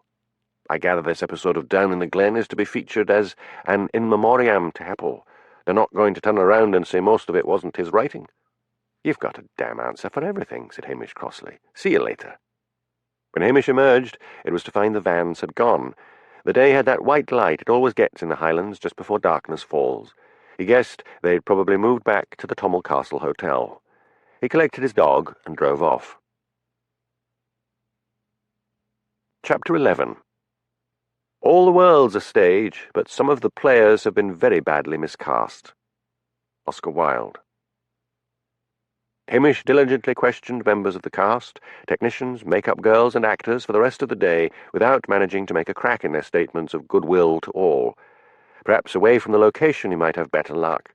Surely there was some typist or gopher or some sort of menial who might be able to give him a different picture. He joined up with Jimmy and outlined his plan. "I'll run it past Blair first," Jimmy said. "Must you?" "I'll put it up as my idea, and you can come along. If I say it's your idea, you know what he's like. He'll tell you to go back to your local duties." Jimmy walked away and phoned. He came back with a grin on his face. "Good. I've got his lordship's permission." They drove in their separate vehicles to Strathbane after Hamish had left Lugs at the police station. "I wish the light days would come back," thought Hamish. "It's like living in one long dark tunnel. Were night shots more expensive than day shots? A lot of the filming when he had left seemed to be going ahead, floodlit. They parked at Strathbane Television and got out. "I should have told you to wear plain clothes," said Jimmy. "It's hard to have a friendly wee chat with a long drip like you in uniform." "I've got clothes in the Land Rover in the back." "Put them on." Hamish emerged after some minutes wearing a thick fisherman's jersey and jeans. "Right now," said Jimmy, "we hover on the other side of the road and look for a likely target. What's the time?" "Coming up to 5:30. The common folk should be finishing work any minute now." 4 young women came out, laughing and chattering. "There we go," said Jimmy. "We'll follow them. Let's hope they all go for a drink or a coffee." The girls turned in at a pub, and Hamish and Jimmy followed them in. Hamish heard one of them say, "Let's take this table. Whose turn is it to buy the drinks?" "Mine," said Jimmy, moving in on them. The girls looked from Jimmy with his foxy face and bright blue eyes to the tall figure of Hamish. "All right," said a dark-haired one, tossing her hair in the manner of a shampoo advertisement. They all ordered Alco-Pops. Jimmy and Hamish went to the bar. "I think we'd better tell the truth about who we are," said Hamish, as Jimmy paid for the drinks. "Why?" "I think they'll find it exciting. I mean, there's now 2 murders, and the press wouldn't bother interviewing secretaries, which is what I think they are." "OK, let's go." When they were seated at the table, Hamish began. "I'm Police Constable Hamish Macbeth, and this is Detective Inspector Jimmy Anderson. And you are?" The dark-haired one said she was Kirsty Baxter, and she introduced her friends as Sally Tully, a petite blonde, Kate McCulloch, a thin, sallow girl, and Robin Sorrell, a small, quiet creature with gelled hair in 4 colours. "Are you investigating the murder?" asked Kirsty excitedly. "Yes, we are," said Jimmy. "Are you all secretaries?" Kirsty said, "I am, and so's Sally. Kate works in the costume department, and Robin's a researcher." "Did any of you know John Heppel?" "I did," said Robin. "Last time he wanted to go on location up at Betty Hill, I had to go ahead and find a hotel for him. He kept complaining about the service, so I was sent to see what I could do. He seemed very pleasant and asked me to join him for a meal. Then at the end of the meal he suggested we go to his room. I asked why. He leered at me and said, 'You know.' I told him flat I'm not that sort of girl. He went apeshit. He said he'd spent money on a meal for me. I pointed out the television company was footing his bills. He said he'd have me fired. I thought he was mad. I put in a report of sexual harassment. The big cheese called me in." "Harry Tarrant?" "Yes, him. He told me I didn't understand the artistic temperament. He said great writers were often great womanizers. He told me to ignore it. I didn't want to lose my job, so I did." "What about Patricia Wheeler?" asked Hamish. "She had a fling with him?" Sally giggled. "Talking about flings," she said, "I was working late one night because there were urgent letters to be typed. I worked for Mr. Southern, one of the directors. I delivered the letters and got them signed. I was making my way to the cloakroom to get my things when a cup of coffee flew past my head and crashed on the wall opposite. A door to one of the offices was open, and Patricia and John were there, and she was screaming at him." She fell silent. "What did she say?" "Can this be off the record, please?" begged Sally. Jimmy and Hamish exchanged glances. Jimmy nodded. "She was shouting, 'I'll kill you! Who the hell do you think you are to tell me you don't want to see me any more?' He said, 'Oh, shut up, you old hag. Look on it that I was doing you a favour.' She screamed, and then there was the sound of a blow and a crash. Mr. Tarrant came along then and said, 'Why are you standing there?' I hurried off." Kirsty chimed in, "And next day Alice Patty had a big bouquet of roses on her desk. I took a squint at the card. It said, 'Forever yours, John.' Don't tell anyone what we said, because Mr. Tarrant was a great friend of John's." "Did any of you see the script John wrote for Down in the Glen?" asked Hamish.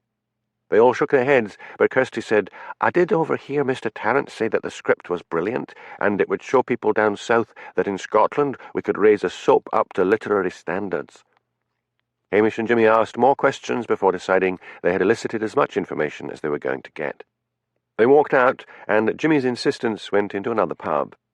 "Maybe we should have taken them over to police headquarters and made it official," said Jimmy. "They might just have denied everything." Hamish looked gloomily down into yet another glass of tonic water. He was getting sick of the stuff. He thought about Angus at the police station. I suppose it's easy for an expert to recover material from the hard drive of a computer. They got some sort of forensic hard drive detection machine down in Glasgow. They just plug the hard drive into it, download the stuff onto a disk, put it into another machine, and the contents come up on a screen. But an amateur could do it. Don't ask me. Got to go. Hamish dashed out of the pub, leaving Jimmy staring after him. He drove fast all the way to Lochdu. He parked at the police station. The door was locked. He fumbled with his new ring of keys until he got the right ones and unlocked the door. The door to the police office was standing open. There was no sign of Angus, and worse than that, no sign of John Heppel's computer. He rushed along the waterfront to Seaview. Mrs. Dunn said that Angus had packed up and left. "I'm a fool," said Hamish, and she stared at him in amazement. It was only when he was walking back to the police station that he realized there had been no welcome from Lugs. With a feeling of dread in the pit of his stomach, he went back into the police station, calling for his dog. No Lugs. Angus didn't have a car. Angus would have to have taken the bus.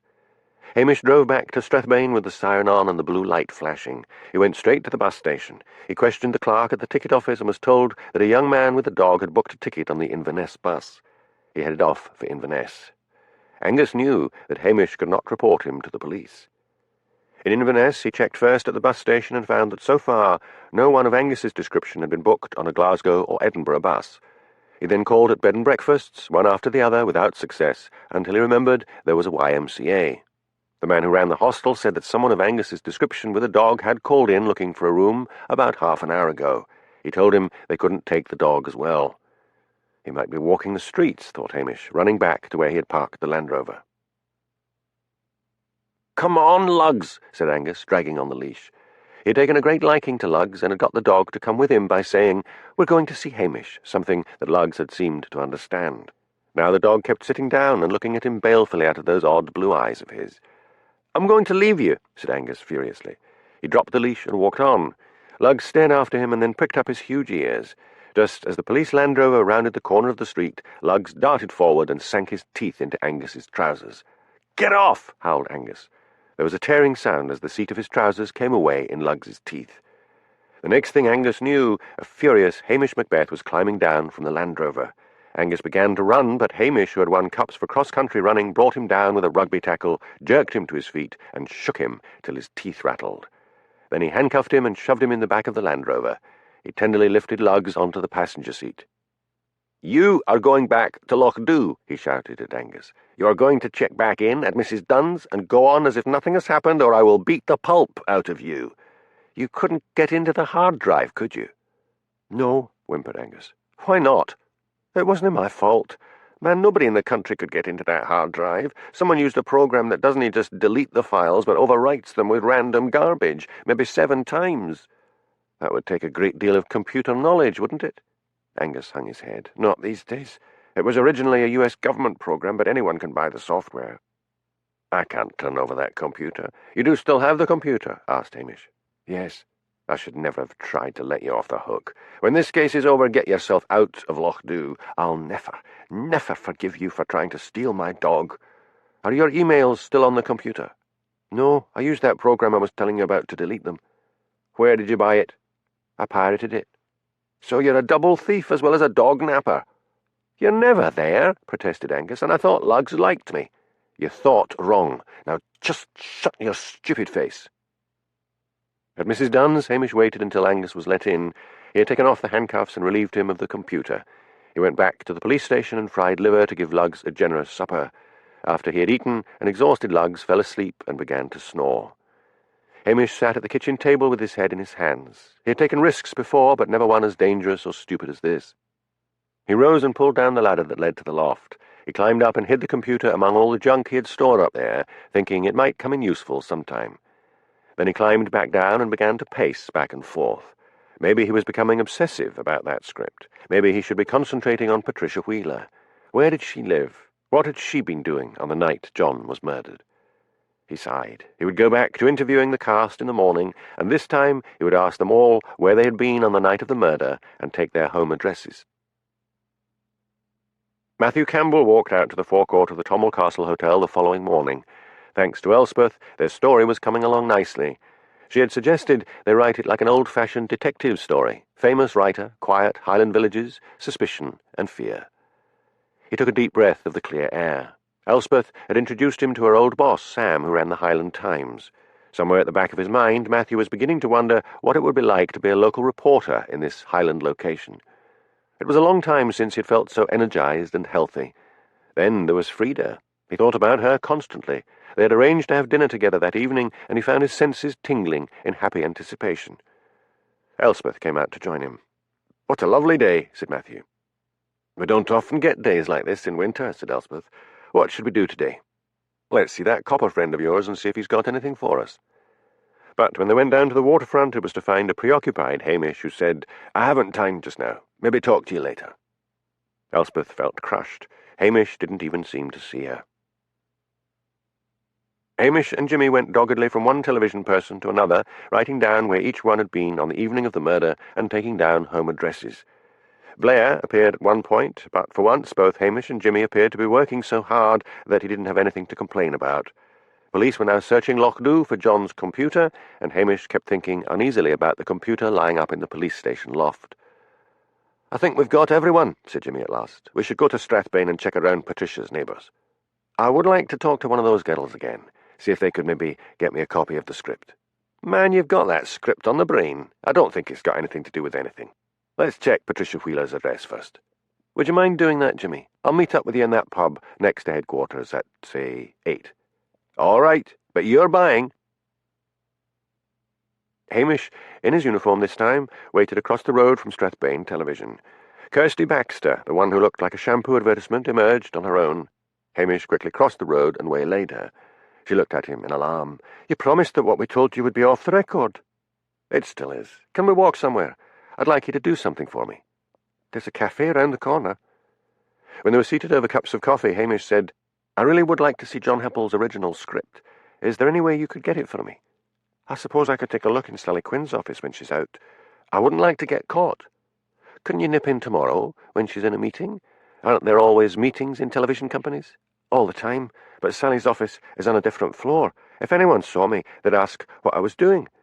I could say I was delivering an inter-office memo, but what if they asked to see it?" "They wouldn't surely ask to see it when it was meant for someone else." "Maybe not. Look, I'll give it a try." She smiled at him and tossed her hair. "I wish you wouldn't do that," thought Hamish. "I think you owe me dinner. Just bring me that script and I'll take you for dinner anywhere you want. I've always wanted to have dinner at the Cromwell Castle Hotel." "Then I'll take you there." Hamish met Jimmy at 8 o'clock. "Get anything?" he asked, after telling Jimmy that Kirsty had said she would try to get the script. "Neighbours confirmed that a man of Heppel's description was seen coming and going. I called in at headquarters. A van, which sounds like the one seen on the Connaughton Road, has been found in the municipal car park. It was stolen the day before the murder. Belongs to a plumber, and yes, he reported it's stolen. Forensics have taken it in, and they're going over it, but they say it had been cleaned inside and out. Blair's got people checking all the car washes. But back to Patricia. She lives in a block of flats with a private car park. On the day of the murder, in the late afternoon, one of the neighbours saw her get into her car and drive off. Now, she said they'd finished early on location and she'd gone straight home and spent the rest of the day at home. Is she home now? I saw her driving up when I left. I thought we'd go round and see her together." Patricia opened the door as far as the chain would allow. "I'm not talking to you any more without my lawyer," she said. "You can talk to us here, or talk to us down at the station," said Jimmy. She hesitated, and then reluctantly unhooked the chain and opened the door wide. The walls of her living room were decorated with photographs of herself in various stage and television productions. The furniture looked as if it came from IKEA. Jimmy and Hamish sat side by side on a white sofa. Patricia sat in an armchair opposite. Jimmy flipped open his notebook.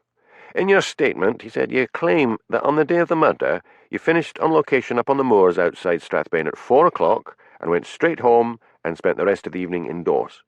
"Yes, that is true." "But one of your neighbours saw you driving off in your car in the late afternoon." "He must be mistaken." "Come on. Where did you go?" She gave a well-manufactured start of surprise. "Oh, how silly. I went out to get a takeaway." "Where from?" "Some Chinese place." "Which one?" "I can't remember." "We happen to know you went to John Heppel's cottage," said Hamish. Jimmy looked at Hamish in surprise, reflecting that one never knew when Hamish Macbeth was lying or telling the truth. She stared at Hamish for a long moment, then she gave a shrug. "So what if I did?" "What if you did?" echoed Jimmy. "This is looking bad for you. You were at the cottage of a man on the day he was murdered, and yet you lied to the police." "I was frightened," she cried. "Just tell us what happened," said Hamish. She seemed to crumple. "I just wanted to talk to him," she said in a low voice. "That's all. We had been so close. He said he had written in a big part for me. It would have given me a chance to really act. I drove up to the cottage. I got there just before 7 o'clock. The lights were on. I hammered on the door, but no one answered. His car was there. I tried the door, but it was locked. I shouted through the letterbox. He didn't answer. So I came away and drove straight home." "Was there any other vehicle there?" "There was a dirty little van parked at the end of the road leading to the cottage. I thought it had been abandoned." "Get your coat," said Jimmy. "You're going to have to come to headquarters with us now and make an official statement." "Have you still got a big part?" asked Hamish. "No, it was cut." "Whose decision was that?" "Harry Tarrant's." "Why was it cut?" "Paul, the director, said it was because it just didn't work. I wasn't ever one of the main characters, and he wanted to keep it that way." At police headquarters, Detective Chief Inspector Blair accosted Jimmy and asked him what was going on. His eyes gleamed when Jimmy told him. "You and I will interview her," he said. "Macbeth, get back to your village." Elspeth was feeling lonely. Matthew had gone to take Frida to dinner. She decided to go to John Heppel's cottage just to get a feel for the place. The newspaper had given them 2 more days in case anything else happened. The feature was written, and there didn't seem much more either of them could add to it. Still, the cigarette smuggling story had justified their trip and expenses. She borrowed one of the hotel cars and set off. The roaring winds of Sutherland were screeching down from the mountains and whistling through the heather. She drove up to John's cottage, parked, and got out. Elspeth remembered her childhood in the Highlands, running before the wind with her friends like deer. The great oak tree outside the cottage tossed its branches up to the ragged clouds streaming across the sky as if pleading against the ferocity of the wind. She stood looking at the cottage, dark and secretive. Elspeth suddenly got the feeling she was not alone. There was malice and danger in the air. She got into her car and drove off to the end of the grassy track that led to the cottage and stopped. Had it been her imagination? Violence had taken place in that cottage. She thought she had lost her psychic abilities, but maybe they had come back now she was home again. Perhaps all she had sensed was the violence of the murder that had taken place in the cottage. She looked in the rearview mirror, back along the track to the cottage, and as she did so she saw a red light at the living-room window. Elspeth reversed, turned, and headed back. Fire! As she reached the cottage again, the living-room window exploded with the heat of the fire, and the wind rushed in, fanning the flames to an inferno. She pulled out her mobile and dialed the fire brigade. Then she phoned Hamish. She only got the answering machine at the police station, so she phoned his mobile. "Hamish, John Heppel's cottage is on fire."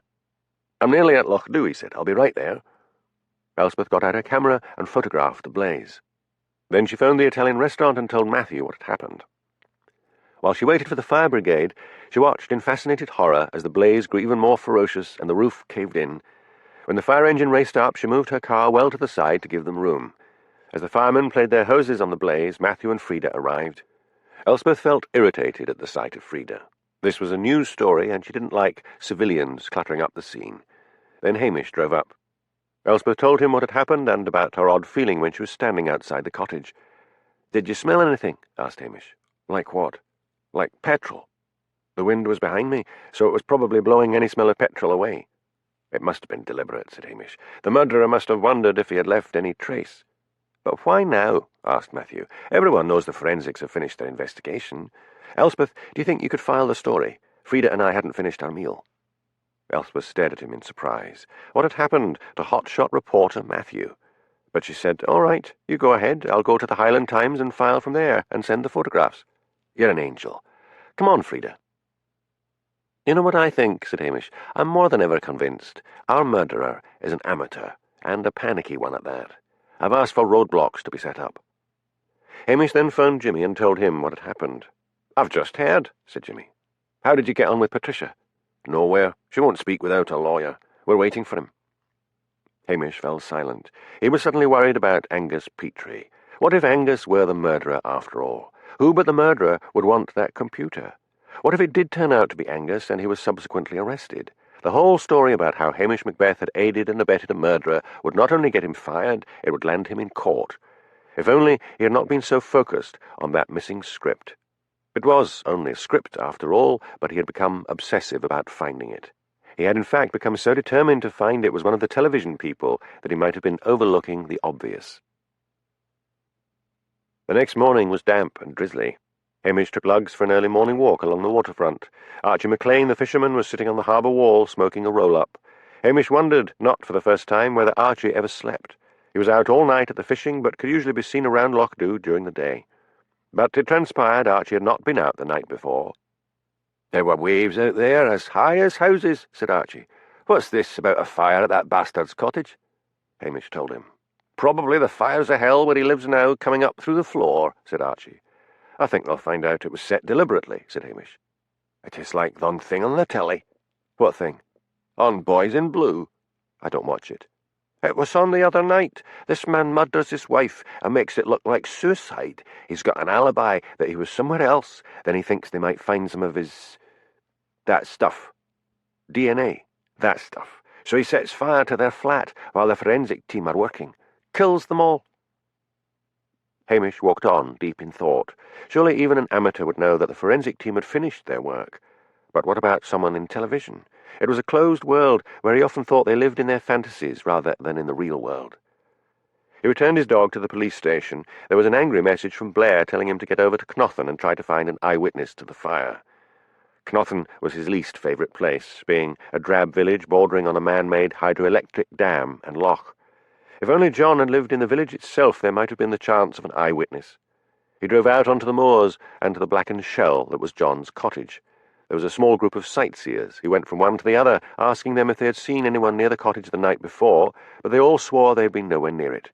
A white-suited forensic team were picking their way through the blackened ruins. The Knothen fire chief was watching. Hamish approached him. "Set deliberately?" "Aye," said the fire chief. "They're saying it looks that way. 2 petrol cans found out the back." Hamish returned to the police station and checked his messages. Nothing from Kirsty. He wondered whether they were still filming at the Tommel Castle Hotel and headed there. The vans were all parked outside. He went into the manager's office. "They're all in the lounge," said Mr. Johnson. "It's evidently the scene where the wicked laird is charged with rape. They've got some Scottish actor trying to do an upper-class English accent." "I thought it was only American films where they went in for English bashing. They want a villain, so they get an English actor." "Aye. Did you see Braveheart? What a load of bad historical rubbish." "Couldn't bear to. Can I take a peek?" "Go on, be my guest." Hamish walked to the doorway of the lounge and looked in. An actor playing a detective stood in front of the fireplace. He pointed at the laird. "You followed Morag Mackenzie down to the beach, and there you raped her," he was saying. "Oh, I say," said the laird. "What are a tosh?" "Cut!" shouted Paul Gibson. He said to the actor who was playing the laird, "Can you put a bit more life in your voice? You've just been accused of rape. You should be horrified." "Right, get set, everyone. Action." Hamish moved away and went outside. It was still drizzling, but there was a patch of blue sky over to the west. He took out his mobile phone and called Jimmy. "I suppose they've checked everyone's background," said Hamish. "Anyone with a criminal record?" "Minor things, cannabis smoking, that sort of thing. Nothing major." "I wonder if any of them are mad." "You mean crazy?" "Yes, a history of mental disorder." "If they have, it wouldn't be on the police files. It would be on their medical records."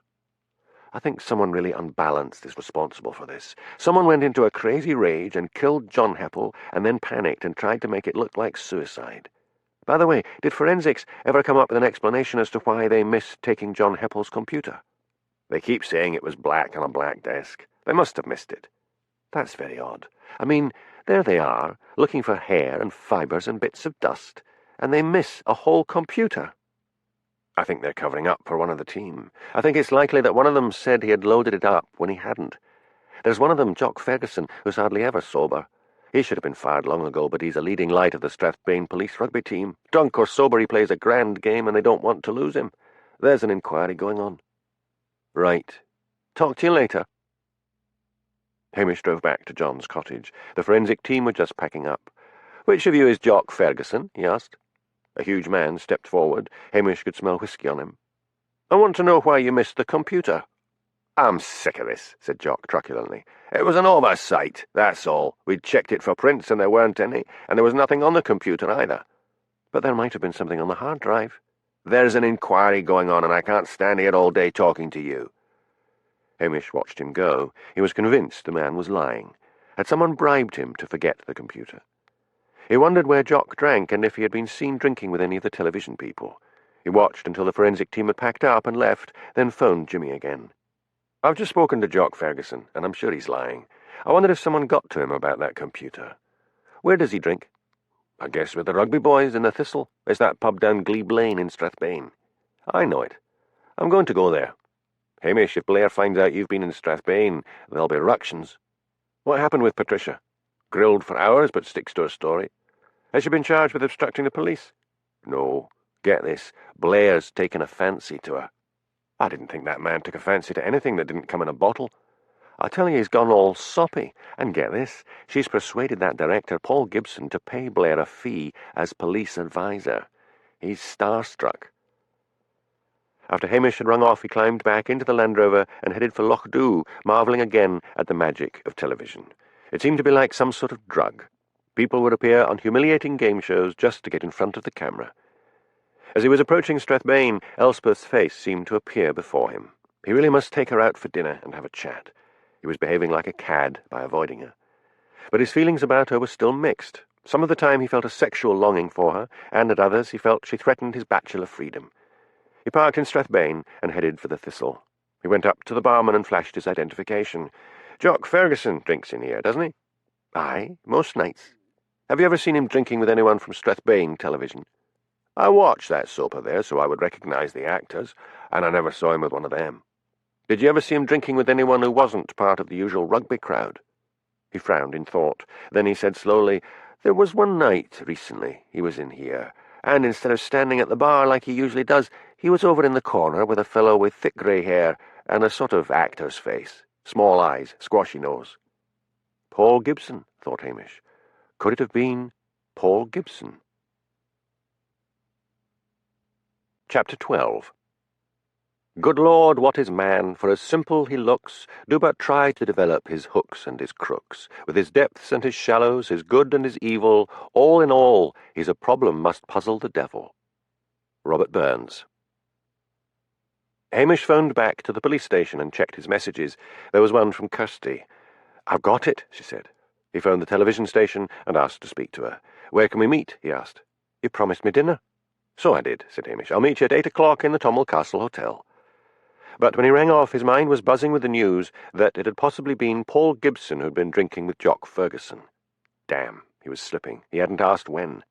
He went back to the Thistle, but the barman couldn't remember the precise evening, only that it had been about a week ago. Hamish then phoned Elspeth. I need your help.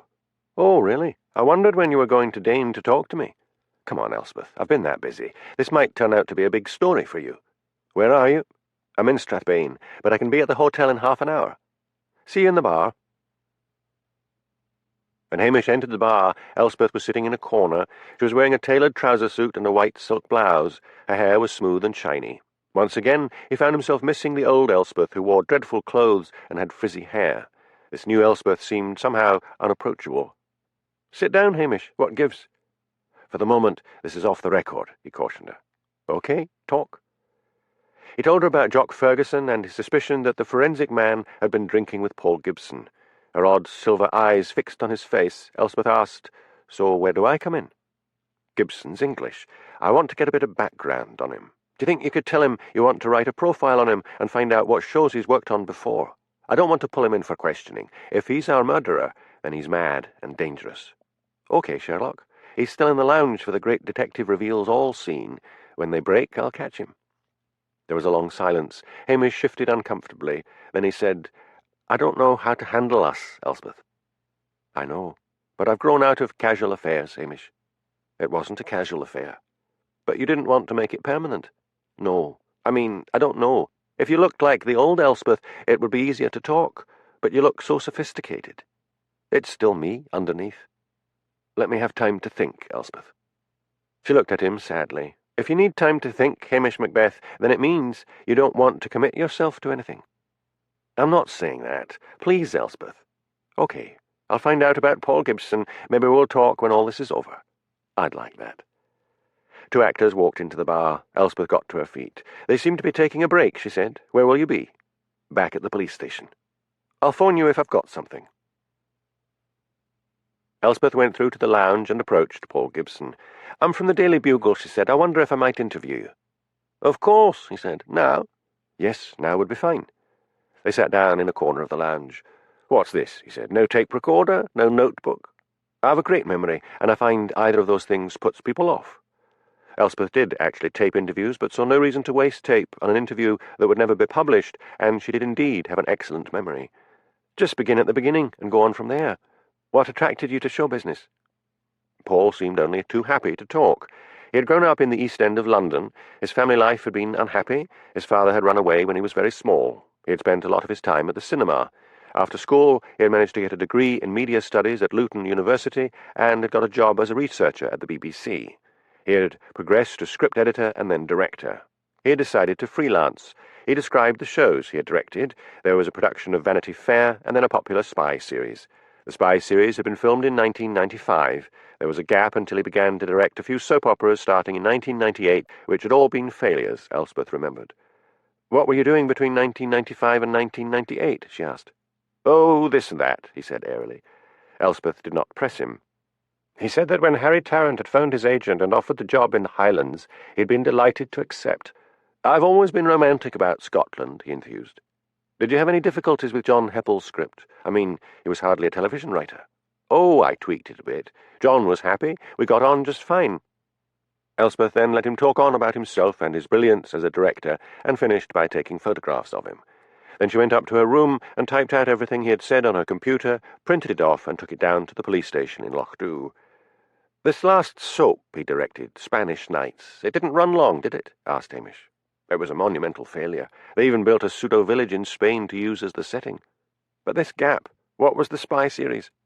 "It was called Betrayal, filmed by Church Television. They do a lot of programmes for ITV. I'll phone the office in London and see if they've got a contact." Hamish went into the kitchen, where he fed lugs, lit the stove, and put on a kettle of water for coffee. Elspeth was on the phone for half an hour. She finally joined him, her face flushed with excitement. "I got through to Church Television. I spoke to one of the producers. He remembers Paul. He was fired from the spy series after the 3rd episode. He had been quarrelling the whole time with the producer, and then he punched him in the face, right on the set, calling him an amateur. He was fired and had a nervous breakdown. The company were very sympathetic, said he'd been working very hard, and it was due to stress." Hamish went through to the computer. "Let me get his statement. Here we are. He says he was back at his digs in Strathbane the whole evening of the murder. I'm going down there to question his neighbours." But when Hamish arrived at Paul's address in Strathbane, it was to find that he rented the top half of a villa, and that the people downstairs were away on holiday, and none of the neighbours had noticed him coming or going. He went back to Lochdu, walked lugs, and changed into his one good suit, then went to the hotel to meet Kirsty. Her first words were, "Aren't we going to get a drink at the bar first?" "We'll have one at the table," said Hamish. He wanted to make the evening as short as possible, so that he could study that script at his leisure. She was wearing a skimpy top which showed her bare midriff and low-slung velvet trousers. She had a small diamond in her navel. Hamish was always glad that there was a new maitre d' at the hotel to replace the Halberton Smythe's former butler who had once filled that post. He had always sneered at Hamish. There was a set menu, but Kirsty went straight to the à la carte. She ordered a lobster cocktail to be followed by fillet steak. "I think we should have a bottle of white wine to start," she said brightly, "and one of these nice reds to follow. Aren't you driving?" "I took a minicab, and if you're a good boy, I'll let you drive me home." Hamish thought of his meagre bank balance. He ordered the set meal for himself. Kirsty ordered the wine. As Hamish would be driving, she drank most of it herself. She said, "You can look at the script later. This is my evening." And she chattered. She talked about her hair shampoo and about how she hoped to be a model. She talked about her diet. Not much in evidence, thought Hamish sourly. She talked about her friends and their love life, and somehow managed to drink and eat at the same time. Hamish excused himself and said he had to go to the toilet. Instead, he signalled to the maitre d', who followed him out of the dining room. "Peter," said Hamish desperately, "I haven't enough money with me." "Tell you what," said Peter, "I'll say the bill's on your account, and you can make some arrangement with Mr. Johnson tomorrow when he comes on duty." "Thanks." "That's going to be one very drunk young lady." "I know." Hamish returned to the table. Kirsty continued to drink and eat. Her voice became more slurred, and she began to press her foot against Hamish's under the table. He jerked his chair back. She tried to take his hand. He pretended not to notice and put his hands on his lap. She finished her meal with a confection of strawberries, cream, and meringue, washed down with a half-bottle of dessert wine. "Now let's see that script," said Hamish over coffee. Kirsty waggled a finger at him and giggled. "Not yet." At the end of the meal, Hamish had to help the staggering Kirsty out to the car park. She draped her arms around him and tried to kiss him, but he disengaged himself and helped her into the police Land Rover. As he drove off, to his immense relief, she fell asleep. He drove gently a little way and stopped. He reached across her to where she had put her briefcase on the floor and gently extracted the script in its green folder and put it in the side pocket of the Land Rover. Then he sped off, driving as fast as possible to Strathbane. On the outskirts, he woke her up and asked for directions. Outside the block of flats where she lived, he helped her down. "Come in for a coffee," she said. "Sorry, I've got to get back." "No coffee, no script." Hamish helped her up to the front door of the flats. Then he turned and sprinted back to the Land Rover, jumped in and drove off, leaving her staring blearily after him. Hamish told a protesting Lugs he would need to walk himself, let the dog out and went into the police office, opened the script and began to read. The opening said, "Wide shot. The village lies by the sea loch, hiding its ancient Gaelic secrets behind closed doors. It is winter, and during the long dark nights passions build up and old enmities fester. As Alphonse Carr so rightly put it, plus ça change, plus c'est la même chose." Annie Mackenzie and the Laird walk along the street, cut into tight close-up, then track and pan to the door of the pub. Hamish frowned. He wished he knew more about scripts. Lugs came in and sulkily slumped down at his master's feet with a sigh. Hamish read on. How had Paul Gibson felt, he wondered, being asked to direct this flowery script where the author stated what camera angles he wanted as well? He phoned the hotel and asked to speak to Elspeth. "Hamish, it's after midnight," she protested. "I have the script. I could do with your help."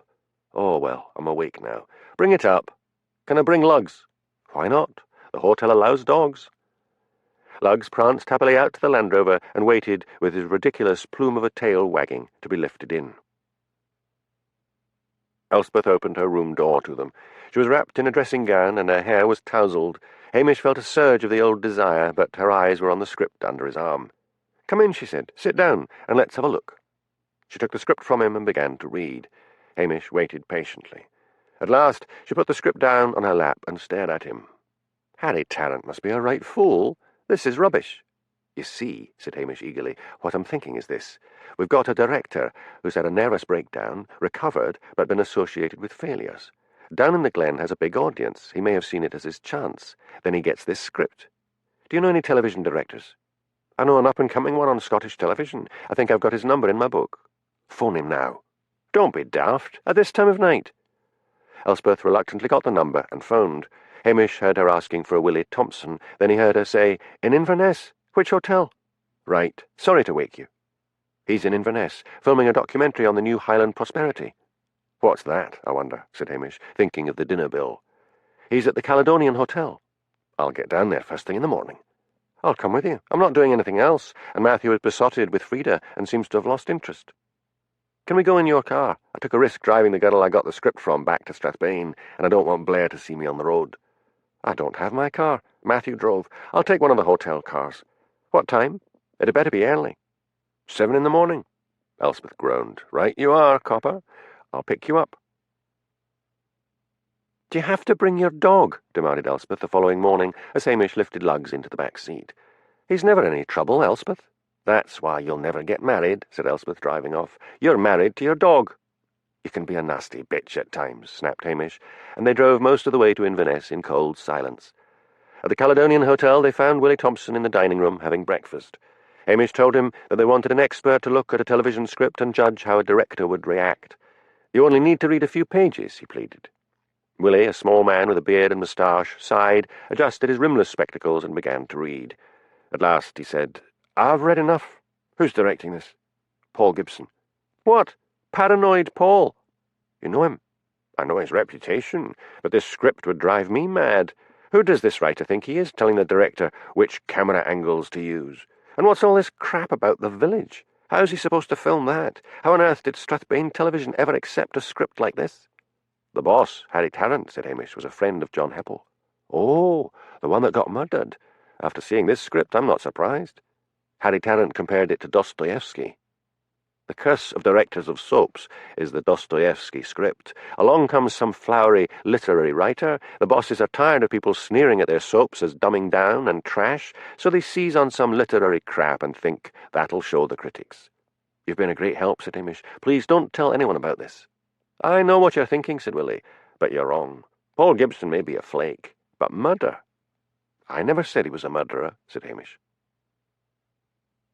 "So what do you do now?" asked Elspeth on the road back. "You're never going to get a search warrant on the strength of this script." "I'll think of something. Do you mind if we stop here for a bit? I've got to walk lugs." "Oh, Hamish." Hamish went back to the police station, made himself coffee, and sat down to think out a plan of action. Then he began to wonder if Harry Tarrant, the executive drama producer, knew that the script had been changed. Leaving Lugs this time, after he had fed him, he drove off to Strathbane. The wind had shifted round to the north. He rolled down the window and sniffed. He could smell snow in the air. At Strathbane Television he had to wait some time before he was able to see Harry Tarrant. Hamish handed over the script. "Someone sent me the original script," he said. "I wondered whether you knew that they were working on a different script." "Nonsense. I've seen the script they're working on. The storyline is vaguely the same, but that's all." Harry picked up the phone and dialed an extension. "Sally," he said, "could you step along to my office?" He turned to Hamish. "We'll get this sorted out." Sally Quinn came in and stopped short at the sight of the script on Harry's desk. "This copper," said Harry, "says you aren't working from John's script." "Well, we are, more or less," said Sally, looking flustered. "John's script, as it stood, was unworkable." "Why wasn't I consulted?" "We didn't want to bother you. Paul said a few minor changes were necessary." "Bring me a copy of the script he's using." Sally glared at Hamish as she went out. Paul Gibson was still in bed when the maid came in to clean his room. "Sorry, sir," she said, backing out. "I'm not used to you being up early." "It's all right. Come in. We're having a late start." He climbed out of bed and put on his dressing gown. The maid approached the bed with clean sheets. "It looks like snow," she said. "That's all right. Some snow scenes might be nice." "It's that exciting having the telly people here, sir." "Must be a very quiet life up here for you," said Paul, lighting a cigarette. "Not always. Our local policeman has solved some murders, and we had the telly and newspapers all over the village." Paul stiffened. "If he's that good, why is he still a village bobby?" "He says he likes it here, that's why. Of course, we're all saying in the village he should get married and settle down. We thought he might marry the schoolteacher, but she's running around with that reporter from Glasgow. Mind you, Elspeth Grant is back. She's a reporter too, but she and Hamish were sweet on one another. Maybe something'll come of that. Mind if I vacuum, sir?" Harry glared at the script Sally had just handed him. "What the hell's the meaning of this?" he roared. Paul rewrote it to make it something he could work with. "Without telling me?" He buzzed his secretary. "Get me Paul Gibson on the phone, and get me that director Johnny Fremont who did some of the last shows, and get him up here fast." He turned to Hamish. "Is there anything else?" "Why did you choose Paul Gibson?" "John recommended him." "So John Heppel knew him? When? Where?" "I think he had written to John once, wanting to dramatize his book. Paul wrote the occasional script as well." The phone rang and Harry picked it up. "Paul, you're fired." Hamish would have liked to hear the rest of the conversation, but Harry waved him away. Hamish went out into a changed world. The grimy streets and buildings of Strathbane were covered in snow. Fine white snow blew horizontally across the parking lot. He drove up onto the moors, driving slowly and carefully because the road ahead seemed to be gradually disappearing. Then he dimly saw the orange light of a snowplough in his rearview mirror and pulled aside to let it pass. With a feeling of relief, he followed it as far as the Tommel Castle Hotel and swung off into the hotel car park. Paul Gibson would be rattled at being fired. Hamish decided to interview him and see if he could get him to betray himself. The television crew were trapped in the hotel because of the blizzard. Mr. Johnson came out to greet Hamish. "My guests are getting fed up with this lot," he said. "At first they found it all very exciting, but now they're complaining. Television people do swear a lot. It's like living on a building site." "Is the director around?" "You'll find him in the games room. He was shouting and swearing. I told him I'd turn him out, snow or no snow, so he went in there the last I saw of him." Hamish pushed open the door of the games room, originally the billiard room in the days when the castle had been a private home. The old billiard table was still there, but a table tennis table had been added, and shelves held board games such as Monopoly and Scrabble. Paul Gibson was slumped in an armchair by the fireplace. "What do you want?" he asked harshly as Hamish put his peaked hat on the billiard table and sat down opposite him. "I want to ask you again where you were on the night John Heppel was murdered." "Minding my own business, and I suggest you do the same." "You hated his script," said Hamish. "Harry Tarrant was not aware until today that you weren't using John's script." Paul's eyes blazed hatred. "You! You told him! Why? What's it got to do with the murder?" "I think it's got everything to do with the murder. You stole that van. I don't think the police have yet looked thoroughly into your background, but if you had the know-how to hotwire that van, I'll swear that you were in trouble with the law sometime in your past. You knew that as long as John was alive, he'd make sure you stuck to his script. You went up there and somehow forced him to drink a concoction of naphthalene. You watched him die. When he finally did, your hatred wasn't even abated. You poured ink into his mouth. Then you panicked. You cleaned up the vomit and scrubbed the floor. You wiped John's face clean where the ink had run down his chin, then you wiped out the computer files, and just to be sure, you put in some software that would overwrite everything on the hard disk. Maybe you'd never used that program before, and you knew the forensic team would be back in the morning after the murder to continue their search. I don't know how you got hold of Jock Ferguson, but you persuaded him to forget about the computer so that maybe you could go back and get it. Did you promise him a part in the soap or something? But you were too frightened to go back. You must have had some uneasy moments when you heard the computer had gone missing and the police were searching for it. I think that before the murder you had threatened John Heppel, and I think Alice Patty knew about it and said she was going to the police. So you killed her and faked another suicide. Paul studied him in silence, his eyes quite blank. Then he said, "Have you put all this rubbish in a report to Strathbane?" "Not yet. I haven't any hard proof, but now I know it was you, I'll dig and dig until I get it." "It's snowing hard," said Paul mildly. "You won't get to Strathbane tonight." "I'll get you," said Hamish, rising to his feet, "and it won't take me long." Elspeth paced up and down in a hotel room. She was bored and restless. Matthew was somewhere with Frida. They should leave in the morning, but the blizzard was so bad that she doubted they would even get out of the car park. Now that she was supposed to be returning to Glasgow, she wished she could stay in Lochdew and pick up her old job. In Glasgow she was just one of many reporters.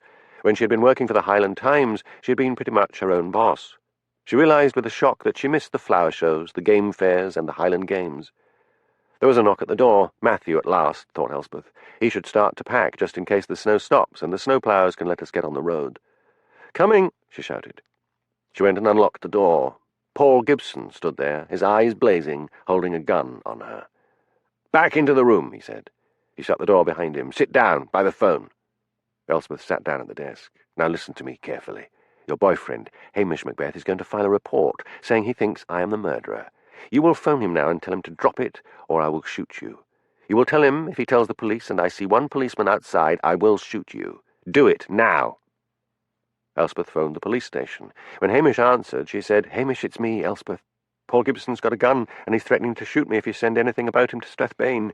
He says he'll also shoot me if he sees one policeman outside the hotel." "Sit tight," said Hamish urgently. "Don't do anything to alarm him. Keep him talking." Elspeth rang off. "You can't keep me here indefinitely," she said, amazed her voice was steady. "To use a well-worn phrase, you won't get away with this." "Oh, I will. You see, the Lone Ranger will come looking for you. I'll shoot both of you and make it look like a lover's quarrel." Elspeth opened her mouth to tell him he was mad, but shut it again. He had gone over the edge. Keep him talking. "You knew John Heppel before, didn't you?" she asked. "I wrote to him once. I wanted to dramatize his book. I didn't think much of it, but I thought there was enough there to make a dark drama. I wrote a lot of flattering guff I didn't mean. That's how he remembered me, and he asked Harry Tarrant if I could direct." "But why kill him? You could simply have gone to Tarrant and pointed out that the script was unworkable." "God, I tried." The silly bugger said, "You don't know literature when you see it. If you can't work with it, I'll find a producer direct who can." It was my big chance. Everyone in Scotland watches Down in the Glen. It was scheduled to be shown in England next year. No one was going to get in my way. "Hamish, what on earth can you do?" wondered Elspeth miserably.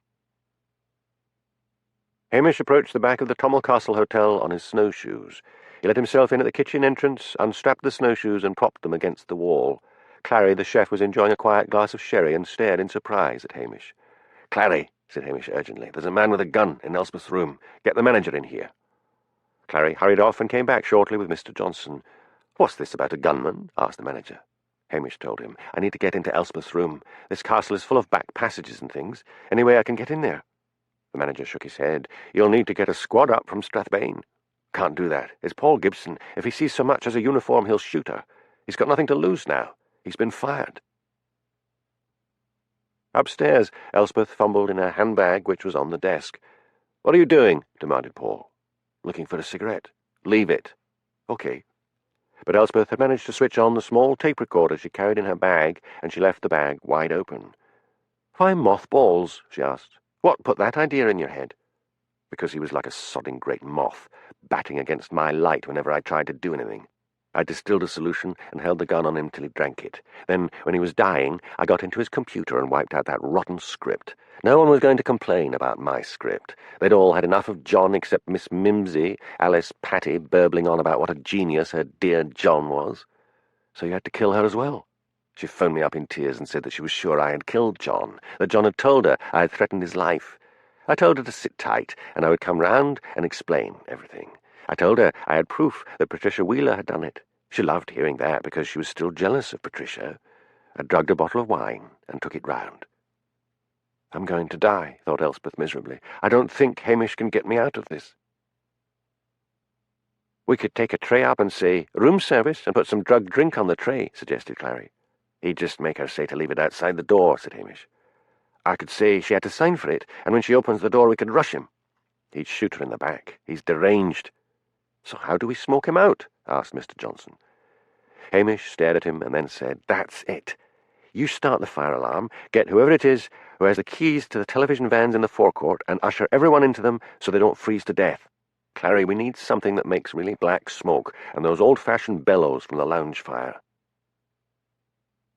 Paul had fallen silent, although the gun in his hand never wavered. At last he said, Where's that boyfriend of yours?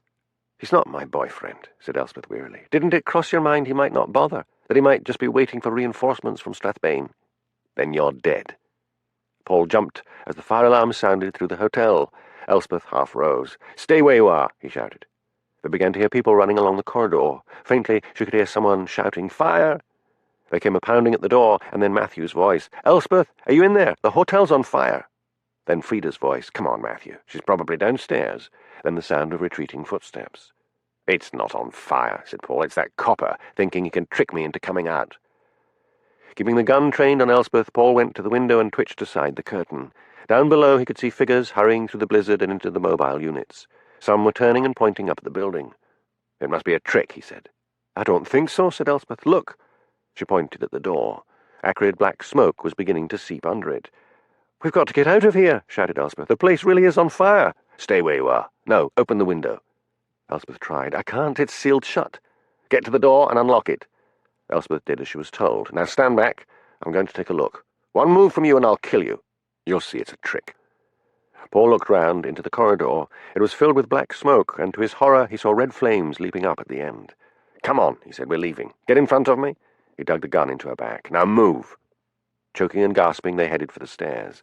All the lights were out. Suddenly a tall, dark figure materialized, and Paul's wrist was seized in an iron grip. Run, Elspeth, shouted Hamish. Paul struggled and fought like the madman he had become. At the top of the stairs, Hamish smashed Paul's wrist down on the banister. He let out a cry of pain and dropped the gun, which fell down the stairwell. Hamish grabbed him by the ankles and held the struggling, screaming director upside down over the stairwell. Clary's calm voice sounded in Hamish's ear. Just pull him up and handcuff him and caution him, Hamish. There's a good lad. No point in killing him. Hamish and Clary pulled Paul back up. Hamish handcuffed him and cautioned him. Somehow word had got around about what was really happening. The dishwasher had overheard the plan and had told the underchef, who had told the maitre d', who had told the barman, and so when Paul was led handcuffed down the stairs, it was to find television cameras pointed at him recording his arrest.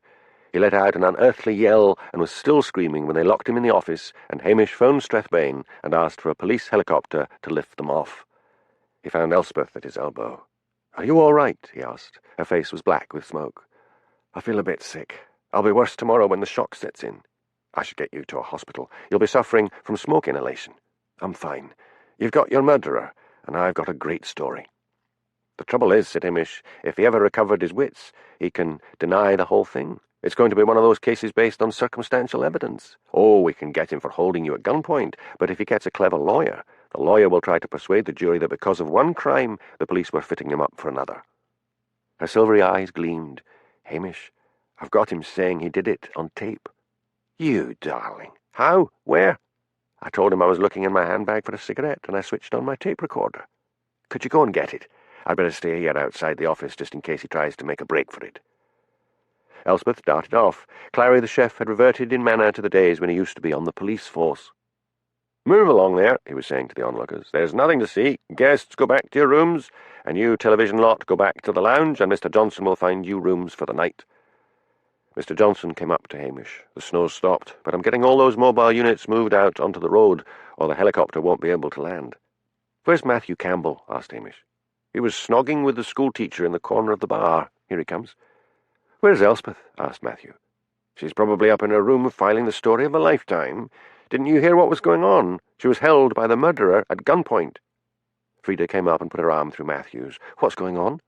"Come with me," said Matthew. "I've been missing out on a great story." Hamish waited and fidgeted. What was taking Elspeth so long? At last she appeared and handed him the tape. "It's all there." "What kept you?" "I was making a copy. He's very quiet in there. Is he all right?" Hamish unlocked the office door. Paul was sitting slumped in a chair, his handcuffed hands behind him. His eyes were vacant. Hamish locked the door again. "I think he's lost it," he said. "I think this is one that won't stand trial. His lawyer will claim he's unfit to stand because of insanity." "I better get back upstairs," said Elspeth. "I'm going to have heavy expenses. My suitcase was open on the bed with my clothes in it, and they're all soot-blackened. What did you use for the fire?" "Clary scorched a mixture of rubber and something on a stove, and we lit a fire in a steel bin at the end of the corridor. Are you sure you shouldn't be going to hospital?" "No, I'm fine. Got to go." Then Hamish heard the roar of a helicopter and went to the door of the hotel. The snow had stopped, but the blades of the helicopter were whipping up a blizzard of their own. Jimmy Anderson and his colleague, Harry McNabb, were the first out, followed by policemen. "He's in the office, Jimmy," said Hamish, "and here's a tape of his confession, but he seems to have lost his wits, so I don't think you'll get much out of him." "Faking it?" "I don't think so. I think he was insane all along, and now he's gone over the edge."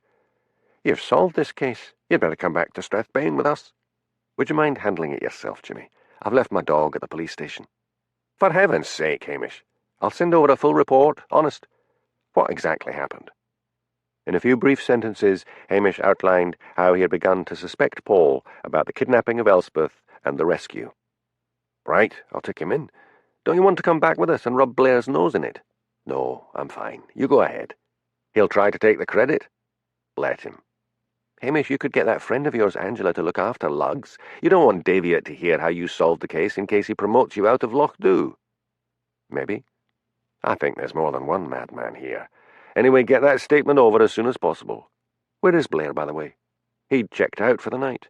I'll wake him up when we get back." Hamish retrieved his snowshoes from the kitchen and strapped them on outside. But when he reached the road, he was able to take them off again. The road had been ploughed and gritted again.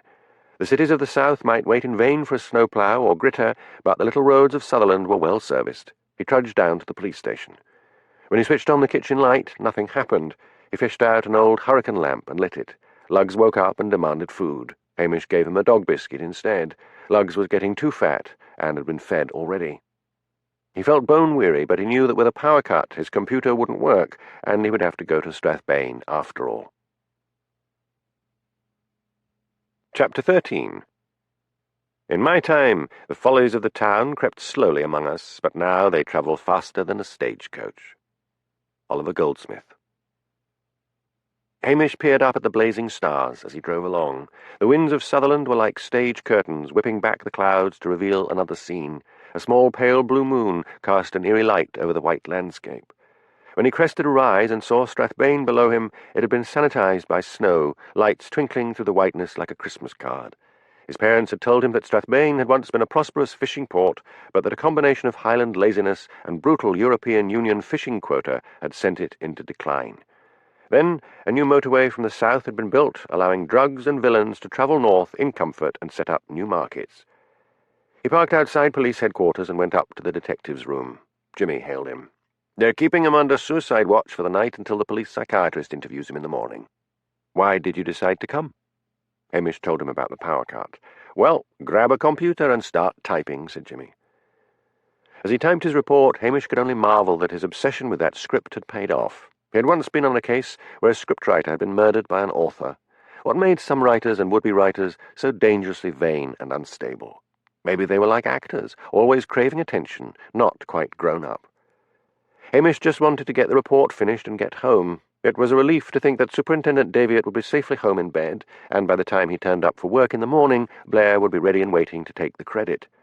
He did not know that at that very moment Blair was closeted upstairs in the super's office talking to Daviot. "This is good work," Daviot was saying, "and it was right of you to wake me up."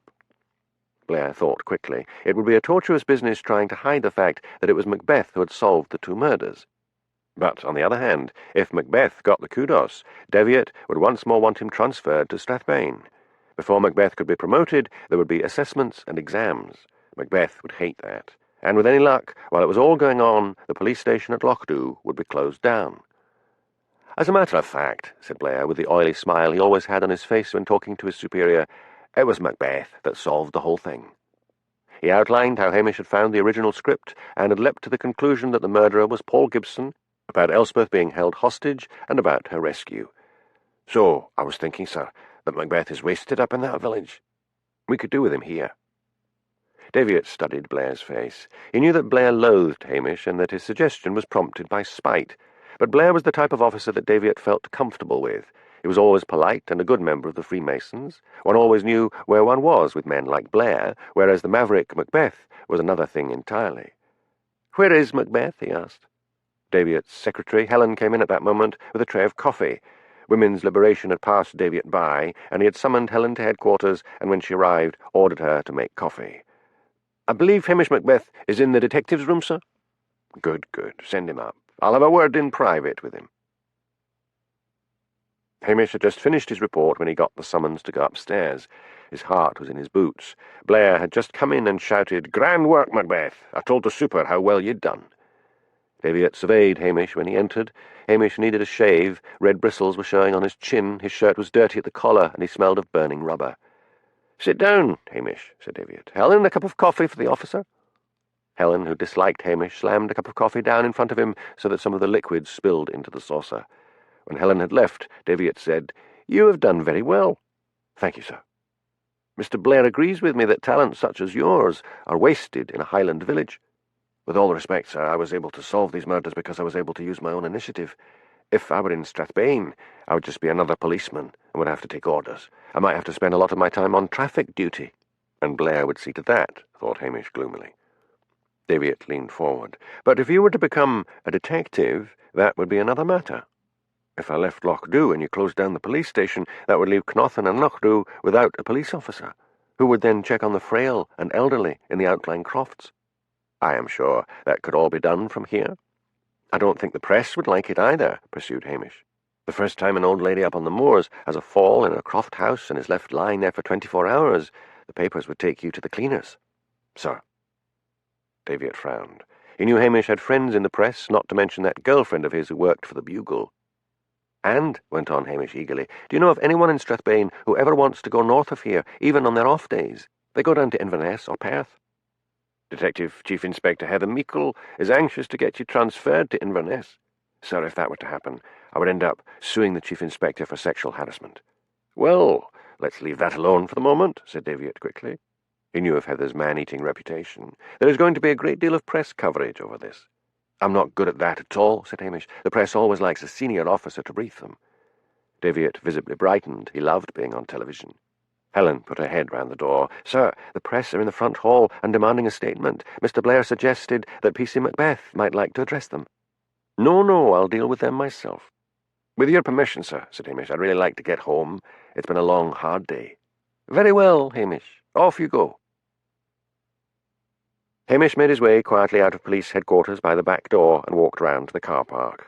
He could see that the front hall of the building was already bright with television lights. He got in and drove off. He felt relief flooding him as he headed up onto the moors. At one point he braked hard as a deer skittered across the road in front of him and leapt off into the snow.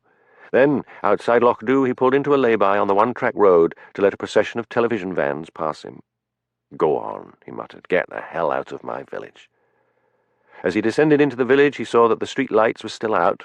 He searched for his keys outside the police station and found he had forgotten them. He tried the handle of the kitchen door and found he had forgotten to lock it. "And to think I give lectures on home security," he thought. He lit the hurricane lamp again and then the wood stove. He realized he was ravenously hungry and could not remember when he had last eaten. Probably that dinner with Kirsty for which he still had to pay. He got 2 lamb chops out of the fridge, put a frying pan on the stove, and waited for the chops to cook. Lugg sat up and begged, but Hamish gave him another dog biscuit and told him for the 100th time that he was on a diet. The stove had a back boiler, so he knew there would be enough hot water for a shower by the time he finished his meal. Yet the kitchen grew warm, the hurricane lamp threw a soft light, and he was beginning to feel drowsy when he heard a wail from outside. Luggs barked, and his coat stood on end. "Good boy. Wait there," said Hamish. He opened the kitchen door and looked out. A large cat lay on its side in the snow. It let out a wail again. Hamish went back in and got the hurricane lamp, tying the bristling, barking lugs to the table leg.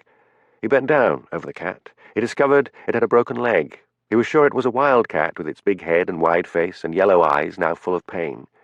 "Will this damned night never end?" he groaned.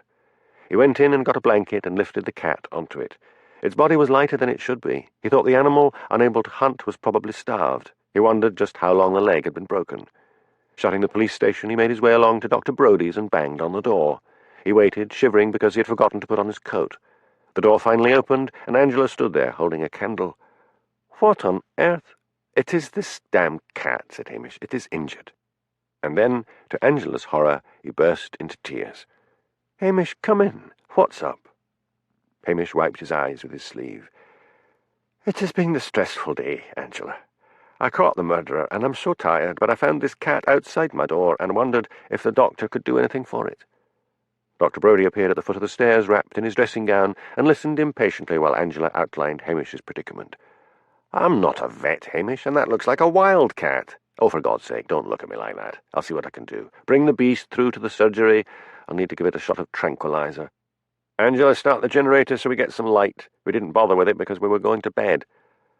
Hamish carried the cat through to the surgery. "That's right, lay it on the table there.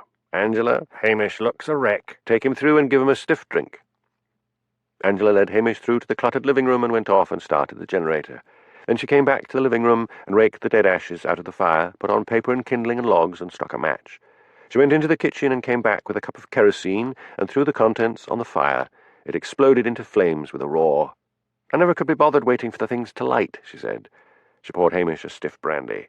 "Get that down you. I know it's not the thing to give people in shock, but I think you're exhausted and need a bracer." "I don't know what came over me. I've never cried before." "Tell me what happened." So Hamish told her the story, ending up by saying, "I thought I'd lost Elspeth." "Maybe you should marry her, Hamish. She's changed. She's all citified. She'd never fit in here now." "You won't know until you ask her." "Maybe."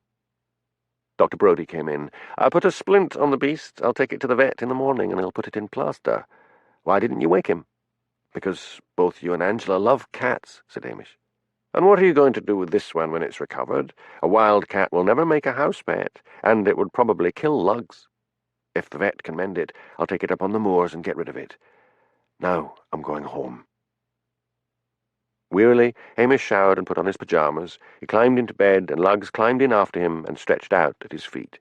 He plunged down into vivid dreams of fire and smoke and murder. In the morning, Hamish called headquarters and said he was taking the whole weekend off unless there was any major crime he had to cover. The snow was sparkling under a pale sun as he walked Lugs along the waterfront. He called on Angela and was told that Dr. Brodie was at the vet's with the cat. Hamish made his way there. The vet, Hugh Lidsdale, was not pleased to see him.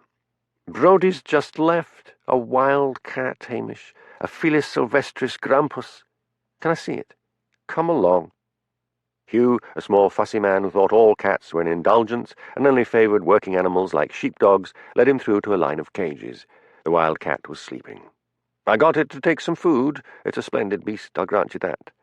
Are there any pure wild cats left in the Highlands?" "I think they've all been mongrelized over the centuries, but this one's still a big creature." The cat was larger than a household one, with a big proud head, tabby markings, and a bushy tail with 2 black rings at the tip. "Do you think it'll make it?" "The break was clean and recent." "How did it get starved, then?" "Well, it's a mystery for you to solve. The only thing I can think of is that someone caught this and kept it and ill-treated it. I wouldn't advise you to keep it." "No, I wouldn't do that to Lugs. When it's healed, I'll let it loose on the moors." "This is going to cost you, Hamish." Hamish sighed, thinking of the dinner bill at the Tommel Castle Hotel. Hugh threw him a sympathetic look. "I tell you what, when you get my bill, just pay it off weekly." "Thanks, Hugh." "Of course, a nice wild salmon would defray the cost." Everyone in Lochdoon knew that Hamish occasionally poached salmon. "I'll see what I can do." Luggs sat silently at Hamish's feet, staring curiously at the cat. Hamish was amazed that the dog neither bristled nor barked. "Aye, well, I'll leave you to it," said the vet. Hamish went back to the police station, but found he could not enjoy the peace and quiet. The thought of that computer up in the loft was haunting him. The telephone rang. He reluctantly answered it. It was Elspeth. "Hamish, I'm leaving this afternoon. We should talk." "Come here in an hour's time," said Hamish. He climbed up to the loft and collected the computer. "It's a cold day, Lugs, but we're going for a row in a boat." Lugs wagged his tail, almost as if he knew what Hamish was saying. Lugs loved going out on the loch. Hamish put the computer in a plastic shopping bag and walked along to the pub with Lugs. He found Archie McLean propping up the bar. The little fisherman was dressed in his usual tight clothes. His wife was a fanatical housekeeper and boiled all the clothes in a copper so that everything that Archie wore had shrunk. "Can I take your rowboat out, Archie?" "It's a right cold day, Hamish. Won't be much good for the fishing. I feel like getting a bit of exercise, and there's nothing like a good row." "Help yourself. You know what it is." Hamish went down to the beach to where the boat was tied up at the foot of stone steps leading down from the harbour. He lifted Lugs in, settled himself, and picked up the oars. He rowed and rowed to the middle of the loch, feeling all the tension leaving his body. He would talk to Elspeth and see what they could work out. When he judged he was far enough out, he slipped the bag with the computer over the side and watched it spiral down into the icy waters of the sea loch. Then he glanced at his watch. He had better row back fast, or he would miss Elspeth. He was just nearing the shore when he saw, to his horror, Heather Meikle standing outside the police station clutching a bottle. He rowed quickly round the far side of the harbour until he was out of sight. "What are you doing here?" Elspeth asked Heather. "I'm waiting for Hamish. We have a lot to talk about. Where is he?" "He may have been called to Strathbane. His Land Rover's still here. I'll wait." "I have an appointment with him," said Elspeth. Heather glared. "Well, as his superior officer, I think my visit comes first." Matthew drove up and honked the horn. "Are you coming, Elspeth? We'd better get on the road." Elspeth gave a little shrug and joined Matthew in the car. "No sign of Loverboy?" asked Matthew. "Shut up and drive. You've got my case in the back, haven't you?" "Yes." They drove a little way in silence. Elspeth twisted her head and watched Lochdu disappearing behind her. "You know, Matthew," she said, "I've been thinking of asking Sam for my old job back." "God, you should have told me." "Why?" "Frida and I are going to be married, and I asked Sam for a job, and he's given me one." "Matthew, you can't take on both of us." "Look at it this way. I'm getting married, and you aren't." "No, I'm not," said Elspeth in a small, sad voice. Hamish finally tied the rowboat up at the other steps on the far side of the harbour. He carried Lugs up and made his way to the pub. Archie was sitting at a table in the corner, playing dominoes. "Archie, another favour," said Hamish. "Detective Chief Inspector Heather Meikle is outside the police station. She might be waiting in her car. Could you tell her I've gone off to Inverness clubbing with Frida? And your boat's at the foot of the steps on the far side of the harbour. I didn't want her to see me." "All right, Hamish. Back in a tick." Archie made his way to the police station. He went to a car that was parked in front of it and peered into the driver's side. Heather Meikle had a bottle of whisky and a glass and was just helping herself to another drink. "What is it?" she snapped. "What do you want?" "Hamish Macbeth has gone off to Inverness to go clubbing with our schoolteacher." "Rats." Heather drained her glass in one long gulp. She screwed the top onto the bottle and put glass and bottle on the floor. Archie drew back as she drove off. Then he returned to report to Hamish. "I hope that's the last I'll see of her," said Hamish. He went to the police station, and although it was only late afternoon, he fell on the bed with his clothes on and plunged back down into sleep. Just before he had gone to sleep, he vowed to ring Elspeth on her mobile and explain what had happened. But he did not awake until 6 o'clock the following morning. Jimmy Anderson phoned him later in the morning. "Was our Heather over at Lochdu to see you yesterday?" "Aye, but I kept out of sight." "She had a crash." "Oh, God, where?" "On the Lochdu Strathbane Road. She found the only tree by the road and crashed right into it. She was as drunk as a skunk." "Is she seriously hurt?" "Not a scratch, but her alcohol intake was so great they pumped her out, and they're keeping her in Strathbane Hospital for observation." "I should maybe have seen her, but man, I was frightened that one would eat me alive. Is Paul Gibson fit to be interviewed?" "No, the psychiatrist says his mind's gone. We've been ferreting into his background. Seems he once worked on a police series, and they had a man there showing the actors how to break into a car. That must have been how he learned to hotwire that van. What are you doing now?" "I'm still off duty, and I plan to eat and sleep." Hamish phoned Elspeth on her mobile. It was switched off. He tried her flat in Glasgow and got an answering service.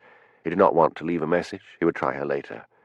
He took himself and Lugs along to the Italian restaurant, and he ate a large meal, while the waiter, Willie Lamont, led Lugs off to the kitchen to spoil the dog with a large helping of ossobuco. When he returned to the police station, he checked his messages. There was one from Elspeth. "It was typical of you not to turn up," she said. "Face up to it. You don't want to marry me. In fact, I don't think you want to marry anyone." Hamish felt guilty and ashamed, because deep down he felt a little surge of relief. Epilogue.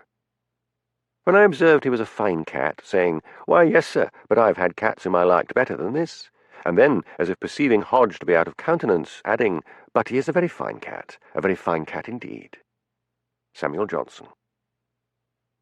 A week after the arrest of Paul Gibson, the vet phoned Hamish. "Come and get your cat. It's spooking the other animals." "Is the plaster off?" "Of course not, but you'll need to look after it yourself." Hamish decided to take Lugs with him. If the dog saw him taking the cat home, he might not react so badly. "Can it walk?" he asked Hugh. "Yes, it can limp around with the plaster on, but you'd better keep her indoors." "It's a she-cat?" "Yes. What are you going to call it?" "Nothing at all, since I'm going to let her free as soon as the plaster's off." "How long, exactly?" "Bring her back in 3 weeks' time." 3 weeks! The vet put on a pair of thick gloves before lifting the cat out of the cage. He handed her to Hamish. Hamish expected her to twist and fight, but she lay supine in his arms. "She's still weak," said the vet, "but look out when she recovers her energy." Hamish carried the cat back to the police station. Lugs plodded amiably beside him. "What's up with you, Lugs?" demanded Hamish. "I thought you'd be barking your head off." At the police station he found 2 mackerel laid out on a plate on the table with a note from Angela. "For your cat." The news that Hugh had ordered him to take the cat home must have already gone round the village. Angela had obviously let herself in with the new spare key that Hamish had put in the gutter. Now the computer was gone, he didn't see any reason to keep visitors locked out. Hamish put the cat on the floor. He put one of the fish on a plate and set it down beside her. The cat ate ravenously while Lugs calmly watched. "I don't understand you," said Hamish to his dog. "Another animal eating, a cat at that, and you don't bother. I just can't make it out." Hamish put Lugs on the leash and went along to Patel's and bought cat litter and a litter tray. When he returned, there was no sign of the cat. He wondered whether she had slipped out after him. But when he went into his bedroom, the cat was lying asleep, stretched out with her head on the pillow. Hamish phoned Angela. "Thanks for the fish. I was wondering—" "No, Hamish, I love my cats, and that beast would eat them." "It's awfully quiet, just like a house cat." "It's still recovering." "No, Hamish, it's all yours." The snow had melted, and a soft wind was blowing up the sea loch from the Atlantic when Hamish went to the vet and watched as the plaster was taken off. "She'll limp a bit," said Hugh, "but she should soon get the full strength back in that leg. I'm surprised to see you and Lugs in one piece." "I'm surprised too, Hugh. She's right quiet. Take my advice and get rid of the thing as soon as possible." The cat stared at Hamish. "She is not a thing," protested Hamish. "She is one fine animal." "Don't be daft and get any ideas of keeping her. She belongs in the wild." Hamish carried the cat back to the police station despite Hugh's protests that he ought to be carrying such a dangerous animal in a cat box. He let the cat out in the kitchen and said to Lugs, "It's the grand day. We'll just go for a stroll." He opened the kitchen door, Lugs went out, and the cat slid after him. "No, you don't," said Hamish. "Get back in." He bent down to lift the cat, but she moved away from him. He looked at her curiously, then he began to walk away with Lugs at his heels. The cat followed behind Lugs, and the odd procession made its way along the waterfront. Mrs. Wellington hailed him. "You shouldn't be letting that animal on the loose." Hamish stopped. Lugs sat down and waited, and the cat sat beside him. "Doesn't look dangerous to me," said Hamish. "Leave the beast alone." But he knew the day was approaching when he would need to turn the cat loose. In late spring, Hamish put the cat in the Land Rover in the back and lifted Lugs onto the passenger seat and drove up high on the moors. The air was full of the smell of growing things, and there was a tang of salt in the air. He stopped the Land Rover and lifted Lugs down, then got the cat out of the back and set her down in the heather. "Go now," said Hamish. "You're free." The cat sat and stared at him. With a little sigh, Hamish lifted Lugs back in and got into the Land Rover himself and drove off, glancing in the rearview mirror until the cat was no longer in sight. "It's you and me again," he said to Lugs inside the police station, trying not to admit to himself that he missed the cat already. He had thought Lugs would have put up some sort of protest because the dog and cat had become inseparable. He went off on his rounds for the rest of the day, resisting the temptation to go back where he had left the cat to see if she was all right. When he returned, he cooked dinner for himself and Lugs and went into the office to do some paperwork. Lugs gave one sharp, peremptory bark. Hamish went into the kitchen. The dog was staring at the kitchen door and wagging his tail. Hamish opened the door. The cat trudged wearily in. She went straight to the bedroom and leapt up on the bed and fell asleep. "Well, I'll be damned," said Hamish Macbeth. By autumn that year, Alistair Taggart's short novel, Home of the Eagles, was published. The first half of the book was in Gaelic, and the second half was the English translation. It was nominated for the Booker Prize. It sold very well in the South, where people displayed it on their coffee tables and didn't read it. Angela was still working on her novel. Frida and Matthew were married by Mr. Wellington. Elspeth arrived for the ceremony. Hamish felt a desperate need to talk to her, accompanied by a desperate need to keep out of her way. He had just made up his mind, late on into the reception, to take her aside and talk to her when he found out she had left for Glasgow. He knew he had holidays owing. He could always go down to Glasgow and see her. But as winter began to clamp its icy fingers round the Highlands again, as the purple heather faded to dull brown, Hamish was still in Lochdew with his odd cat, now called Sonsie, christened by Archie MacLean, who said the cat's broad face brought to mind Burns's "To a Haggis," "Fair fa your honest Sonsie face." One clear cold evening he went out onto the waterfront. Life had become blissfully quiet. He felt there was really nothing to stop him going to Glasgow except his pets. Many would be happy to look after lugs, but none wanted the cat. Then he saw Priscilla Halberton Smythe, his ex-fiancée, walking towards him. At first he thought he was imagining things, but she came up to him, and they both leaned on the sea-wall and looked out on the black waters of the loch. "You've been having a lot of adventures since I was last here," said Priscilla. "It's lovely and quiet now." The moon shone down on the diamond engagement ring on Priscilla's finger. There was no wedding ring. "Not married yet?" said Hamish. "No. Me neither." They both leaned together on the sea-wall in silence. There seemed to be so much to say on the one hand, and on the other, no need to say anything at all.